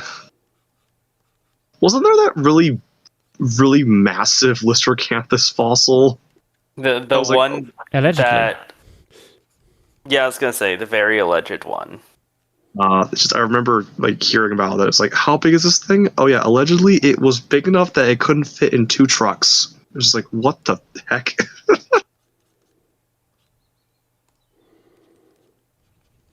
I mean, if that thing is real, then like, holy crap. Holy crap, Louis! It's Lystracanthus. There's Yeah. like some. There's like some guy on Fossil Forum that found a pretty complete one. Yeah, I remember like me and Gas Mask were talking about that a little while ago. Allegedly. I mean, at least the guy on Fossil Forum ID'd it as Lystracanthus. Yeah. I mean, they're like actual if you have, tentacles. if you have tentacles, then it's like.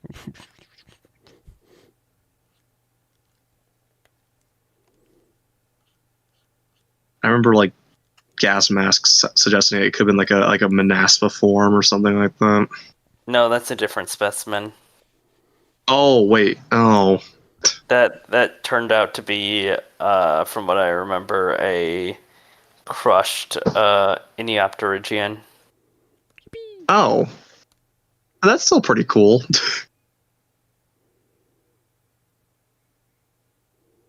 Those guys need more love. It's just one of those things where, like, every time it's like, "Hey guys, I'm pretty sure. Hey guys, I'm pretty sure found. Hey guys," I never like it's always like, hush, hush. Like, just are we? There's been so many claims. None of them have ever been described. It belongs in a museum. God. Hmm. Yosh, have you done Mithraceras in this piece?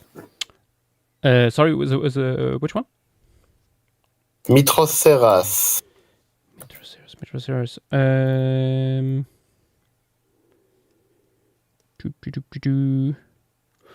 Oh, the guy down here. The what I assume is an Ammonite or relative.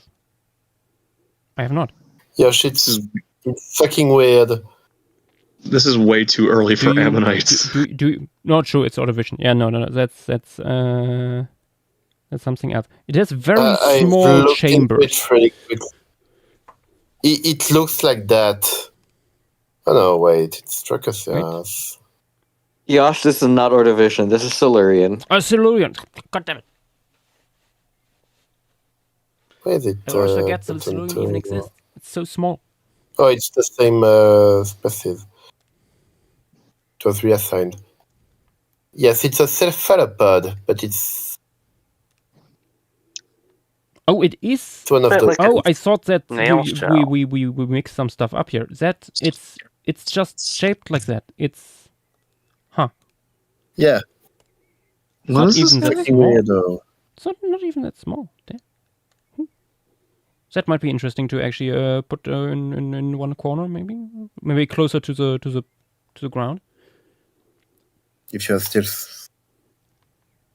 some space. Yeah. There's still some space for smaller stuff, especially. It's an oncoceratid. Oh, it's that another explains one. the Of course. Do we know how the aperture looks like? So that's the fun Sure. part with these guys. No, I'm it's not boring. sure. It's boring. Oh, it's boring. I mean, not all Oncocerats had like those like really specialized apertures. But that's Not the most necessarily. funny ones. Yeah. On what layer did I have this one? Oh, down here. Okay. Boop. Don't no longer needs that. We have Phragmoceras in this, which is arguably the weirdest cephalopod from here.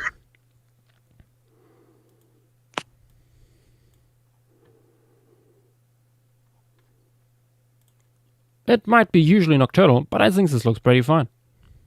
With a big Fragmentas would probably be the weirdest cephalopod if it wasn't from basically everywhere in that period. True. true and real. A Silurian nuke.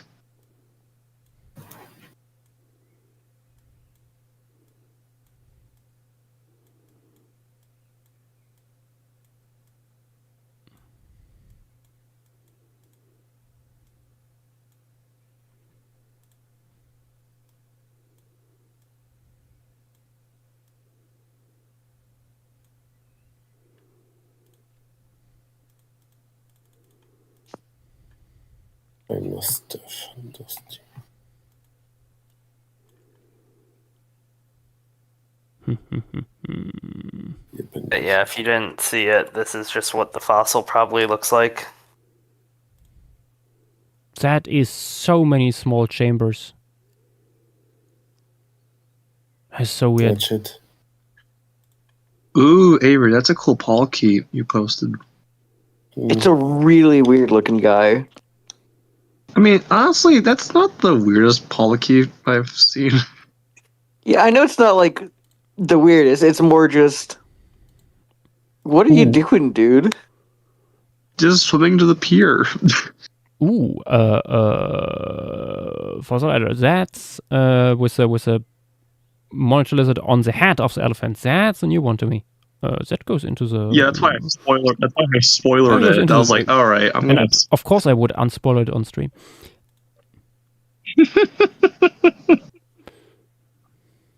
Yeah, no, it's really interesting. Mossy B, yeah, everyone has beef with the sauropods that we only have one bone of. All the things that probably should not have gotten a name, But still did. but Like still. something from earlier this week. Ugh, that one's even worse because, as far as I know, isn't it like only one specimen actually like a diagnostic? The rest are just referred to it because of the formation. No, I mean they were found within like 5 square meters. I mean, that's a lot more reasonable, but still, it's just like that could easily just come back to bite them on the ass. I mean, how would you know? That's the thing. I don't think we'll ever, unless we found like another Unenlagid from there. Oh, also already grabbing the buff one. Buffalopterus. The small round guy. No Hawks Nohox is asking if Cooksonia was found here. Yes. but this is Yes. good. Yes. Cooksonia would not be in the water, or at least this far into it. Cooksonia is pretty widespread, so we will have another chance to look at it.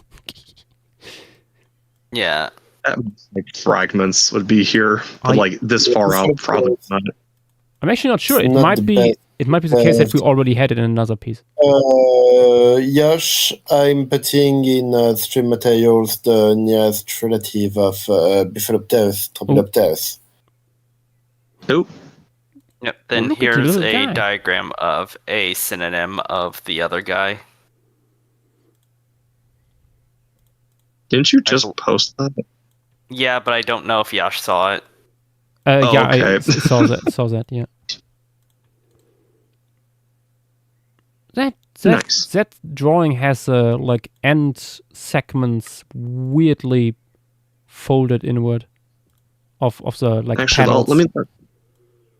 Yeah, this was me- Eurocris, like obese.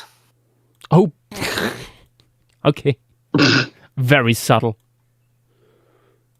Let me also grab a diagram for the Naroya species from here, just so we have some.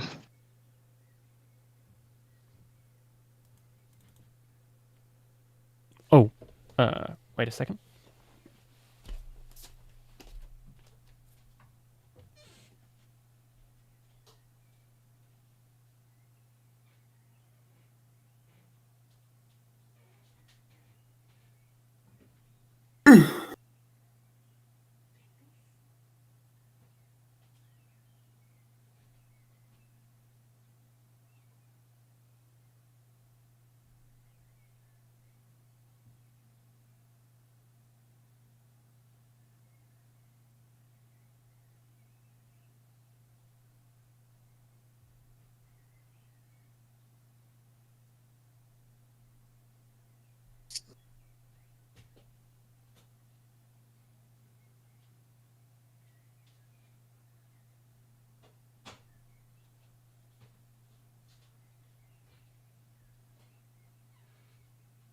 Reza Furman, this is Fiddler's Green Formation, formerly known as Birdie Formation. Birdie got split up into a couple, so historically you'll find a lot saying Birdie Formation, but as of now it is Fiddler's Green Formation.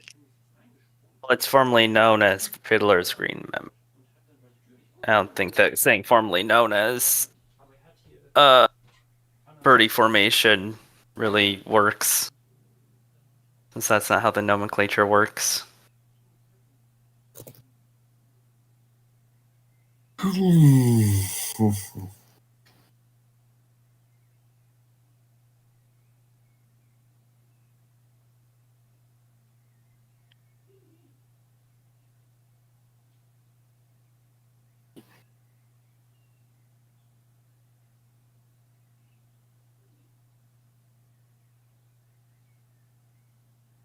I'm exhausted. I'm probably gonna head out. See ya. Goodbye. Alright.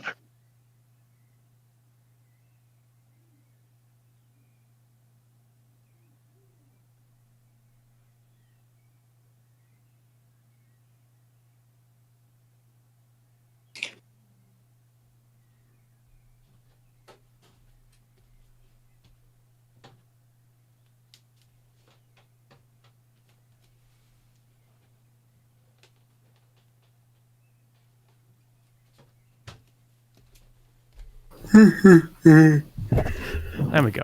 And back.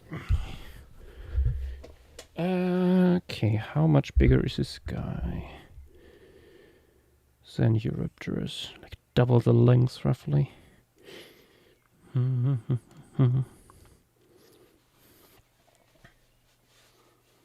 I think I'm So what only are y'all putting in hoping one. gets spun? Something funny.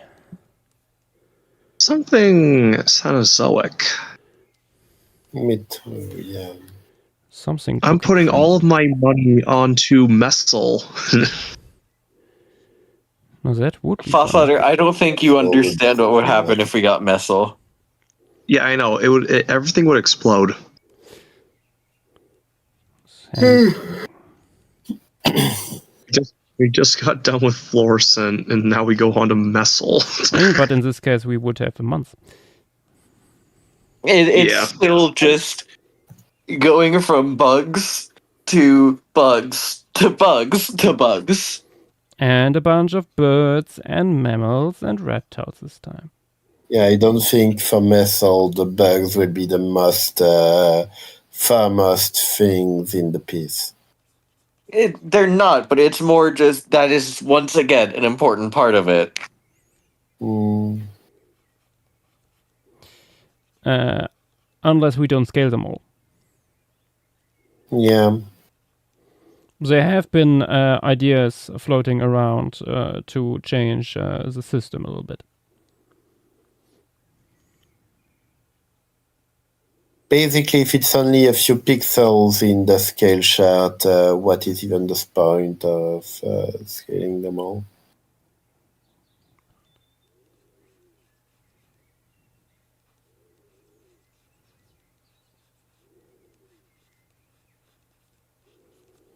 And while it can be useful for Mesozoic and Paleozoic pieces to have a huge collection of insects,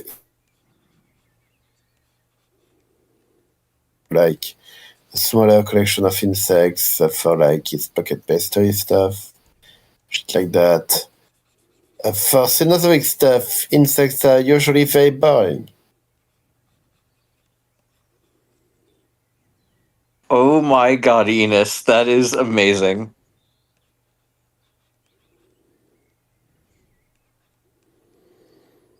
What has he done? Though I don't think Stream Materials is the correct place to post that. Beautiful. Ediacara Hills would be very good.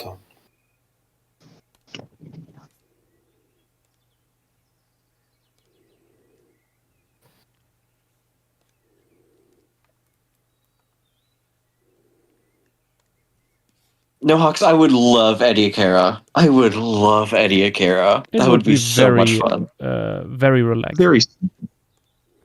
A bunch of polygons.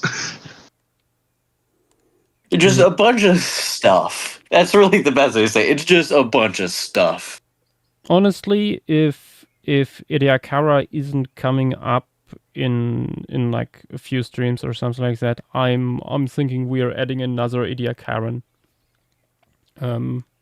If locality. if we do add another Ediacaran, just it to should probably increase the chance that we hit this time frame at all. Yeah, maybe the White Sea biota. Uspinega. That's what I was going to say. Ospinega, yeah, I was eyeing this one. Yeah. Oh god, the one I had in mind. Oh god, I don't remember the name. Avalon, the Canadian one. Could have been a Yeah. Canadian one. It's one that Bob Nichols illustrated some time ago. Oh, Mistaken Point. Mistaken Yeah, that's the Point, Canadian one. yes. Mistaken Point is Canadian.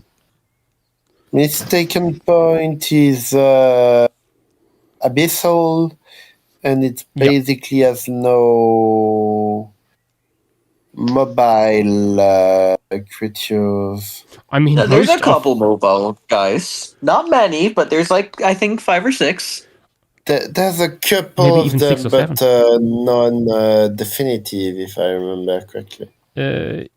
I mean, to my knowledge, Ediacaran is not a good place to look for mobile stuff in the first place. There's in recent years, we found a bunch of stuff to actually be mobile. It's just slow. Very slow. Yeah, might as well It's be just sessile. slow benthic scrapers. Mistaken Point is basically the earliest complete Ediacaran fauna. So you have mostly rangiomorphs and not much else. No, we have an earlier complete Ediacaran one. It's just there's fucking no information on it. I mean, that's Yeah. basically the same for our purposes. Yeah. Like I looked into it and it's like, oh my god, these are some of like the best algal fossils and stuff like that I've ever seen. There's no literature. It's just like, hey, here's the picture. Goodbye. Beautiful. And but yeah, I would really like to do Uspinega. Heck, I wouldn't even be upset if we added that to the wheel tomorrow. I really like it. I've been doing research into it recently. Uspinega is interesting.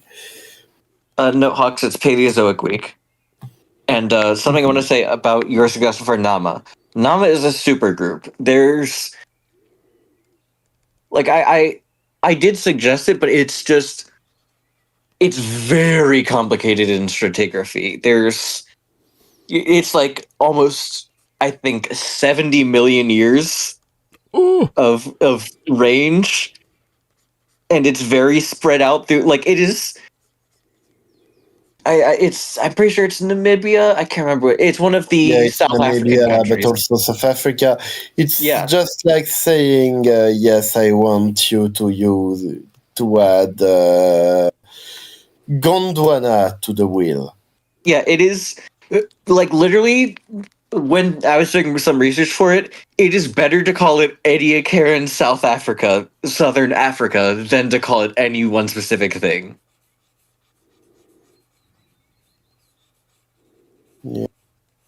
Another Sounds about right. interesting thing would be the Dengyang biota, since it's the one from where you have Alienum. Dangyang is really cool. The one that's underlying it is the one I was talking about of the really cool fossils. Nothing shown. Yeah.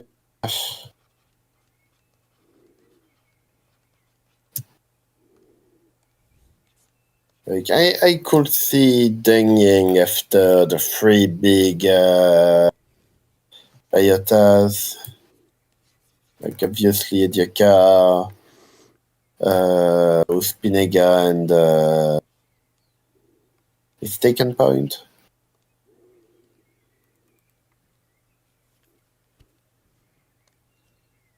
Sorry, I had to take a call. Let me see. I'm going to Saturday stream. Let's see what I suggested recently, because I went on a bit of an Ediacaran spree. Yeah, Lanteon is the one that's super cool fossils, no information. There's Dushanto, which is not a ton of macro fossils, but the micro fossils are super weird. God. Everything you say I've done in Minecraft, it's stable. We have Huainan biota, which is really interesting because it's literally that is considered the turning point for the end of the Boring Billion. That's where we actually get things that we can say, yes, this is an animal.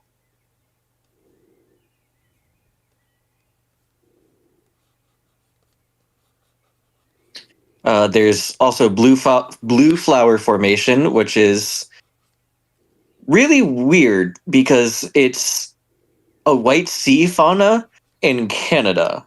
So it's like, what are you doing here? You're only found in like Russia and a few other places. And then randomly you show up here in Northwest Territories. Why are you on the complete opposite side of the world? Yeah. Also, maybe finding a cryogenian assemblage, even if it's just algae and shit like that, could be interesting artistically for Yosh. The only one I could find that actually has really much of anything would be one of the what's it called? The Grand Canyon formations. Go again.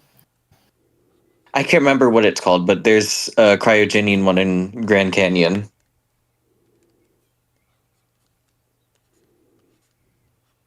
You mean a pecuni? Like I said, I don't remember the name. I just know it's Cryogenian and it's in the Grand Canyon. Hmm.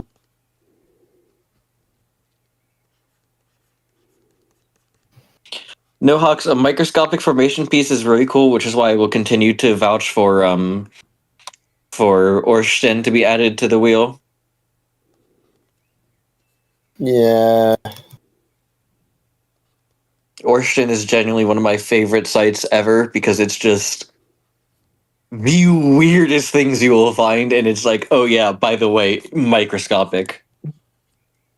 Yeah, but the big issue is that reconstructing macroscopic and microscopic life is very different. And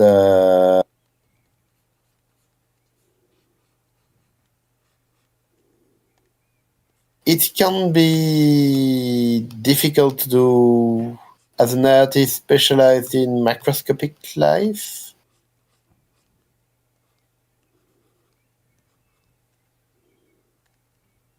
So maybe is the Glencathon volcanic bed on the wheel already? Is what? The Glencathon volcanic beds. I don't think so. No, I don't think so. So,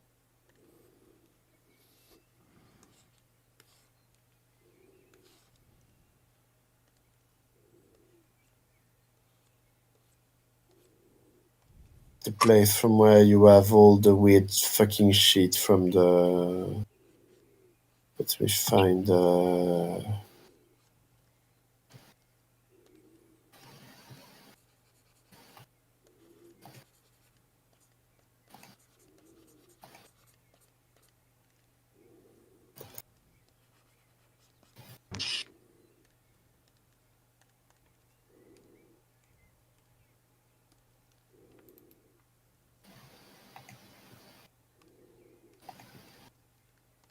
It's not Glencathon. No, the Glencathon shit is much larger. What is it called?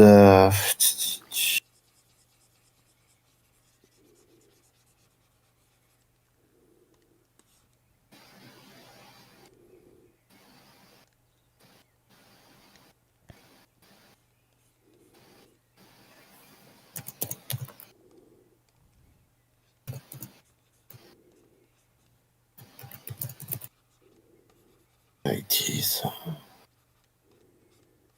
No.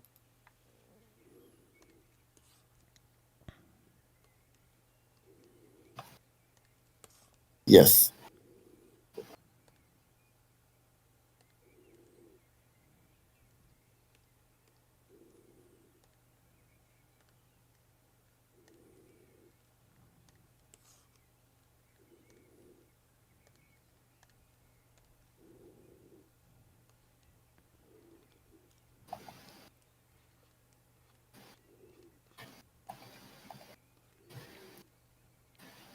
Fossil Letter, you still here?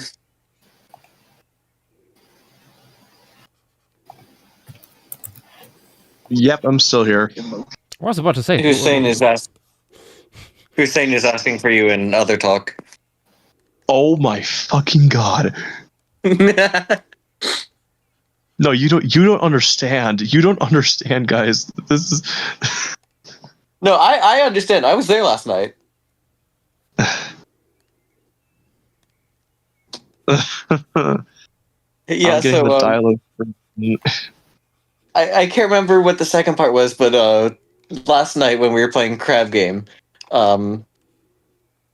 Hussein came in while Fossladder was watching and just said like tonsil bladder or something like that, and it just devolved from there. It was Fascinating. nightmarish. Certainly one of the pastry moments ever. I will say Answer. my favorite was absolutely Bottle Scatter. Yeah, that one was. Yeah, that one was. Is Colebrookdale on the list. I do I not think. think. Wait, no, let me look. I don't think it is. I have it pulled up. Let me check. Colebrookdale, the Wenlock Shale, or the Herefordshire Lagerstrait. Colebrookdale. Colebrookdale is not. Yeah, it's not. No, that would be a really good thing to add. Maybe before anything with Hurston. Colebrookdale will be better. Yeah, I Simply feel because macroscopic Hurston is a fucking mess. Nath, the Paleozoic list is Ediacara, Changjiang, Winashik, Sundvollen, Waukesha, Waterloo, Wood Bay, Pasong Chong, Lode Quarry, East Kirkton, Montesquieu Lemine, Viesniki, Petra de Fogo, Usili, and Sokoki. Very good. Yes. Some Permian stuff I did lately, though. Yeah, Permian and Devonian we're fine on. Everything else we could add. Yeah, Colebrookdale would definitely be a better option than Orston because the fossils are larger but still have that same preservational quality. Yeah. Also, I think you're overestimating the artistic interest of the Hurston for now, because a lot of the weirdest shit from there is actually parasitic. And another good half of it is so fucking weird that we basically have no fucking clue of how it's even working. It's so peak. It's very interesting, but it's also very fucking tricky to represent. And that's why I like it, because it strikes that middle ground of it's not impossible, but it's not easy. I remember one of the suggestions back in the day was that it would just be set on a trilobite corpse. Quite close Like to be pretty much impossible to do, honestly. Yeah. Which honestly, I feel like Orston critters are better reserved for flockings, to be honest. No, they're not, because no one's gonna do it. It's never gonna. You can. We had Cambro Pachycope on the flocking a little bit ago. Yeah, and that's it, because that's the only one people are willing to suffer through. There's a word, suffer. Yeah, because 20 minutes to draw complex microscopic creatures? Yeah, no. Okay, yeah. There are some things from there that are a bit easier. The tongue worms aren't that bad. Yeah, but It's one of those things where, I understand what you're saying. You have to think about what everyone else would say. Everyone already doesn't like drawing arthropods in 20 minutes. Now you're making them microscopic? You know this very talented artist on Wikipedia, Prehistorica? Mm-hmm. That is actually someone specialized in invertebrate life and that pretty much dabble into microscopic life, such as the one in Colebrookdale. There is a reason why they have never done Hurston.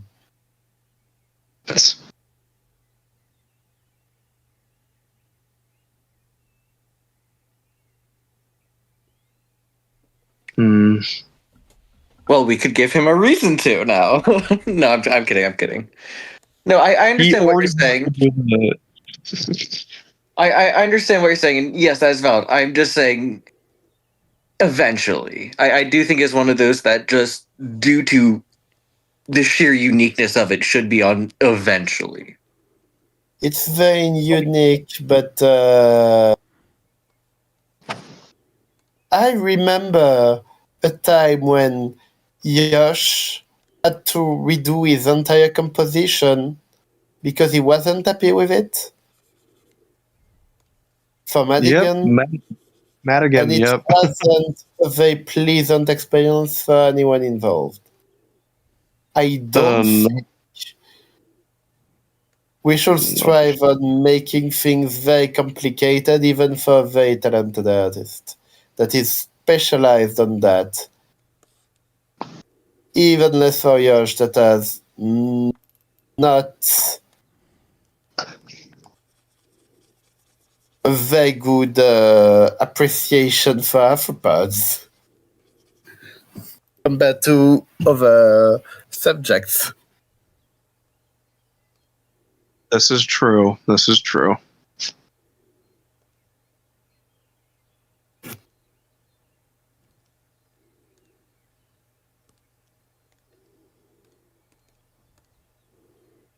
To chime in on that, I have no idea how to feel about Orsten. I certainly have no fucking clue how I would depict it.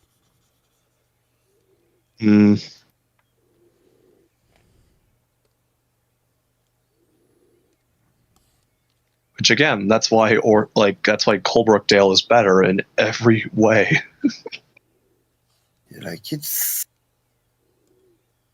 actual animals that I can imagine seeing. Like, yeah, a lot of the things from Colebrookdale are small, but like they're not very small. Like they're big enough to where you can still make out certain features. Yeah, like Orsten is like, The biggest thing at Orsten is, I think, 6 millimeters. yes, and it's Yeah. titanic compared to the rest of the fauna. It's like looking at a tardigrade. And then looking at a bunch of like amoebas. Those are still way smaller than you guys are saying. No. It's more like looking at those small sugar ants that you get. That you're like, is that an ant? I can't tell. Oh yeah, that is the ant.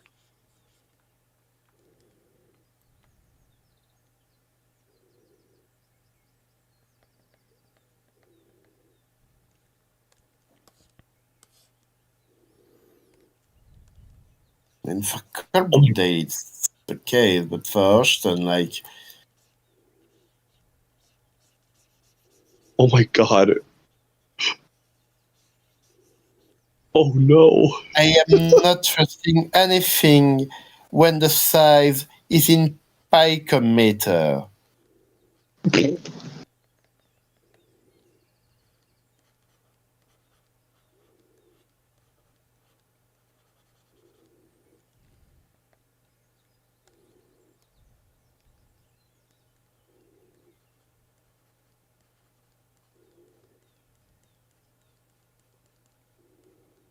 Also, for some fucking reason, part of the Wikipedia page for the Orsten fauna is not the actual fucking Orsten fauna. But, Yeah, like it divides out from like the actual Orsten fauna in Sweden and like others.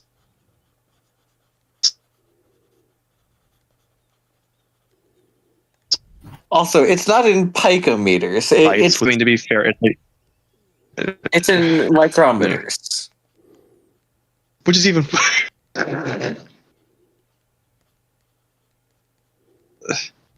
I get why they did that because Orsten type preservation is a thing, but like, it's the Orsten fauna, and you're still including other sites.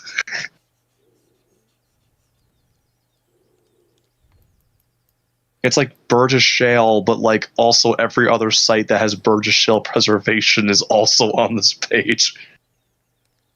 Fossilized no, Orsten is not being added. It is me saying I think it should be added eventually, and now saying, well,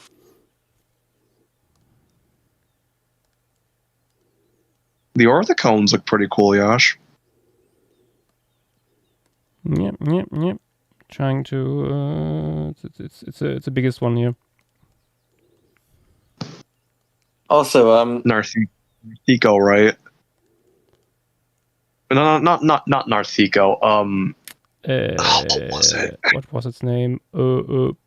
Something. Dawsonoceras. Dawsonoceras. Yeah, that's it. Yeah. Yeah.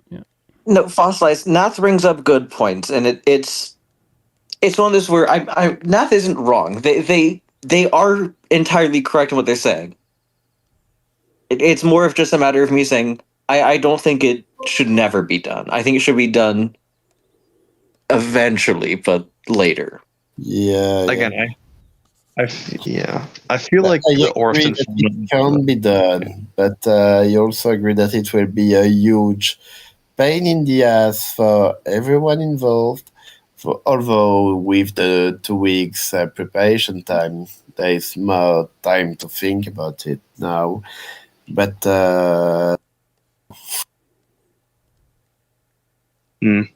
it's also a lot of issues for when there is probably more interesting and much easier sides to portray still. Fossilized says Orshin should be the 100th formation. No. Fuck no. No. I actually there's feel like already Chen- something else for that. Oh? It's Yeah. not Burgess Shale, then what is it? We'll see. No, nice. Like, again, I feel like the animals in Orson are better drawn individually rather than in, like, a formation piece. Yeah, But, like, it's also very misleading because their size they are basically at much different scales from one another.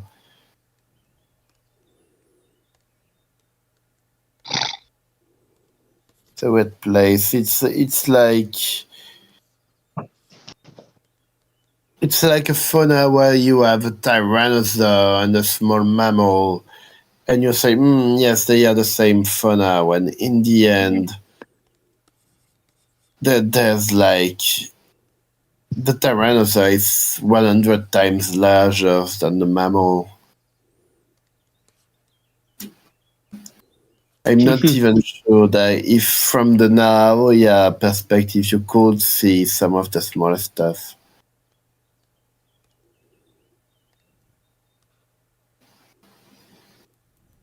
It's like cool the ant see a tardigrade on a mobile.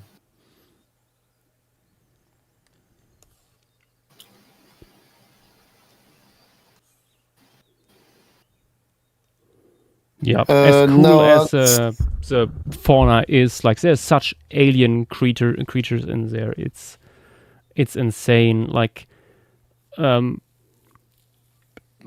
of the challenges would be yes, scale, but also how to depict it in the first place. Like when you look up microfauna and microphotography,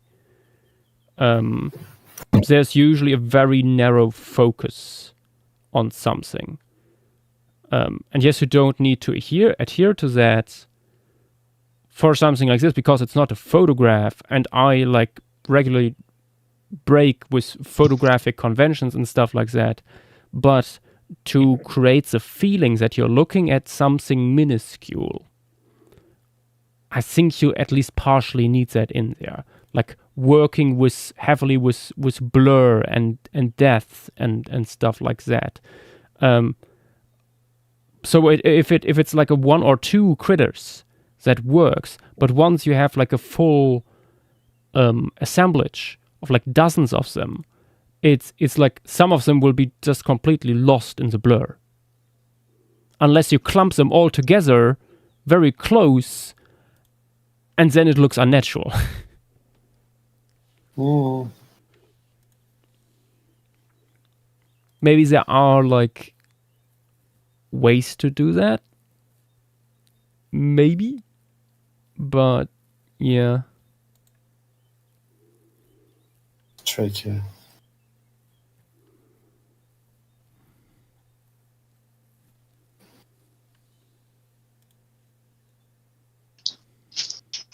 Also, Nohawks earlier said, "Does Yash have a suggestion for the wheel?"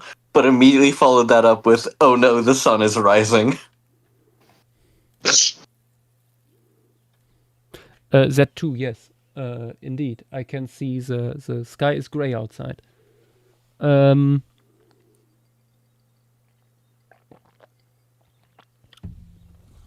the top of my head, I don't have anything in particular from the Paleozoic right now that I wanted to add. At least when it comes to, at least outside of Germany. There's always more. There's a certain Carboniferous site, for example, very near, close to my heart and nearby that would be interesting eventually. Although there's also stuff from there that is still not published that I would like to see being out there. So, Also, what else do we have? Sorry, go Avery. Fossilized Nohawks are talking about what number this is. I'm pretty sure this is formation number 96. It is indeed. Yeah. 96 if you 96 Sorry. if you count also like commissions and stuff into that. So like Cabrias also applies into that. Yeah. I certainly that's in there. There's also another one that is not published yet that I count into this. That Is it that one? No, wait. you have not seen anything of that yet. I was gonna say, yeah. and it doesn't matter if you do say what it is, he can't say it yet. You wouldn't even know the name. Oh yeah, fossilized Mecha Quarry would be very cool. Just seeing Adestus massacring everything. It would be funny if it's just, yeah, here's the Adestus and like invertebrates, and everything else is dead. All the fish are just dead. No, like we have found fish from there that have been like cleanly sliced in half because this thing is just like going around. Yeah, I know, that's what I was saying. Like, it's just, you have Adestus, you have like all the arthropods and other invertebrates that it can't get, and then all the soft body stuff is just on the floor dead. So honestly, can you break a quarry would also be cool because you also have the like terrestrial influence as well. That is cool. However, how do you depict that? It's always a question. Like it depends on like how closely associated it is. I mean, it's a coastal environment. Like it could be like what we did with Mazan Creek, where it's like a massive floating thing of like foliage. Yeah, but Yes, but he has already done that. Maybe it's like a dead thing in the water then. Already done that too. Niobrara. Niobrara had a floating mosasaur with pterosaurs on top. Yeah. First tour of the year. So it Never let them can be know redone. that- It can be redone. Yes, in like with different perspective and different players and stuff like that. But oh my god, I just tried to like get my head free a little bit. Looked on Twitter and I came across finally a worthy battle that I would love to see animated. Behold another talk. It would be legendary. This isn't Birdie. This is Fiddler's Green. It would. Oh my god! It would be legendary. I don't know who wins that. Me Yeah, neither. I don't know. Honestly.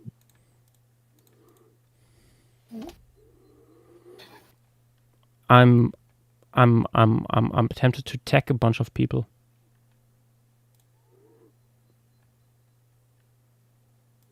That is such an incredible image and I saw another- and suggestion.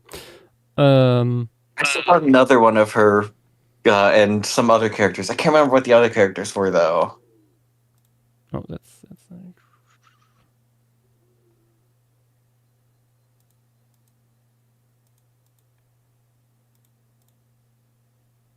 wait, where is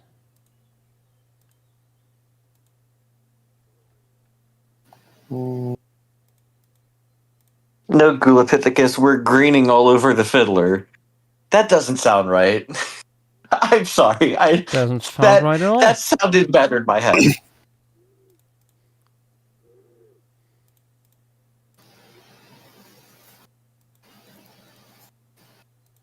Me when I fill my green.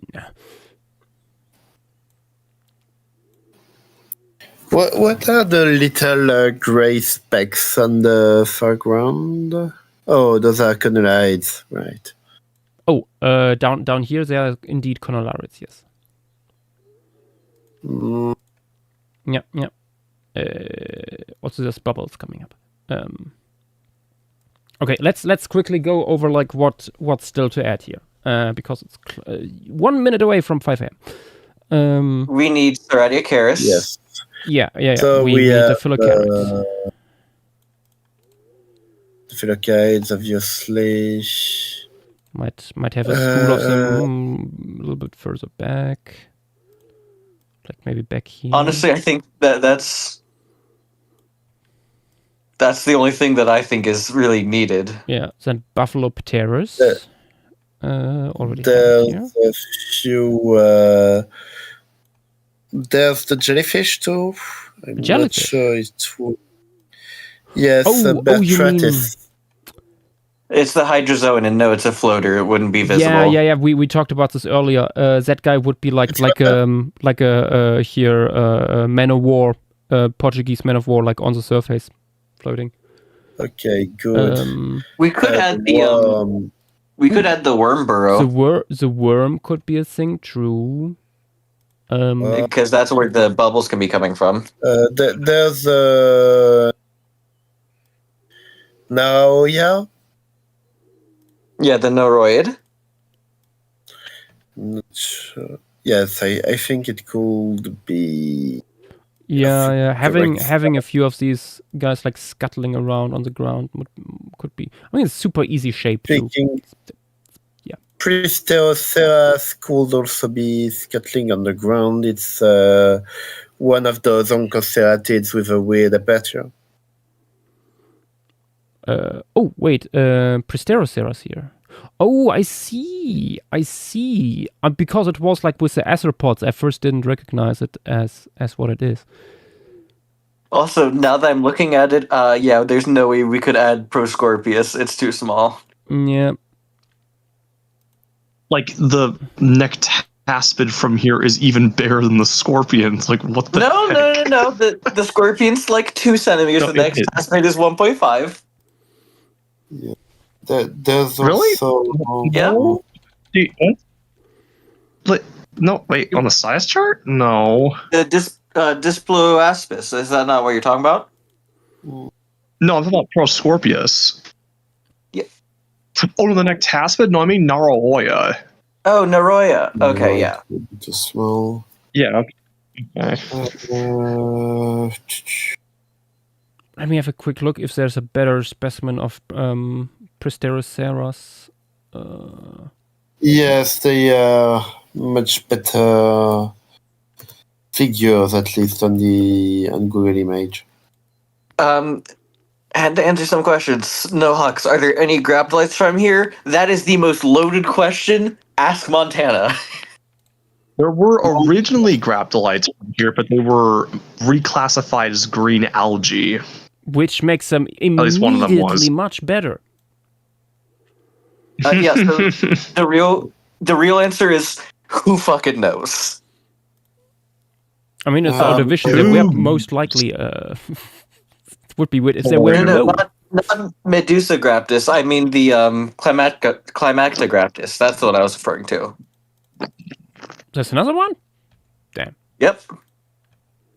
I'm pretty sure it's on the small size chart. Oh boy. Oh, down here. Yep, it is. I saw Montana talking about it, I was Montana like, added a comment to it, yes. yeah, the TLDR she gave is, I don't know what the fuck's going on here. Best avoid. Don't really see what else could be very interesting. I don't think it's one. Lingula. That's like maybe one Ciscapian commander that you have not portrayed, but it's not that. What is actually this guy here? Clarkhypterus. It's a relative of Dolichopterus. Oh, Yeah, okay. that's the round-headed boy. Just with big eyes, I see.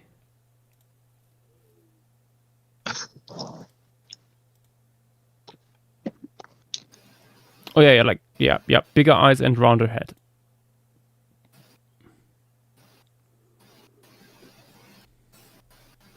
Yeah, and Trichoceras is Nautiloid. Rather classical one with a null in the middle.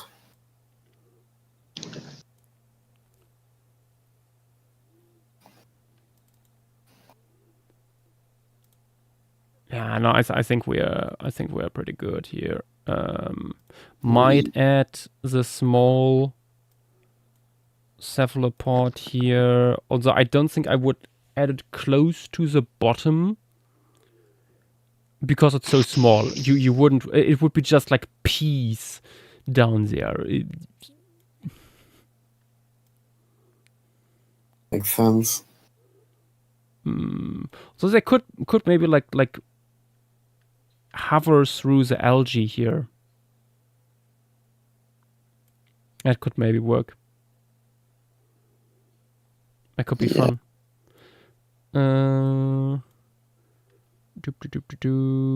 Okay, Buffalopterus, I think we do first. We are best to put it. I think we can put it back here. How big is it next to the guy? A little bit longer than the Talthon.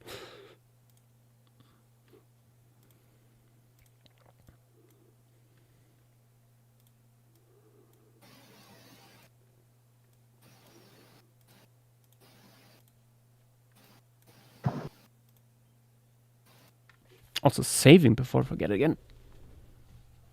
Oh, that's true. Please do that.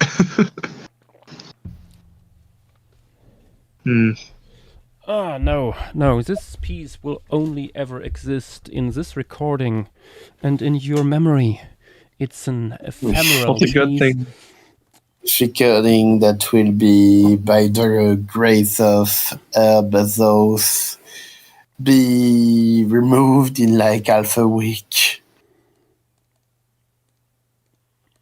You all forget that I studied under professors that teach performance.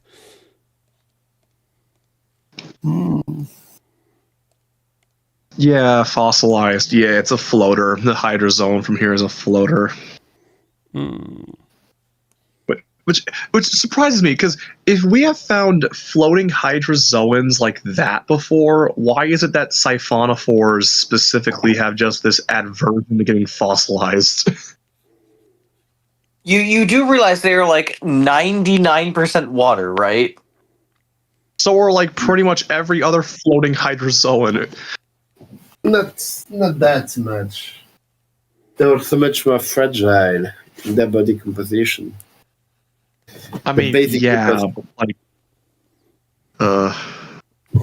What some They seem to- filament putting together. they those- seem to be the hydrozoan group that have this thing against this bias against them. When you touch a jellyfish, it still exists. When you touch a siphonophore, basically dissolves. And you might wonder, was it Then I guess- ever really there? Was it ever really real? Or did you just imagine it? I mean, I guess Portuguese man-o-wars might have like the best chance of getting fossilized at that point. Yes. And even then, they're still not The only thing siphonophores. Preserving them is their usual toxicity. Wait, what'd you say, Avery? No, I completely messed up. I was thinking about something else. Ignore what I said. Oh. I was gonna say those are siphonophores. Yep, I was thinking about something else.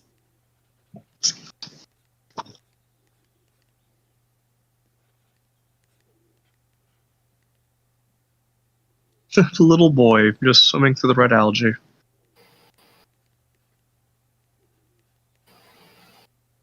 That's honestly adorable.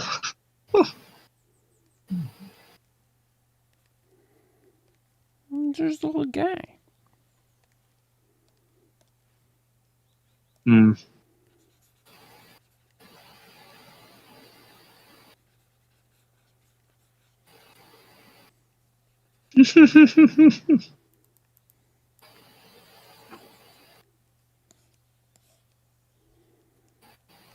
Instead of counting sheep, I imagine a Cuteramus counts. Teratiocarus. No, what's the word? Eurypterus. Oh, true.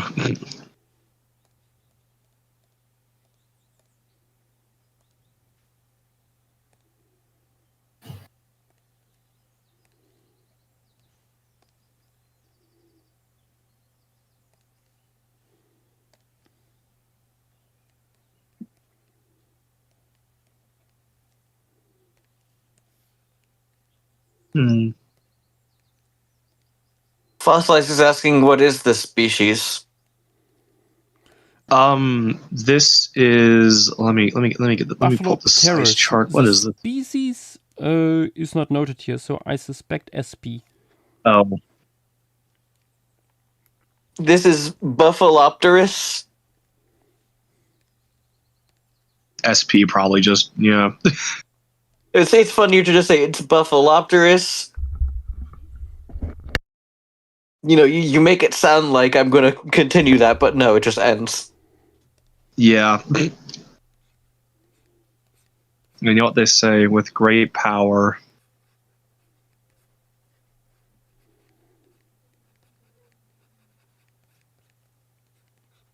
Anyways. Okay, but Fossilized, is You know- he in the Church of Silly Billies? You know, Fossilized, at first I didn't like you.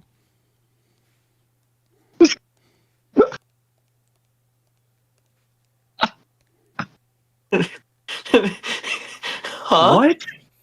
Huh? That's awesome. Once again, somebody summons the evil Josh. Evil Yash. Yeah, that is a 5 a.m. statement, no hawks. Okay, but He Fossilized, summons important the dark question. Voke.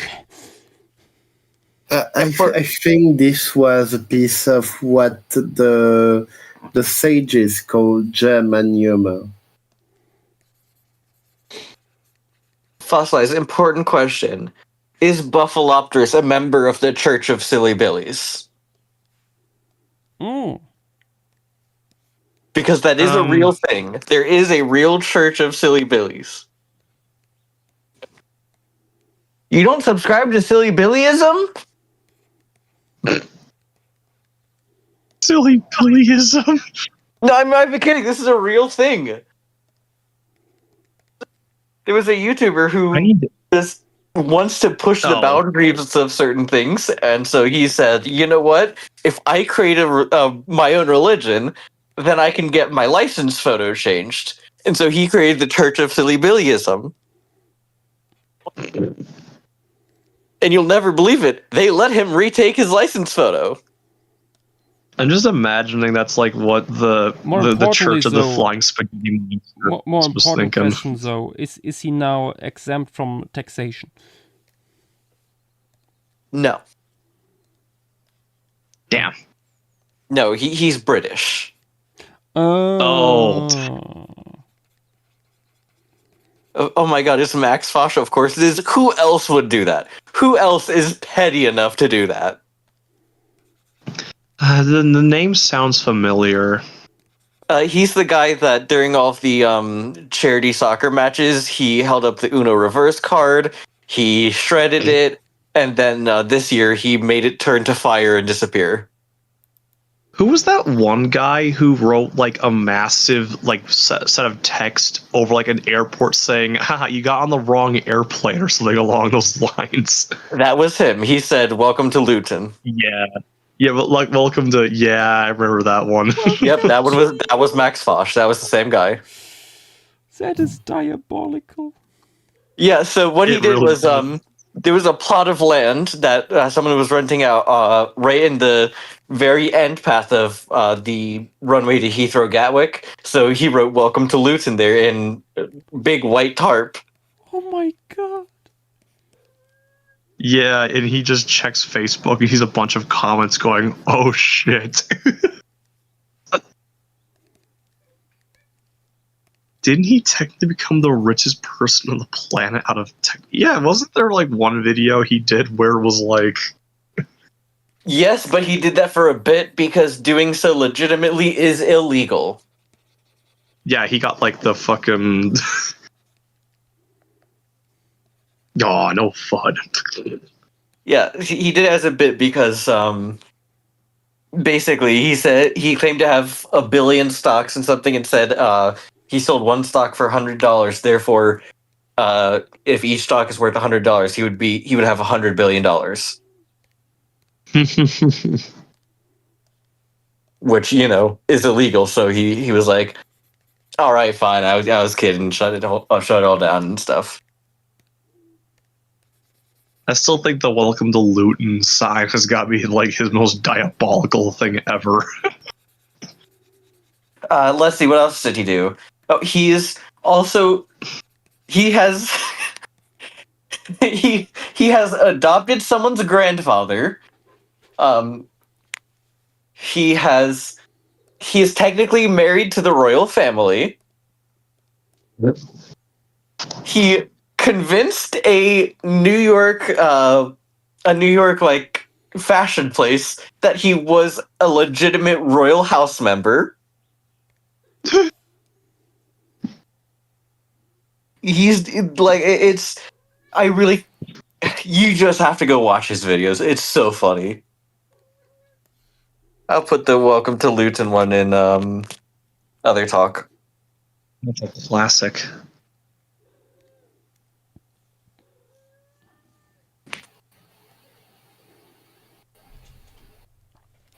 What are you thinking about next?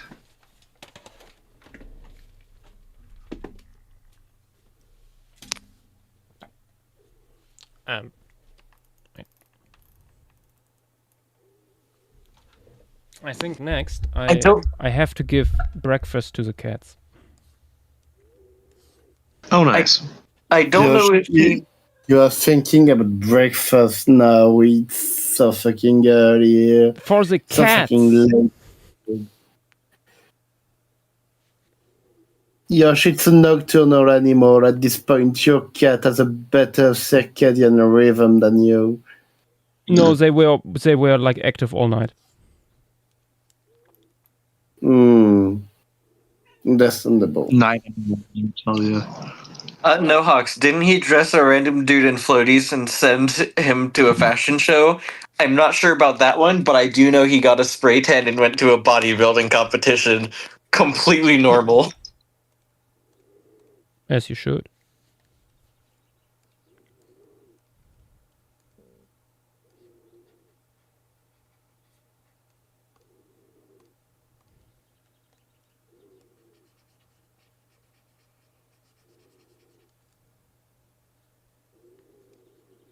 Oh, that's another thing he did. He had a rat make ratatouille.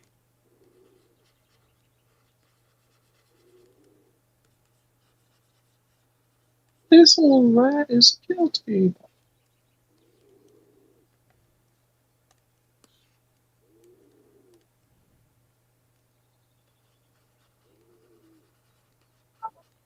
Yes, the little boy.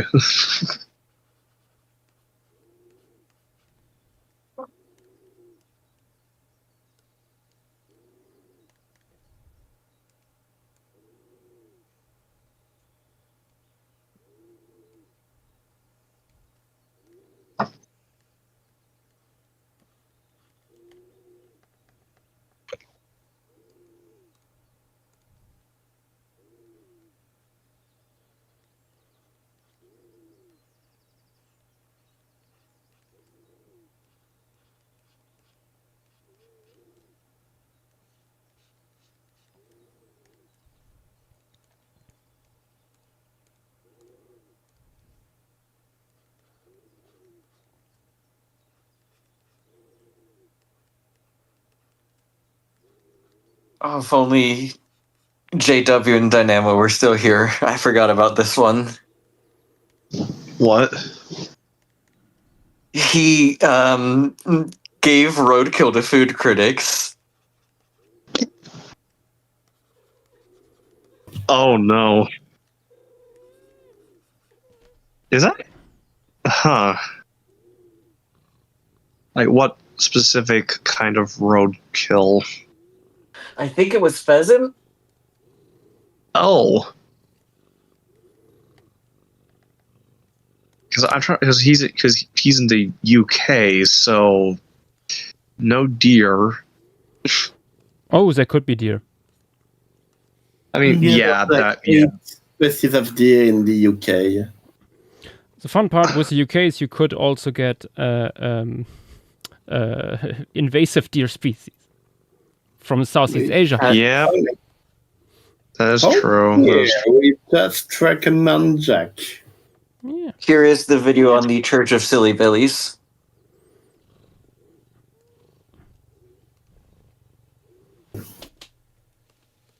Welcome to Luton.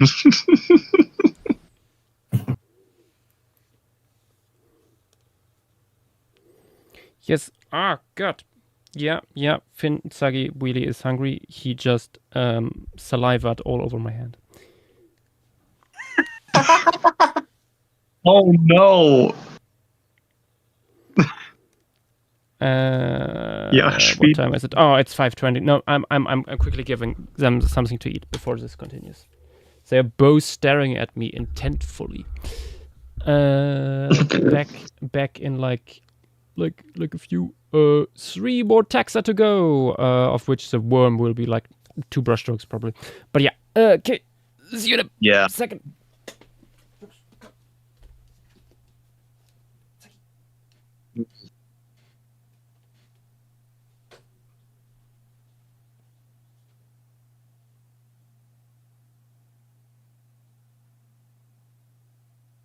I completely forgot about this one. He got his bald friend to get a temporary tattoo of a train ticket QR code. Now that's just.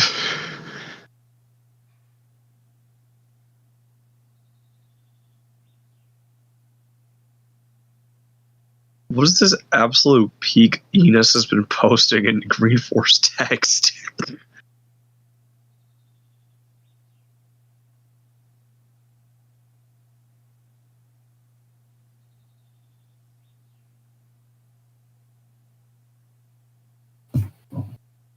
Hmm.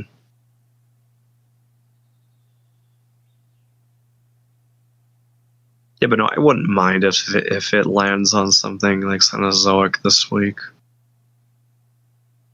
Because we have this, then we have Mesozoic in 2 weeks, and now we have something else.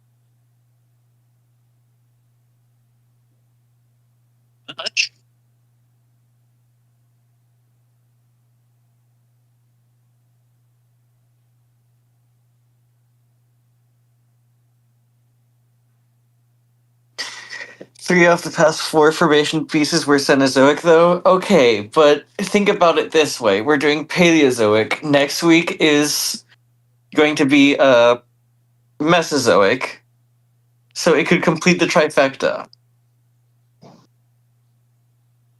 And also, like, we've had like an onslaught of marine formations. I think this makes up for it.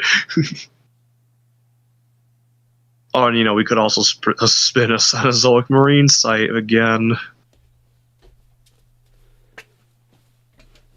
There we go. Oh, welcome back. The wheel approaches. Inevitably.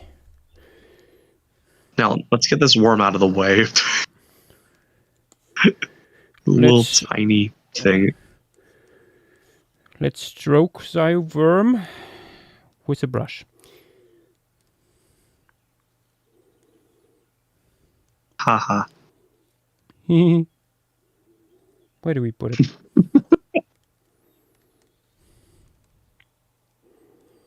Ooh, you know what you could do? Maybe you could have it getting like dislodged from the sediments after the Eurypterus have like all kicked it up. Just flying through the water. Yeah, yeah.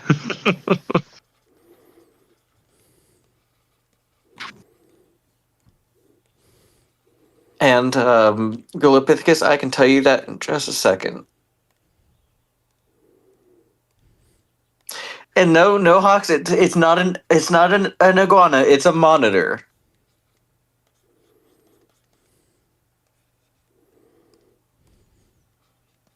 Which one's Ituzango again? Is that the South American ungulates?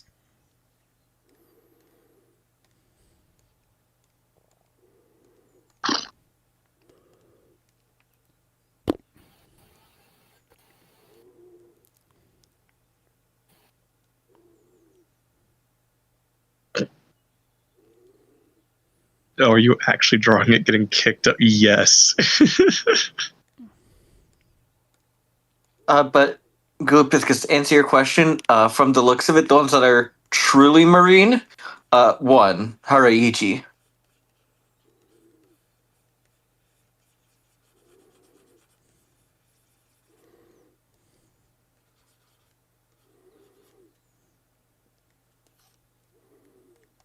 There's a couple that have marine or freshwater influence, like, Messel, Love Site. Those are the only two I can think of. So Love Site is interesting because the important part of Love Site, like how everything got preserved and whatnot, is one continuous river throughout the entire span of it. No, not marine. Yes, it is freshwater. That's what I was saying. I was saying if you mean in terms of like just water in general. Though there has been some things proposed that it had slight marine influences during one point in time, but then was quickly turned into freshwater for the rest of it.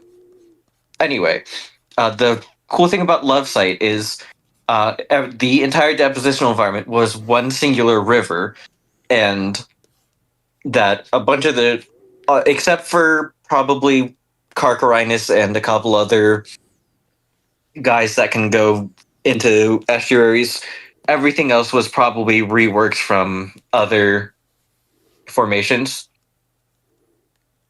But there's a bunch of freshwater stuff there that we do know did live there in that river at that time. It's really cool. Yeah.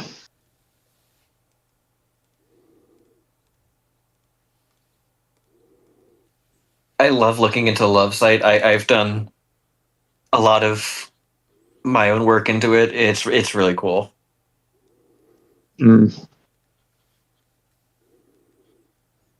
Like, part of why they were able to tell when they had exhausted the site was because they could tell the difference in the sediment of, okay, this is like the river. Okay, now we're on to land and there's nothing here. So that means we're done with this side.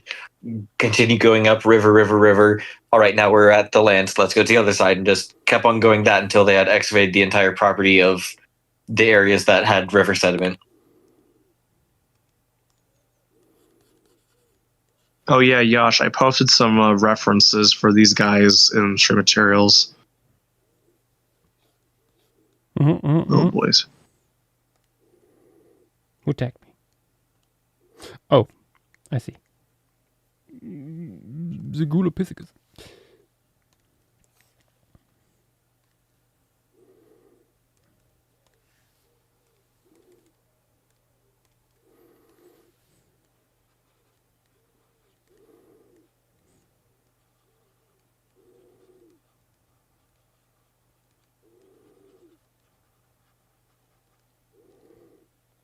Oh, wait.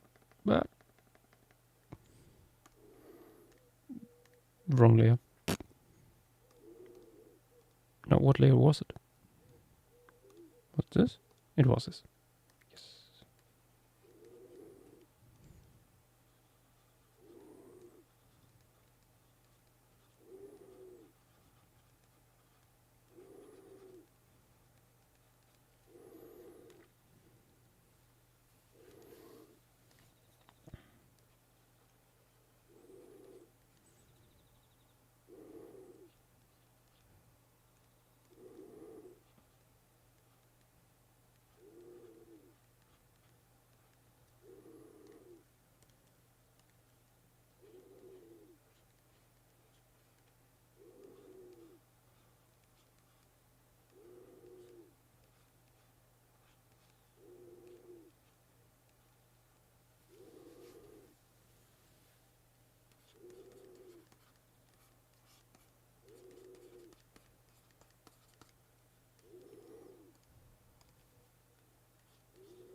The tiniest Scooby Woobies.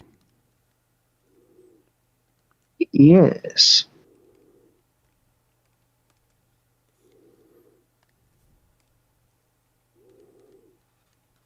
All right, I think it's time for the swarm part 2. The fellow carrot in the room. It dressed me. I gotta say, I do love Seradiacaris in the Prehistoric Nature mod. Sometimes I'll just, if I'm ever doing a build that isn't anything specific, I'll just put a couple of them in there and just watch them swim around for a few minutes. Just pranks me in.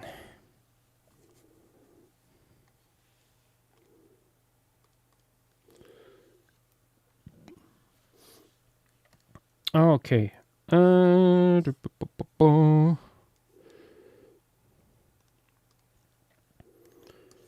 I was thinking they might be well suited to go back here.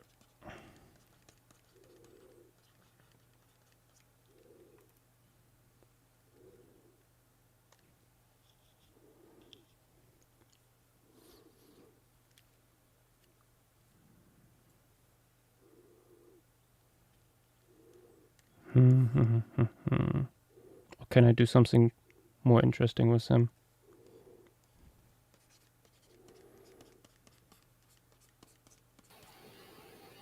Yeah.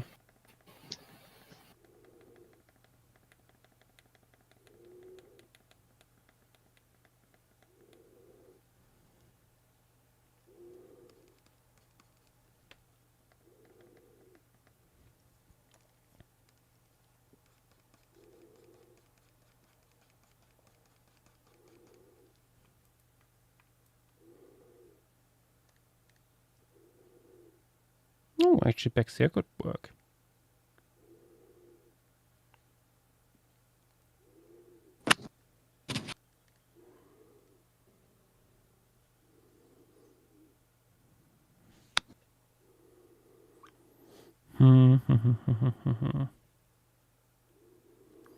Little torn.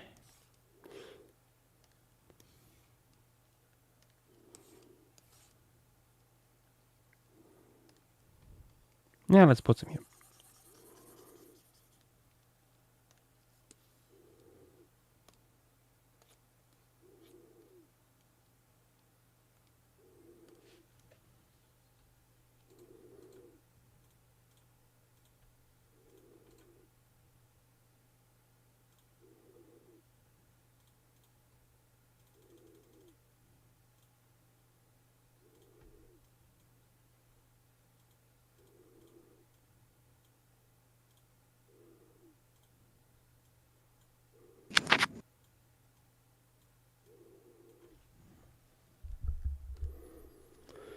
Okay, size-wise, they are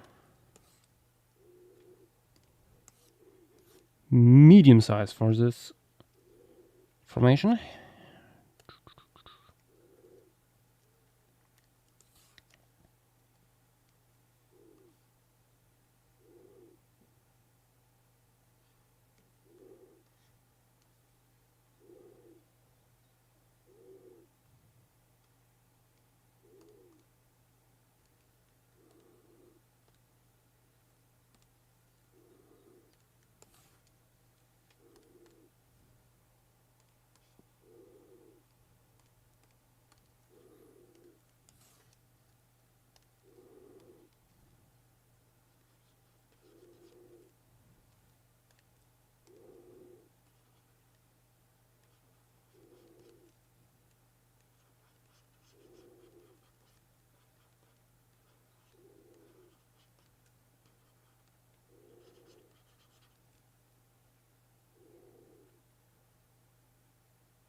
The wheel approaches.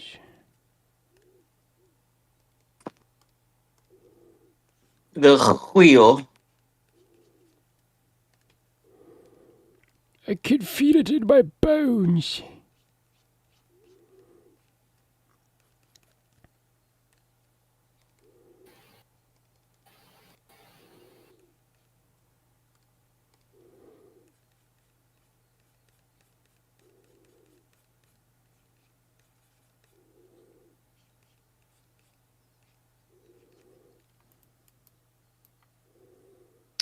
Speaking of the wheel, what are you thinking of adding to it? Something funny. Incredibly funny? Maybe incredibly funny. Ooh.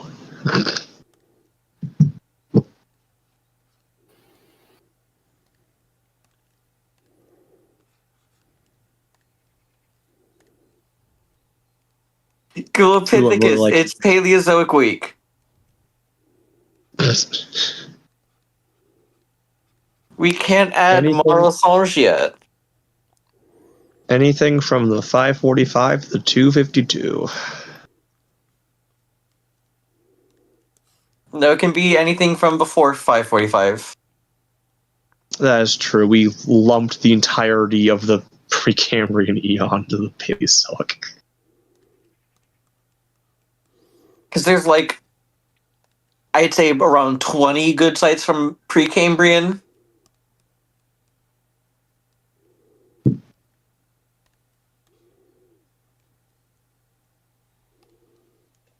Blasphemy. Also, if there's any Americans here who like sports, the great evil has been defeated. If you know, you know.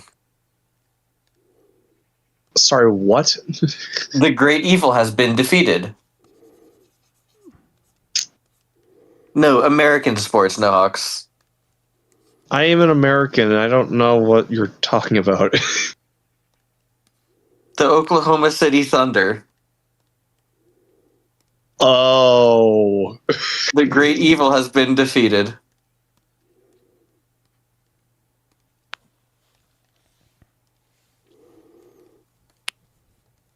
The NBA Finals is New York Knicks versus San Antonio Spurs.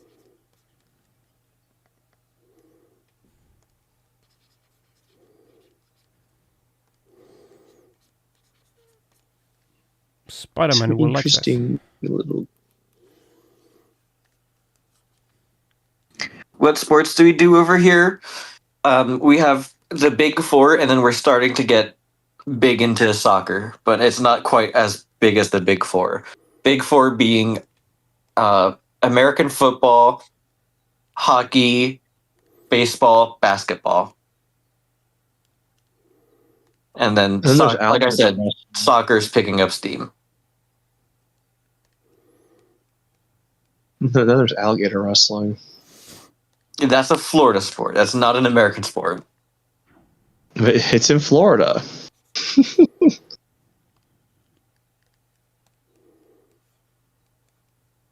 I'm just saying, if gators could survive outside of the southeast, then probably going wild.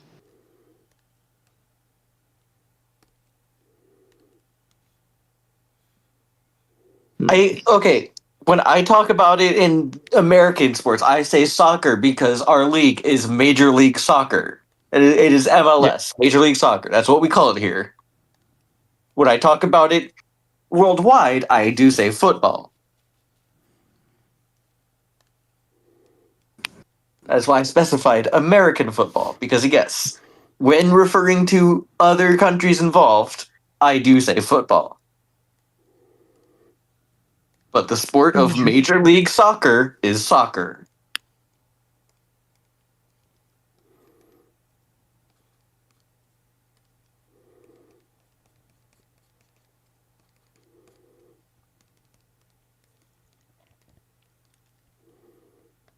How many more of you got? Wait, sorry. How many more of these guys are you planning to add? We had 10. Oh, nice. Everyone can go grab their what's the word for it? Complimentary "I survived birdie" stickers. No, that's what we needed for Florison. Birdie's not bad. This is like I'm really just joking. barely Hey, if we spin information in Messel, comparison. if we spin Messel, then I guess that kind of sure applies. If we get Messel, I might cry a little bit. Because of joy, right? Well, Avery, well, let's see how that holds up. It will be funny. Would it be funny? Yes. Do I want it? No, but it would be funny. I will admit. Avery, you want to see Titanomaerma? You know you want to. It needs to gnaw on certain little birds. Need. One of my favorite scenes. Hold on. I love ants. Ants. Ants. You know what I say? Ants. You know what I say that Fossil Ladder? Ants. Fossil, you know what I say to needing Titanomaerma? Your mom? I say,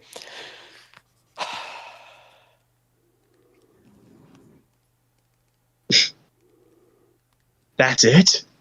that's it. That's all I say. Avery is well trained feel and like restrained.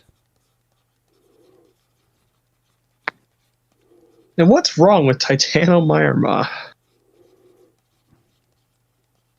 Hey, Fossil Ladder. Yes. Fossilor, come here. The next time we get a site with more than 100 insects, why don't you scale it? Okay, Titanomyra is not that hard to scale. No. I'm not talking about the one. I'm just saying, next time we get something with more than 100 insects, why don't you scale it?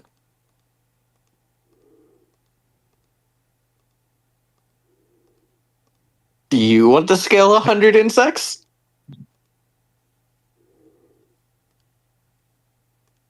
I wasn't expressing my interest in scaling 100 insects. I was expressing my interest in Titanomyra specifically.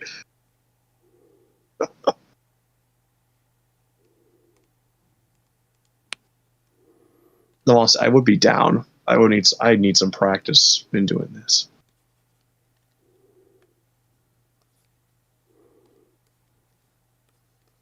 And honestly, Messel would be a lot easier to get references for than Florison, I would imagine.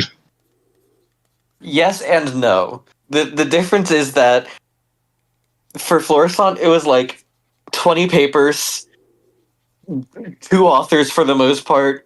There was a database that we could always look back on and see, like, okay, is like we could double check everything. With Messel's still being published on to this day. Like, there's still new fossils from there. Not to mention, like, most of the historic stuff. Well, it's all German. Well, it looks like we got someone for the job. No. That might genuinely be part of it. Yosh might have to chip in if we do it, because of there's just going to be some stuff we won't understand. Beautiful. Now, obviously, we will try to find as much as we can that isn't, so, the work is minimal for him. But that's more than likely. He's going to have to at least chip in a little bit with telling us a few things. Is it time for the wheel? Indeed. Yippee! Yep. Yippee! Yep. Alright. I can't wait for a giant formation to get no. Oh, that was a good stretch. I'm just saying, if Messel does get spun, I am leaving instantly. If Messel gets spun, I am hunting you down. Oh, getting full Yeah, that's cold why I'm- feet already. God damn, that was fast. Okay, time to save. Yes.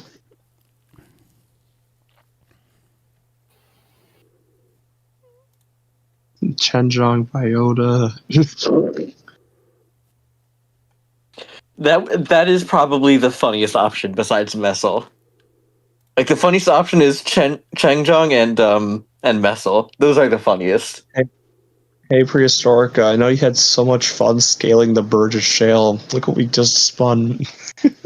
Yeah. Hey, so you know how you're busy with that one guy from Chengjong? Have how's another. a few hundred more Chenjongs? Yeah. I mean, yeah. hey, perfect timing, I guess. Okay. Doop, doop, doop, doop, doop, doop, doop. Sharing screen incoming. Why does it not? Oh, because I'm not on. Sharing goo? There's no goo to All share here. right. Let's see what we spend. Indeed. Let's have All right. a look at the wheel that will provide us with much joy and pain. Let's randomize a little bit before we go and go. Wheel. Wheel, wheel, wheel, wheel, wheel, wheel, wheel, wheel, wheel, wheel. Wheel. Yes. Yes. What is Lopez de Bertadano? Late Cretaceous Antarctica. something that Ooh. I specifically wanted to put on here. This should be interesting. Let me quickly introduce you before we end here. This is something that I want to do for a while. It is, as usually from this part of Antarctica, Seymour Island. But it's mostly known for its bird fauna.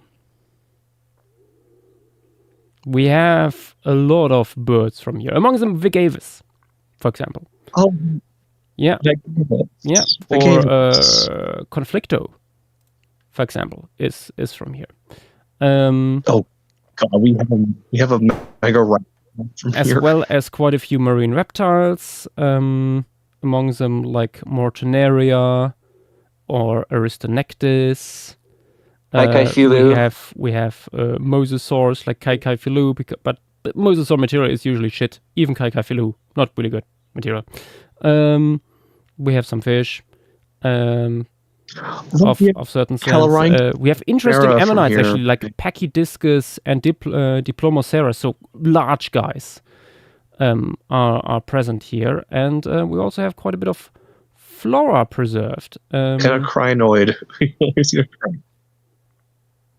Yeah, and I have already a composition for it and everything. Okay, thankfully the flora is not too much because I normally when it comes to these Antarctic ones, there's a lot of flora, which considering Montana's on a break, I don't think we would be able to do if there was a lot. Yeah, no, we I don't intend to show that much of the flora. As I said, I already have like a composition for it and everything. But yeah, tons of birds Do you know what member we're doing?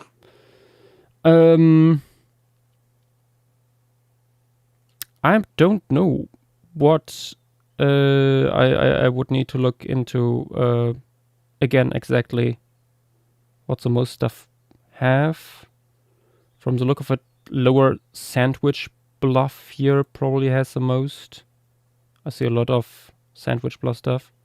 But I also don't know how big the members are. So if they are really close together, then just throw it all into one pot. Like it's Maastrichtian Danian. So it's a rather It's 5 small million span. years. Yeah, it's for Mesozoic formations that is relatively small. But yeah, very cool stuff from here. Very much looking forward to that. It's been a while since we had 2 Mesozoic ones in a row. Because next Yeah. week, no, not next week, in 2 weeks, for people unaware, we will have Tio Yishan and its highly The diverse treetops of- canopy. The treetops of Jurassic China. Indeed. And you'll never believe what's there. More bugs. Not as many this time. It's only like, I mean, it's, I think 2 dozen. I was But about to say, still. like comparatively a handful. But yeah, there will be probably like room for 1 or 2 bugs in there, at least some of the bigger ones. Also because we have from Tirishan some flower-like stuff. But yeah, no real angiosperms, but yeah. Yeah, Lopez de Bertondano in 2 weeks. No, in 4 weeks. Sorry. 4 weeks. Already like breaking my own rules. Yeah, very, very excited for this. It is a fascinating place and one of the few Maastrichtian bird faunas that we have pretty good idea for. And it's all like seabirds too, which is very cool. But also Wait, no yeah, Hesperonychines. It's Yash, I just realized something. Huh? This is the first time since the first year that we've officially gone to all 7 continents. Oh my god, true, yeah. Last time we did was with Hansen, which was one of the first ones. Yeah. Like Hansen has been. There's just not so much in Antarctica. We should probably add, because of this, something from Antarctica to the wheel. There's a really nice marine one from Paleocene to Eocene that I suggested somewhat recently. Yeah, We but could I add that, mean Paleozoic. For Is there anything good enough Paleozoic? I don't know. I know there is a small formation with Paleozoic glacier fauna from Antarctica. But that's a very small fauna. That's a very small fauna. Last time I looked into it, it was mostly plants, which, yeah. as I've already stated, would not be the best this time. There might be something Permian, honestly. It's mostly Permian Carboniferous stuff that I saw. Yeah. I can look into it. I can look into it tomorrow for you. Yeah, no, I mean, I will also probably do a little bit of Googling. But yeah. This has been the Fiddler's Green stream. I will still do like a little bit of tweaking here and there with like colors and values and details for this piece before I put it online. But you're looking at it in its like 90 to 99% stage. Okay. More of this tomorrow. We'll see what we will do tomorrow. Probably at least one or two more pieces for Pocket Prehistory. Pocket Prehistory. Yeah, but beyond that, we'll see. There's much critters that can be done. Okay, this would be everything for it, guys. Thank you for being here, and see you potentially tomorrow. Bye. Goodbye. Good night, Or guys. good day.